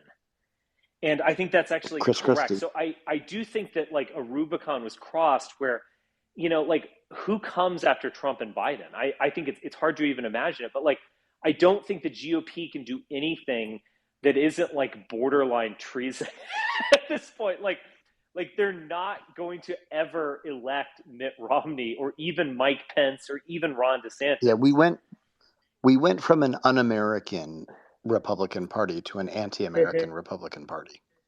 So I don't think J6 itself will be repeated, but stuff like that is there. Like, they all hate, like, they hate the IRS. Okay, that's kind of understandable. But, like, they basically don't like paying taxes. No one has ever liked paying taxes in the history of the world.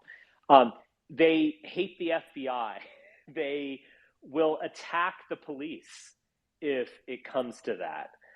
They think every institution needs to be annihilated. They think reality is, in fact, incorrect or something. Like, they have a different reality that they're living in. So, I mean, they have gone so far. I mean, for instance, this is a mild example, but Marjorie Taylor Greene the other day was talking about how Nancy Pelosi's daughter she was caught filming. She was, like, in the hallways during J6, filming for one of her documentaries, which I think is on Netflix or something like that. And Marjorie Taylor Greene was suggesting that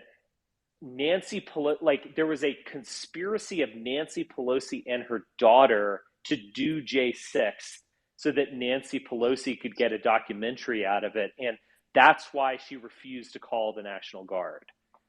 Which, first off, she's not in charge of that stuff, but that's neither here nor there. Like, they are so deranged, and, like, they both commit borderline or outright treason, but then, like, pretend that it's, like, some weird, wild conspiracy against them at the same. It's just they are so far gone. I know this almost sounds like a normie liberal opinion, but that doesn't mean that they're wrong. They are really far gone at this point, and there is no going back. There is no Ron DeSantis presidency. There's no Mitt Romney in the wings. No, if anything, Trump was actually moving in a more moderate direction away from the kind of anti-American forces within the GOP. Well, not after he lost the election. Not after he lost the election, but his campaign of pro single payer healthcare, his unwillingness to fuck with entitlements. You mean in 2016? Yeah, and a lot of that is coming back. Yeah, that's the kind of weird. Yeah, and weird he's now thing. free to talk about these things, which is kind of the tragedy of Trump, is that he got in there and he just kowtowed to the RNC and to the Federalist Society. Mm-hmm. That is the weird thing, where I have more sympathy for Trump now than I did in 2021, where I was just like, fuck Trump, impeach the bastard, throw him into prison. Now I kind of have a mixed feeling about him at this point. Well, he's one of these guys that only loves to campaign. He doesn't actually like to govern. And Rod Blagojevich used to say that the job of governor should be two people. There should be the guy who campaigns and the guy who actually is the governor. Right. And I think there's something to that with the presidency as well. There should be a third. I think the very fact that we had the shadow Kushner presidency was a tell that Trump didn't actually want to be president. Yeah, he wanted to sit at his TV and yell at Fox News all day. Yes, he wanted to campaign. I mean, that was one of the jokes that I would tell on Twitter in like 2019, where or in the summer of 2020, where there would be like there would be a riot and they'd be like, "This is Joe Biden's America." It was almost as if he weren't president. There was another thing of like, it's some like there was. I remember tweeting this, and it was like a Don Jr. Tweet that I quote tweeted, and it was as if his father was not literally the president at the point. He was like, "Can somebody do something about the federal government?" It's like it's like, I don't know, run for president. I don't know, just throwing things out there. Trump is best as a campaigner. He's best out of actually having to govern. That is absolutely true. And I had mixed feelings about him in this position. If he were president again, I would, and that is a possibility, although a slim one. I would absolutely be his antagonist. But I now have kind of mixed feelings with. Well, it kind of depends. For me, it depends. If he publicly broke with Netanyahu and Jared and others, it would be very hard not to support him again. True. My view is that basically there's a number of politically incorrect things that restrict the GOP. So they love cutting entitlements. That's like a dream of theirs. They love being, autistic about the national debt. They love these like work requirements that are basically punitive and ridiculous. And they love these like weird foreign Middle Eastern wars. And if Trump got in there and he said, actually, I've come to realize the Palestinians are correct. Can you imagine the sea change that would cause? Yeah. And there's a whole bunch of rednecks who support anything Trump does. So they would immediately all become pro-Palestinian overnight, like that. Yeah. And that would be, I think, very healthy for our politics. But the unwillingness to take Israel seriously as a threat to our way of life, that has had all kinds of weird permutations. Definitely. Now, I don't think Trump is courageous enough to do that. Maybe he's being blackmailed. I don't think he's a sincere convert. Like, unlike Ron DeSantis, who very much is the Shabbos Goy, I think Trump is always a reluctant Israel firster. But, that's kind of my read on it for what it's worth. And I think Christie, who put Jared in jail, he's the man we need for the moment. Jared's dad in jail is the man we need for the moment. Okay. Is he going to announce I think space? Yeah. No, he's going to announce in a real presidential hall and all the rest of it tomorrow. It's good stuff. Where is he announcing? Yeah. And by the way, in New Hampshire. He can just write off Iowa. If I were his strategist, I'd say just write off Iowa and just focus. No, I would go there and out-eat everyone. And then, have a documentary film crew with you, documenting all of the food you're eating. I mean, Paulie knows. Paulie's an Iowan. Like, those people like to eat. There's like nothing to do in the Midwest other than eat. People don't even fuck there. It's the weirdest place. Well, they have a lot of kids. How do they do that? Sometimes, allegedly. Minnesotan. She's Minnesota. That's different. Yeah, but she was born in Iowa. Minnesotans fuck. Iowans don't fuck. They just roll everywhere because they eat all the time. If you go to any of their fairs, you know what I'm talking about. That's kind of true. Can't you get like deep-fried Cokes and things like that? Yeah, it's disgusting.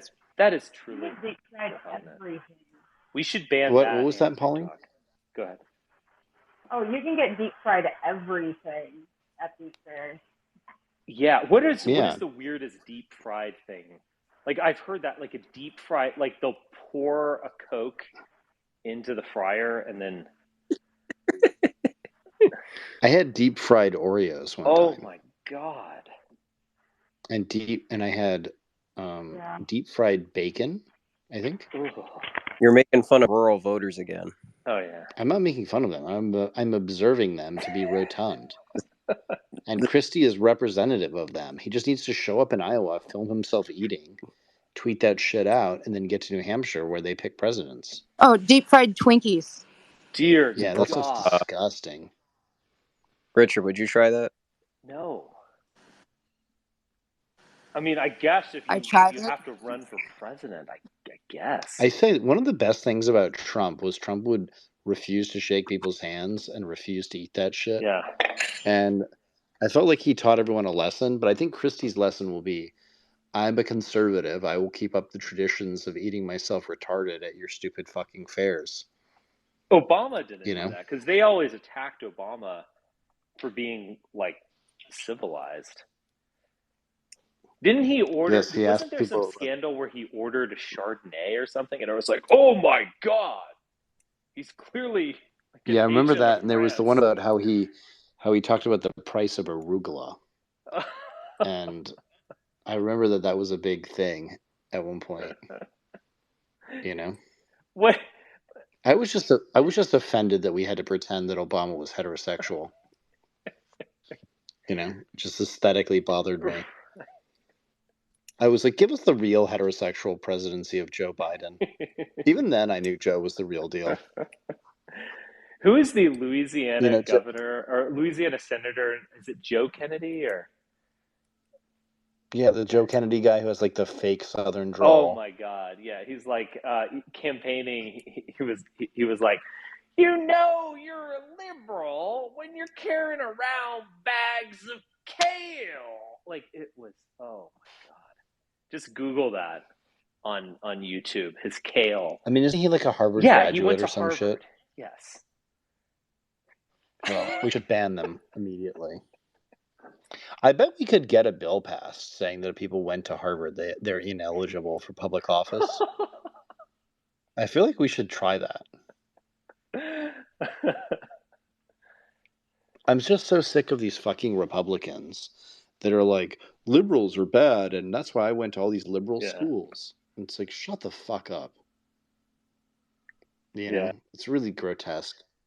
I will tell you, the thing I love the most about the Joe Biden presidency is how little we have to give a shit about these over-credentialed losers. You know? I mean, there's all these people trying to make an argument that Ron DeSantis like went to Harvard and Yale and therefore he's special. And nobody believes that. You know? It's just kind of ridiculous. 96% of Congress has their bachelor's degree, and like 70-some percent have degrees beyond that. And I think in America, like only like maybe 30-something percent of people aged 25 and above have their bachelor's degree. So it's not very representative of America. But... Well, if it was a representative of America, we'd have at least one Down syndrome person there. You know? It's not supposed to be representative. It's supposed to be elite. Yeah, I'm not We need to against change that. going to a good school in theory. I think. Well, the question is, are they good schools? Yeah, and who are these people? Like there is something. There is something like I think DeSantis. This is not George Herbert Walker Bush's Yale, people. And DeSantis is this like super mediocrity. Like it's the way that I thought of it. Like he reminds me of a high school principal. I think that's like his correct station in life. There's just something. But I just find him to be an insufferable whiner. Yeah, exactly. There's just something so like. He's always bitching about this thing or the other thing. Yeah, exactly. Yeah, he's just aggressively mediocre, and I hate that. Like, whatever you want to say about like your average Trump Yahoo at one of those rallies, at least they're kind of colorful. But like liking Ron DeSantis, that's like you have a libido for mediocrity. Like that you're evil. I mean that absolutely. Like, or you're just a white collar criminal who wants to Republican president that will let you white collar crime. Well, yeah, that's almost defensible because there's a motive there. But like if you actually like what he represents. Like you're an evil. You're bringing the world. You're leveling the world down to the middle. It's truly evil. Like at least the low like moron hicks are kind of funny, and Yeah, there's something very American about the American original yeah, aspect of these people. And also, like, Trump, for all of his faults, is more interesting than Ron DeSantis. I swear to God, if I have to talk about that son of a bitch for 8 years, 4 to 8 years, fuck that. yeah. We won't. I mean, might as well just. I know, but like, good lord, like, what the fuck? Yeah. It's just disgusting. It's so disgusting. Like the fact that I was talking to somebody recently about this from Florida, and I was saying, arguably the governorship of Florida is the most powerful Republican position in the country other than president. Why do you say that? I mean, because, well, the governor of California is always going to be a Democrat. Right. The governor of New York, always going to be a Democrat. The governor of Texas is a weak governor position, right? The lieutenant governor calls a lot of the shots there. So really you're left with the Florida governorship in terms of like authority and all the rest of it. So I don't know. My takeaway in the last few years has been that the state government, being a governor and a serious governor, that's where this stuff should be. But yeah, I mean, I will tell you, like, I don't like Italians who bitch and complain. Like there's something very effeminate about it. Mm-hmm. And then I don't like his wife. Like Trump, for all of his faults, like kept Melania in her place. And like that was fine, But there's something kind of like uncomfortable about seeing Ron DeSantis everywhere with his wife. It's just like weird. It's creepy. I think she keeps him in his place. That's what's happening. Yes. And like absolutely. And like absolutely not. Like that is not. There's a reason we've never had an Italian president and never will. I think she gets him. I sure hope so. He deserves it. That happens more than you would know, actually. Oh, all the time. Many of us call that foreplay. But yeah, look, she only hits you when you deserve it, Richard. Don't make me do this. She does it because she loves you.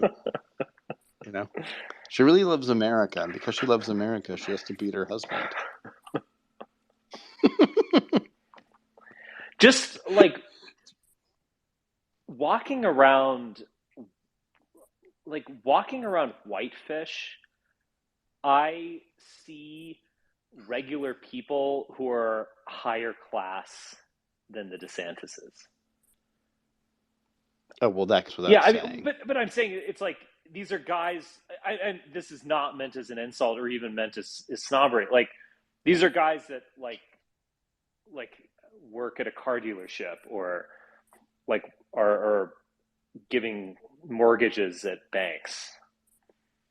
They're just clearly just superior in every way. You could have a conversation with them, to go back to this theme, than the DeSantis. They are just what is it's like, I know it's kind of a shrill liberal line, but like Walmart Melania, like yeah, I definitely see that with her.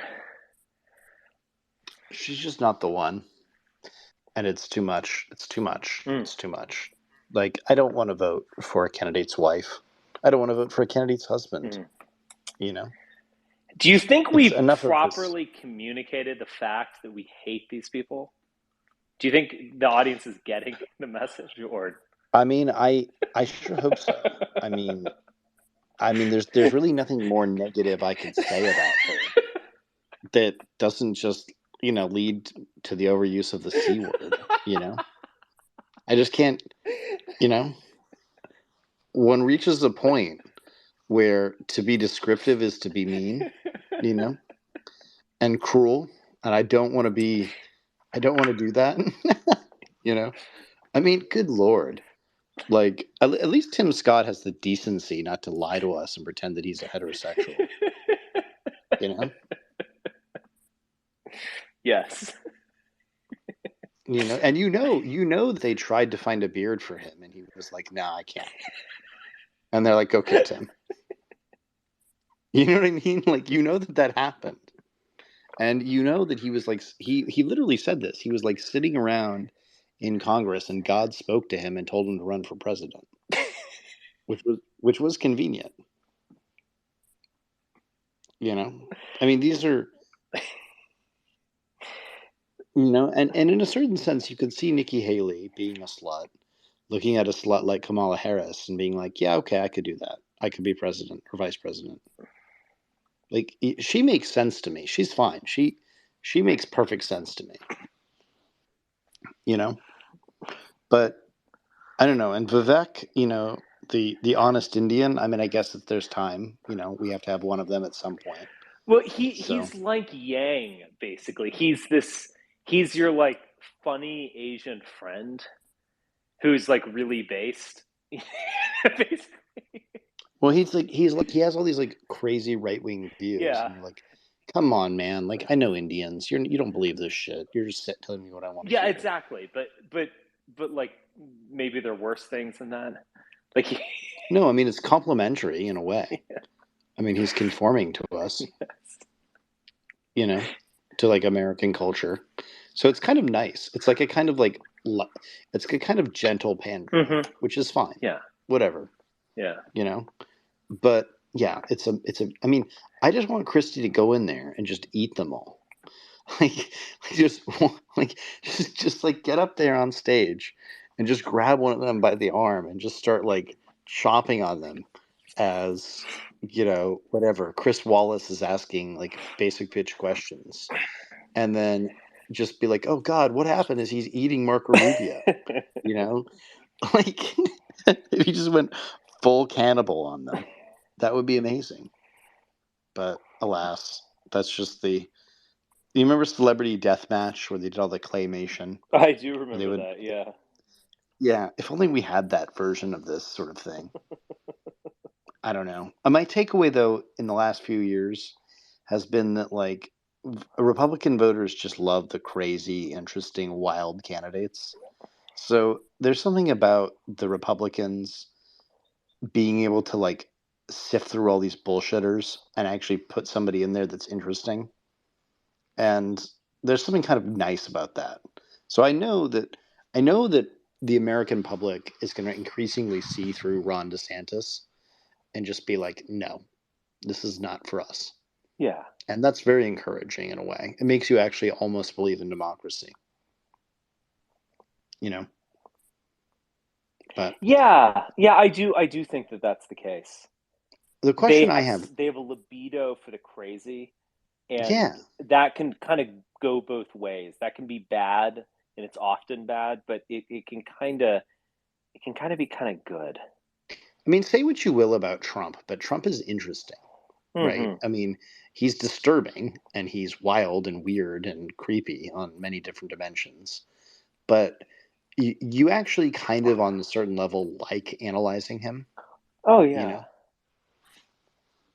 Oh, so, yeah. So he's fine. The difference between the town halls, like when Trump did his town hall, it was worth dissecting, and there are a lot of interesting things to go into, and it was hilarious and entertaining and so on. Nikki Haley does a town hall, and you're just kind of like, eh. I didn't even know she did one. She did one. Yeah, she did the exact same format. I loved watching Trump's deposition from that Eugene Carroll thing. My God, like put that shit on repeat. Hey guys, how's it going, everybody? Welcome, Nicholas. Hi. Thank you. Richard? Is it Richard? Yes, that is in fact my name. Agent was actually up before you, so Agent, you can go first. Agent. You have to unmute. Agent Malone, going once. Going twice. Going twice. Gone. Okay. Deport. Nicholas, go ahead. Okay. Thanks for having me, guys. I just want to say, doesn't matter Trump or DeSantis or Biden, but I like to see people debate and take questions. So, what does it mean if Biden can't? I don't really care a whole heck of a lot if he gets into a debate with Marianne Williamson. I mean, and RFK. I mean, whatever. I don't think it means that much, to be honest. I'm fine with him just. I think a coasting. president should be able He's to the debate. incumbent. No. I think a president should be able to debate very well, to be honest. Yeah, that's fair enough. Biden's always good at the debates. He took old Paul Ryan out behind the woodshed, if you remember. And I love that. I love that so much. Yes, I love the SNL version even more, but I love the version of him with I love the version of him with Sarah Palin from 2008. Yes. That was phenomenal. Yeah. So yeah. he's done it. I think Mr. Kennedy and Biden should debate. Why? Why not? Well, but why is the question? You want to learn more about the exchange of ideas. We shouldn't vaccinate people for polio. Is that an idea that we really need to discuss in this country?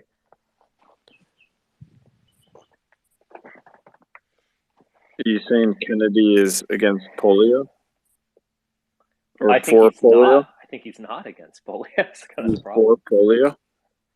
I obviously don't think it's fair to say that he's for polio, but yeah, I think he's got he's a thoughtful guy in many ways. I've said before I would enjoy having a conversation with him. He is thoughtful, but he's also pretty goofy on. But why can't they debate each other?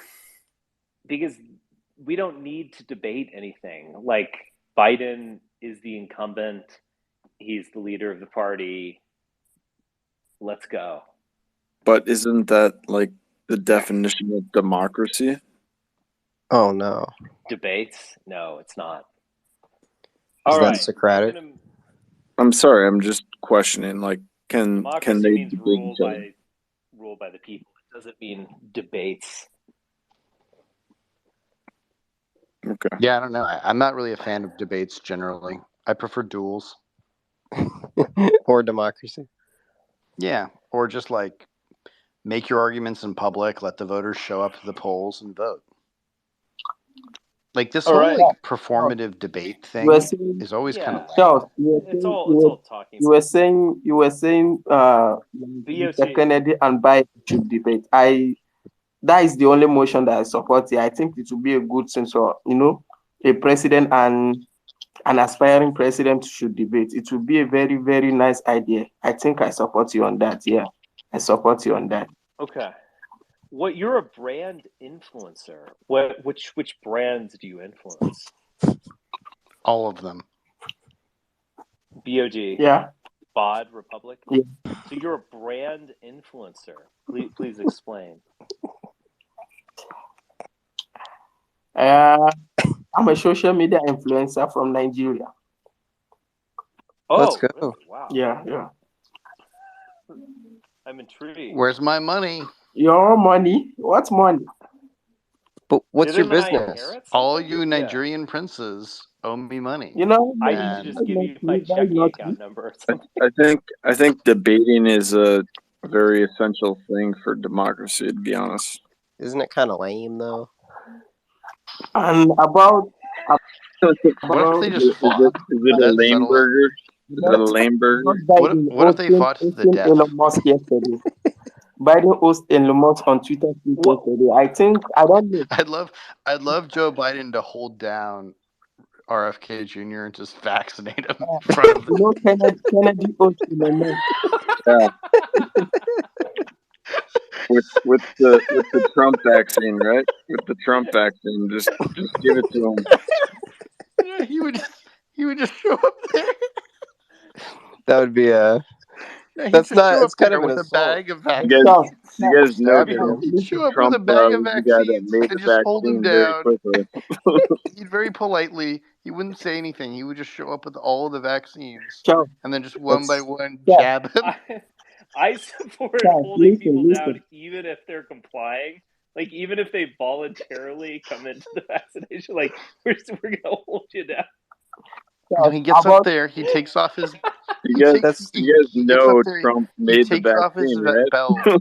He gets up there. He takes off his belt, and he just slowly ties it around RFK Jr.'s arm.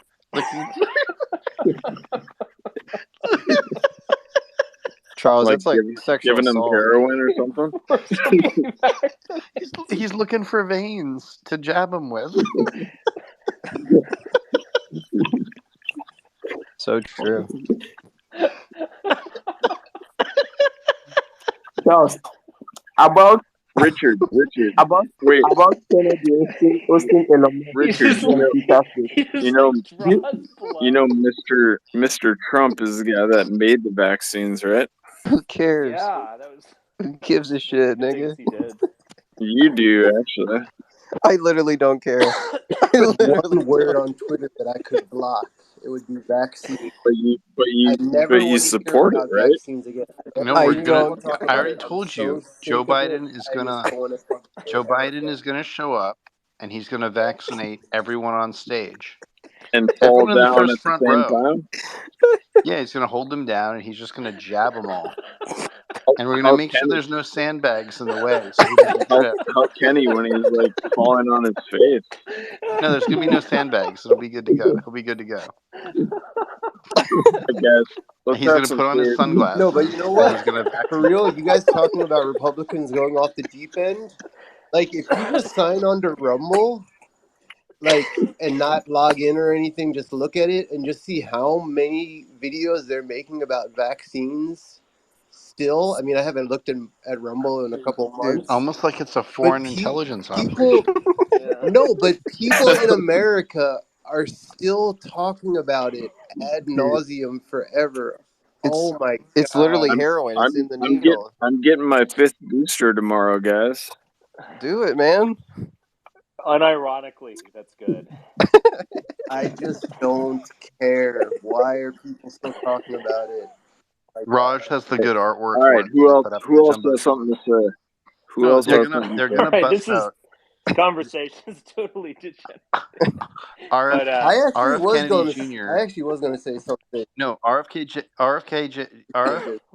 Kennedy Jr. and Marianne Williamson are going to go and have all the Whole Foods ready to throw at Biden, and Biden will retaliate by jabbing them all. That's what will happen. Nicholas, what's your favorite movie? There Will Be Blood. That's an anti-Christian movie. Technically. Oh, it's a good movie. So. It never made me think of bowling the same way again. Charles. Okay, someone else came in. The Adam, ending you actually was had perfect. something to say, or Grillo. What's up, Adam? Charles. Yeah. I was about everybody talking at the same time. About Kennedy Jr. hosting Elon Musk on Twitter Space yesterday. Do you think Elon Musk is kind of like supporting Kennedy's presidency, or what do you think about that? And yes. I think Elon's a traitor, so yeah, of course he would support that kind of thing. I think don't listen to these people. They're crazy. No, Elon Musk supports freedom of speech and debate, and these guys don't want debate. Because all South Africans are really supportive of rights for everyone. Not all Africans, not all of them. Yeah. It's almost like what is this space? Are you guys pro free speech or not? We're pro aristocratic speech. I'm pro. I'm pro being correct, and let's go. So on this fetish of free speech, like, are you That guys answers like? your believe question. I don't No, believe they're that not. Are you foreigners. debate fags or something? Like No, you I don't want believe. I to don't believe watch foreigners debate should be as a allowed to have free sport or something? speech.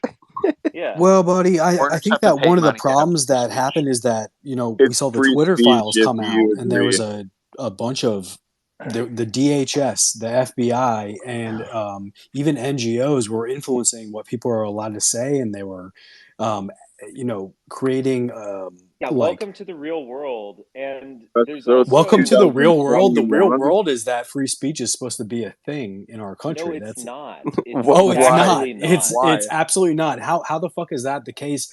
Because it's literally written into our constitution, and like I'm sorry, that's just Yeah, literally the I've law of the heard of land. the First Amendment, and you Sure, you apparently have. don't know what it really is about. There was a Sedition Act very early on in the country. The notion was never that you could So now that engage the in government can Richard, fucking lie to all its people, I sorts of don't think free that's the speech. case, buddy. I have no Richard, idea, and I don't know why. Governments have Why are you always even lied. arguing for that? Why would Richard, you want the government to Richard. have the ability for fucking people to Let's not be have able to talk? Because free speech, and then let's arrest all the The, seditionists. the yeah, left has no, it's changed dramatically in let the a last thousand 10 years. hours It's let a crazy. thousand flowers Yeah, bloom. the left The left has establishment gone is insane, they are man. Why do neocons. you They guys are want free pro-war. They are speech? Yeah, that's anti-fucking good. free speech, It's and they all are good stuff. pro-corporation. Like, they are not What do the you guys Democrat want to establishment say? is not Democrat anymore. They are fucking Who's, Republicans. who's talking right now? What is what is this Who's talking right now? fascination with free speech? I'm speaking right now. No, the What other is person. your fascination with free speech? No, who's the It's other person hilarious that's that you talking? think Grillo. it's a fascination. It's just a right. Nicholas, you can't hear What do you Grillo. want to talk about? Well, first of all, over the last couple of years, there have been several things that were called conspiracies that turned out to be true. Whether that was, and for me, I am double vaxxed and I'm boosted, right? But we were told that vaccinations would make you, it would make it impossible for you to pass on COVID. We were told that masks You're were. just We you're were just told that raising we the were told bar. that the Nord Stream pipeline was blown up by the Russians when that was a This dude's massive boring. economic Kick him. boom for them. Kick So him. so it's fucking Kick stupid. him. And so Kick him. all of those. I Kick him. don't believe in free speech. Kick him. Let's go. I'm sick of these fucking Russian talking points. Fucking get bent. I think this Get this guy too, just for good measure. I like the Nigerian guy. He's funny. must be like a Oh, okay. Kick him. Kick him. Get him. Bye-bye. Get him. Kind of funny, So, Charles. what That thing is brands do happening. you work for, BOD? Like, how are you influencing through brands, or which brands are you influencing? BOD runs this space. Well, you know what? BOD victory. I'm actually a respected influencer here in Nigeria. I don't know. What do you do? promote a Yeah, lot of let me brands, know. I'm genuinely curious. What do you do? How do you influence? Like, if you have maybe a Bitcoin company, or I don't know anything, like you are into any business, I give people information. You know how to influence and work, right, guy?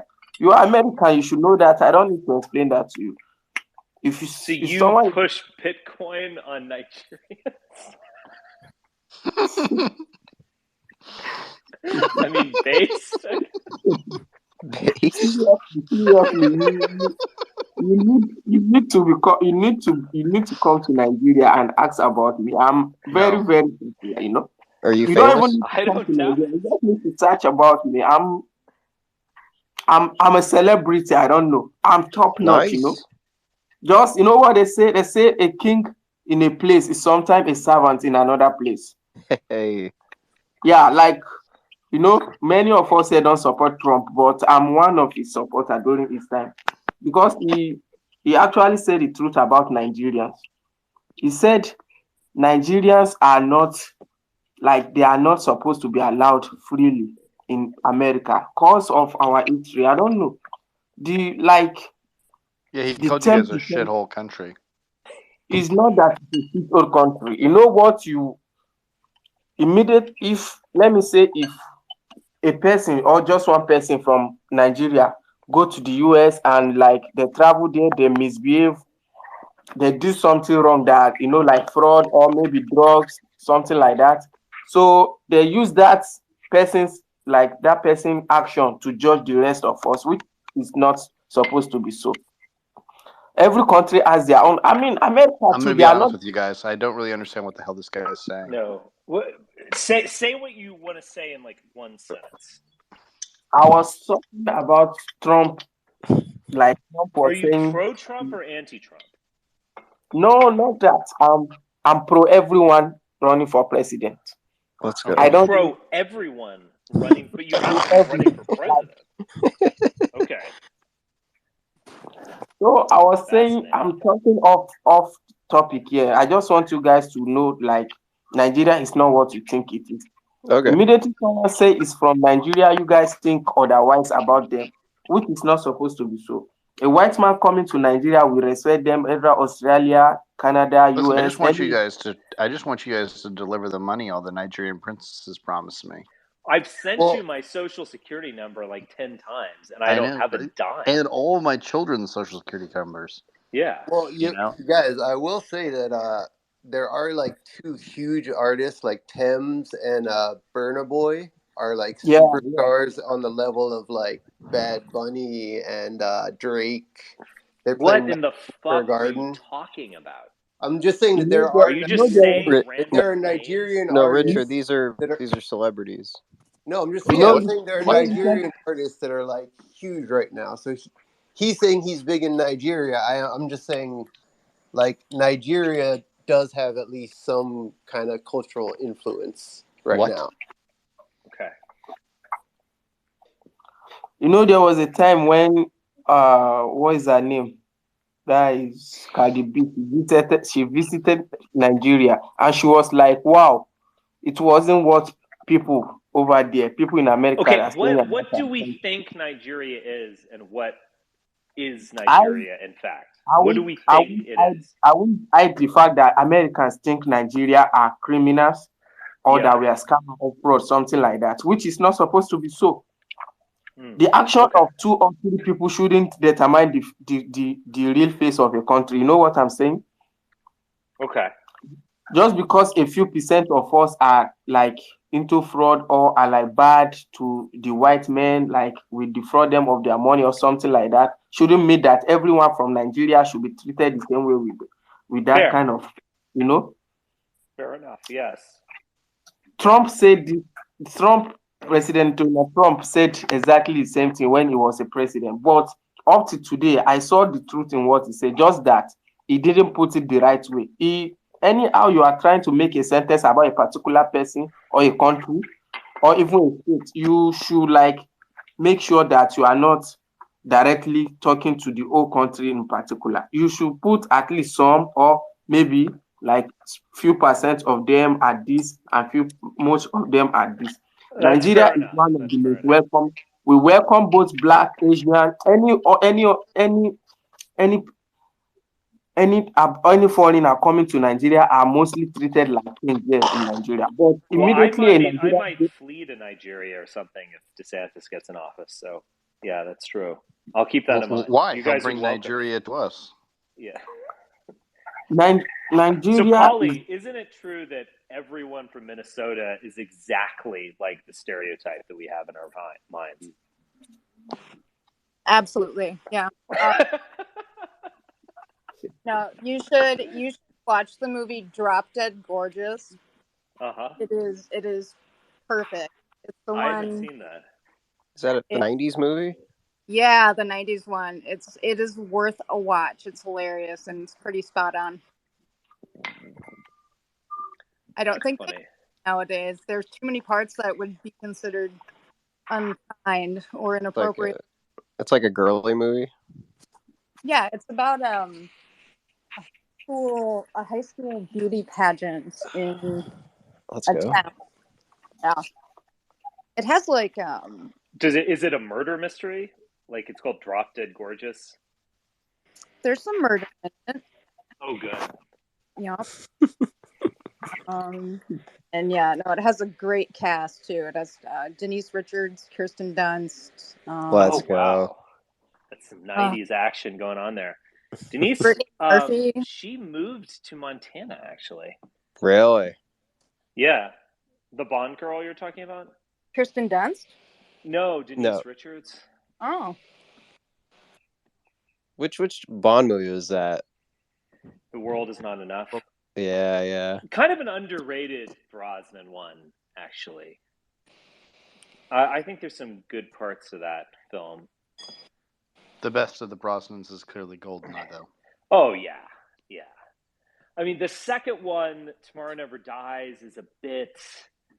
It works. It seems, it kind of is like a paint by numbers film, and then The World Is Not Enough. I think is actually pretty good. I think it's pretty compelling.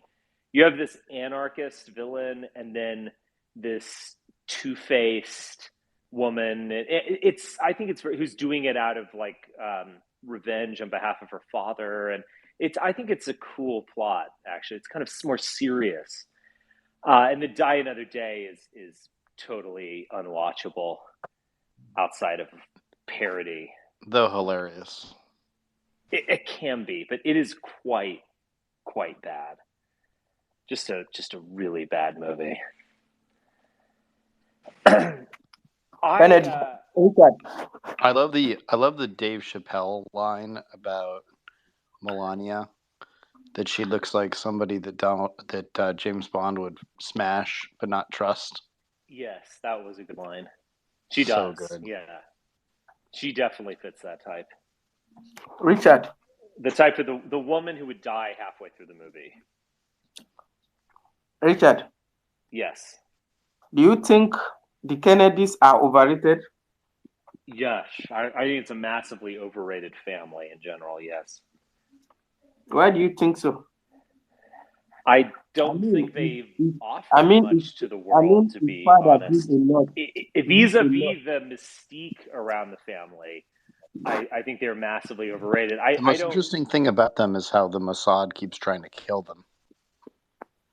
Maybe. But I think they deserve every credit going their way. Like, his father done a lot for America, you know? Like, he was a great president, I think. Though I heard a lot about him. Donald Trump, you said? No, Kennedy. President Kennedy. Why was he a good president? He was a great president, not even good. Outstanding. What did he do that was great? That is what I'm telling you. I wasn't alive. I don't know. Maybe my mom wasn't even alive when he was president, you know? But I heard what he did. So that is why I'm judging him from that. Okay. I'm sure, Richard, you were also not born that time when Kennedy was president, right? Well, yes, but you're the one who's expressed an opinion that he's great. I haven't. So whatever you hear about Kennedy was like you read it or you heard it from someone. I don't think he's a terrible president. I think there's a lot of projection and myth making going on with people who think that John F. Kennedy was secretly against the Vietnam War or something like this, or a lot of the romanticization around his assassination of he was moving us back to the gold standard, or all of this stuff just seems to be myth making about things he didn't do. It actually reminds me a lot of Trump, of all of this, you know, Trump kept us out of wars, and Trump you know, did all this great stuff on immigration, and Trump did this. He didn't do any of these things. It's just mythology among his supporters. With JFK, they have the mythology that it like goes directly against his actual actions. Actually, Trump was trying to cut America from the rest of the world. He was trying to make America stand on its own, which is not possible. Trump said different things about other countries coming to Africa, especially Nigeria. He said if he should be elected again, if he should be re-elected. I'm going to bed. This is boring. Good night. Good night. He will stop. He said. Okay, obvious. How are you doing? You're going well, Richard. Yourself? Well, I too am getting a little bit sleepy. This might be the Yeah, last well, caller. yeah, well, I wanted to interject about The World Is Not Enough. I have to agree. I agree it is Brosnan's second best Bond film. Right. But I have to disagree with you about his last Bond film. You Uh, liked that heap of shit? I didn't mind the North Korean being tortured a little bit. He's been kicked out of MI6 type thing. It had echoes That of was a cool setup. I'll actually give you that. Now it had yeah. an interesting setup, but the actual film was just god awful. Yeah, but that wasn't Pierce Brosnan's fault. That was the producer's fault. You must I admit. didn't Like, I didn't blame Pierce Brosnan. yeah, fair point. I blame the director actually. I think a film with that setup, a film could be made that was differently. The thing about that period is that they were pushing the Bond franchise into, I guess, kind of like comic book movie territory, Hmm. or Fast and Furious type stuff, or I don't know. I don't a certain 2000s era genre that was heavily CGI'd, editing like a MTV music video, and off the wall action type things. They were pushing it in there, and there was this just huge course correction that was made But with Daniel Craig, and it was you, definitely for the best. you must admit, though, it was up to that point, it was the most successful Bond film ever made in terms Well, of box office yeah, but receipts. Yeah, you can't always judge things on that that's true. Yeah, that's a fair point. But because where a do you lot see the of that series has going to. from here on out? I don't know. There was some news story of like an insider producer who said the James Bond is going to be non-white or something going forward. I actually don't buy it. I don't think Eon is going to do that. But in that the guy did not work for Eon. He was just kind of like a Hollywood insider of some kind. Yeah, I don't know. They need to figure out a way of rethinking things, because they brought the whole Craig era to a close, including James Bond's death. I mean, I think they need someone the caliber of Nolan, actually. And he's always wanted to direct a James Bond movie because he's a James Bond fan. but Richard, Nolan's a half-wit. You must admit. Christopher Nolan's a half-wit? Yep, No, I don't. No, he's I got totally terrible. disagree. No. He's got terrible sound quality in his movies, and his fight choreography is terrible. Like if you watch, I think it's The Dark Knight Rises. It's just terrible the way he shoots his films most of the time.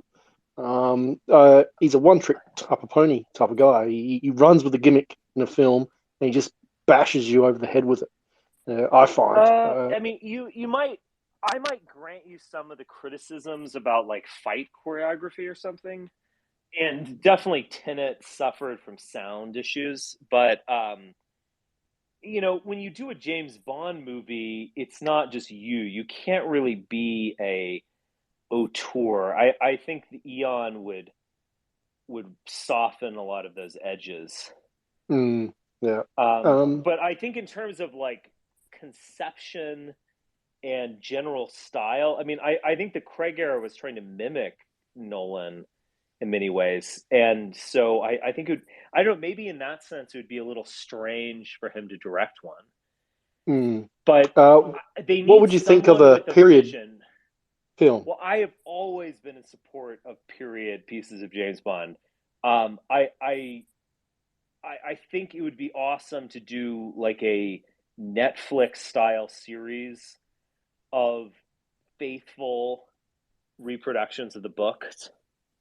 So, do like Moonraker, but do the book Moonraker, which is completely different. Casino Royale, that's just like this, basically a pot boiler, like very tight thriller type thing. And don't do big action set pieces. And do it in the period of the books, which is the 50s and not the 60s, which is a big difference.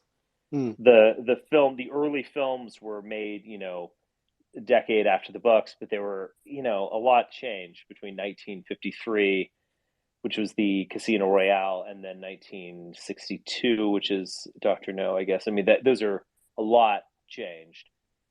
So set them in the 50s, maybe film them in black and white. I think that would be interesting.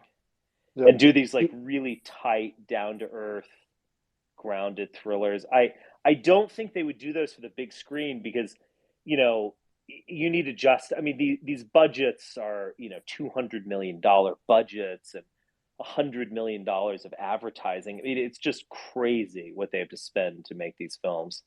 So I Yeah. don't. So I think you would have to like get a different actor, do it on streaming, and it would have to be just done completely differently. But I think people would watch it. There are enough people like us who would just eat that stuff up. Yeah, have you seen the Henry Cavill vehicle? I think it was 2015, 2014. It was like it was another franchise that it was a spy The Man film. from Uncle. Yeah, set in the 1960s, I believe. Yeah, That's I wasn't interesting too impressed film. by that. It was an interesting film. Just Yeah, things that they were trying to do. I mean, it didn't quite get there. I understand that, but cool, kind of like cool fashion and cool shots, here and there. But I wasn't completely into that movie. And that's basically a reboot, right, of the show? Yes. Yeah. I've never watched the show, so yeah. I mean, but I think it could be done. I think something like that I would get into. I think Guy Ritchie did that, didn't he? Yeah, I believe so. No, anyway, I think Henry Cavill could be interesting as Bond. I don't know. I mean, I just think they need someone to rethink it or go full. I mean, another option would be to just go full Roger Moore and just have like make it kind of wacky and almost sci-fi or something. I mean, that could be another fun option. Yeah, I think the Fast and the Furious has kind of drained that tank. Unfortunately, they've yeah, it's Or all the what low is it? IQ stuff has been Yeah. milked. Yeah. So What was the Kingsman? I think that yeah. also you can't do that post Kingsman.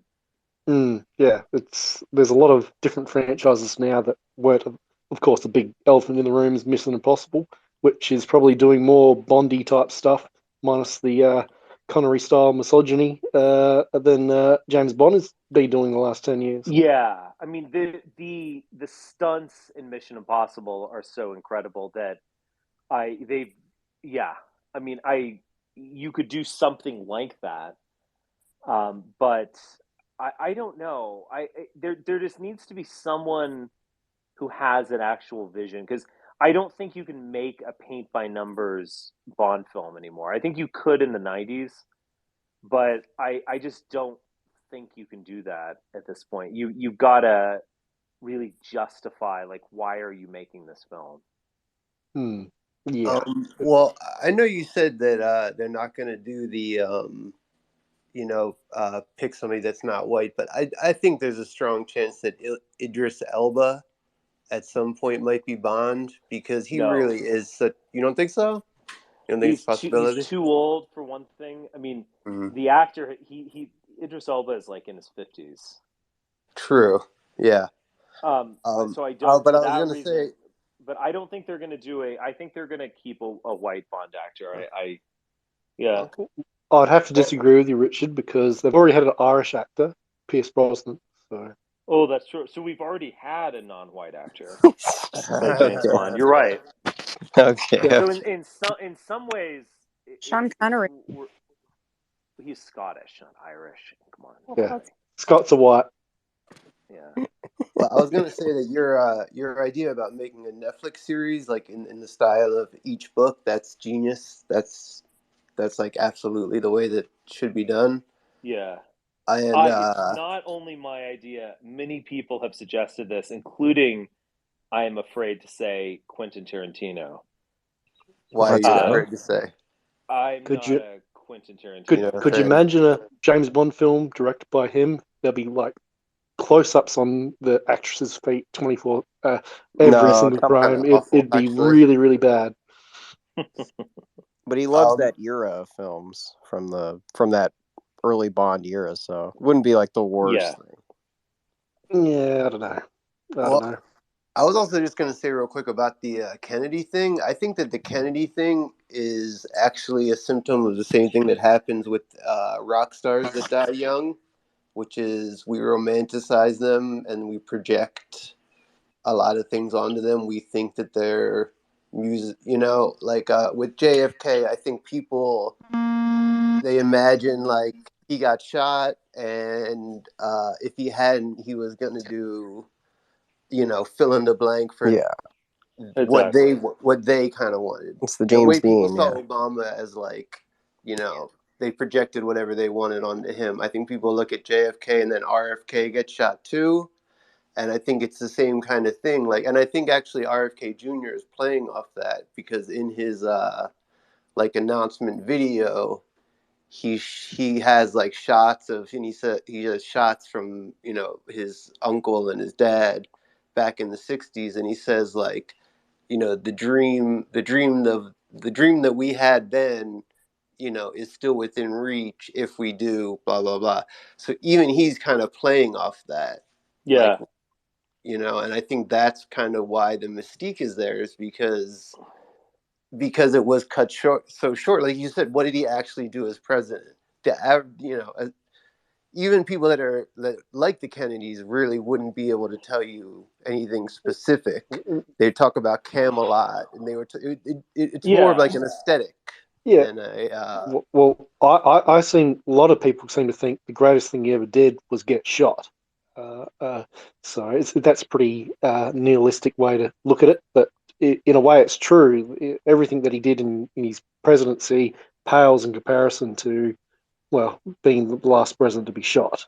So, but as for the myth making surrounding him, like the gold and the silver stuff and all that Bill Maher bullshit crap that came along in the 1980s. He's referencing executive orders that don't even exist, stuff like that. From my point of view, it's either they're grifting or it's obfuscation,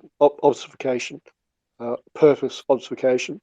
And we'll never know the true meaning and why he was shot, or if it was a conspiracy. But maybe Boswell was just the guy who did it all along. So yeah, it's one of those things you'll never know. But yeah, you can sort out the bullshit pretty easily.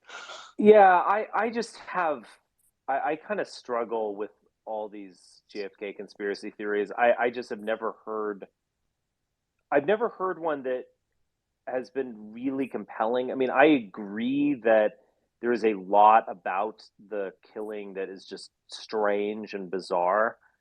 But I every time I've heard someone talk about this, it just seems rather over determined. I talked about this like 3 hours ago when I started this call. It's like, the Russians did it, LBJ did it, the mob did it, the Cubans did it. It just because, and they all were in on it for different reasons, and it's just What do you think of the Israeli theory? Do you mean that people just seem like too sure? Like, because that's kind of how I look at it. Like when people talk about stuff like that and they're so sure, they're like in 1955 or whatever, and I'm like, it just seems improbable to me that like you're saying, kind of like that they're so. Is that what you mean? Well, yeah, but also no, over determined. What I mean is there are too many causes.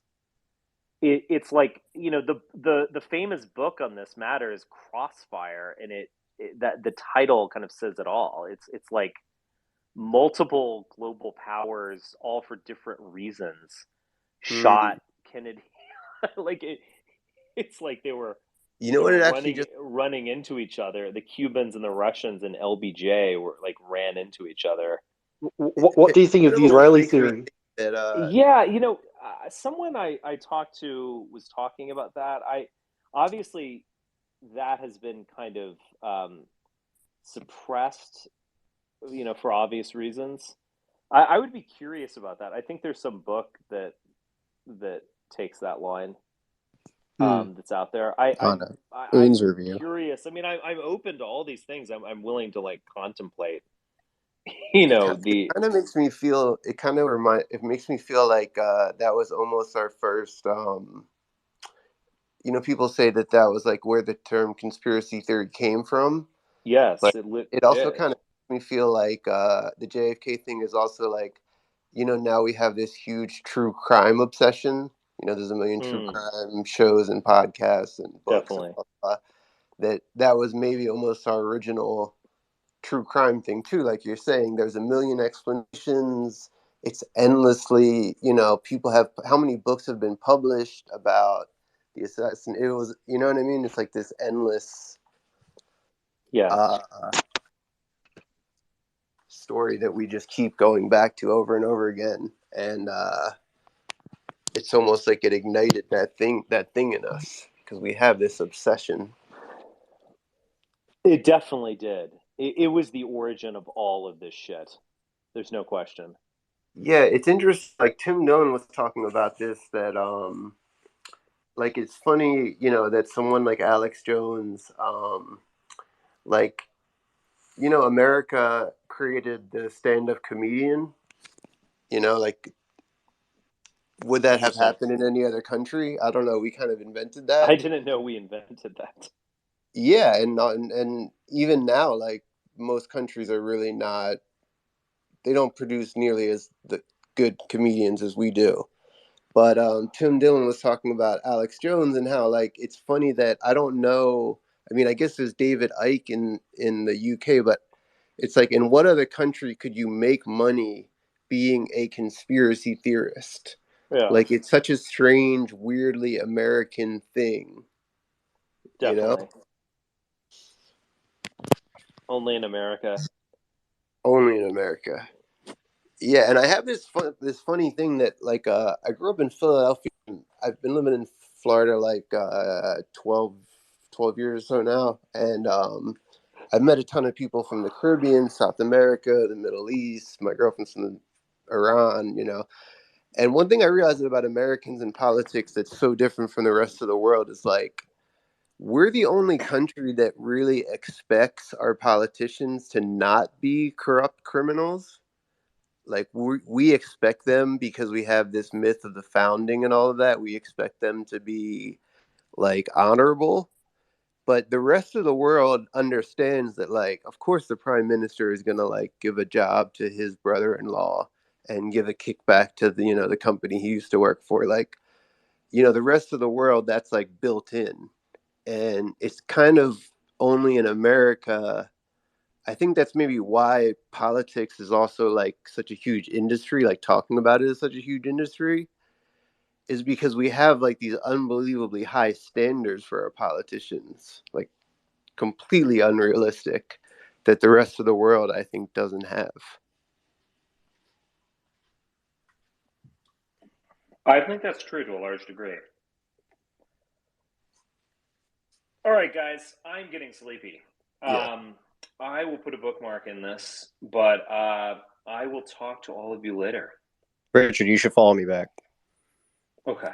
You will not regret it. Appreciate it. All you guys were super interesting.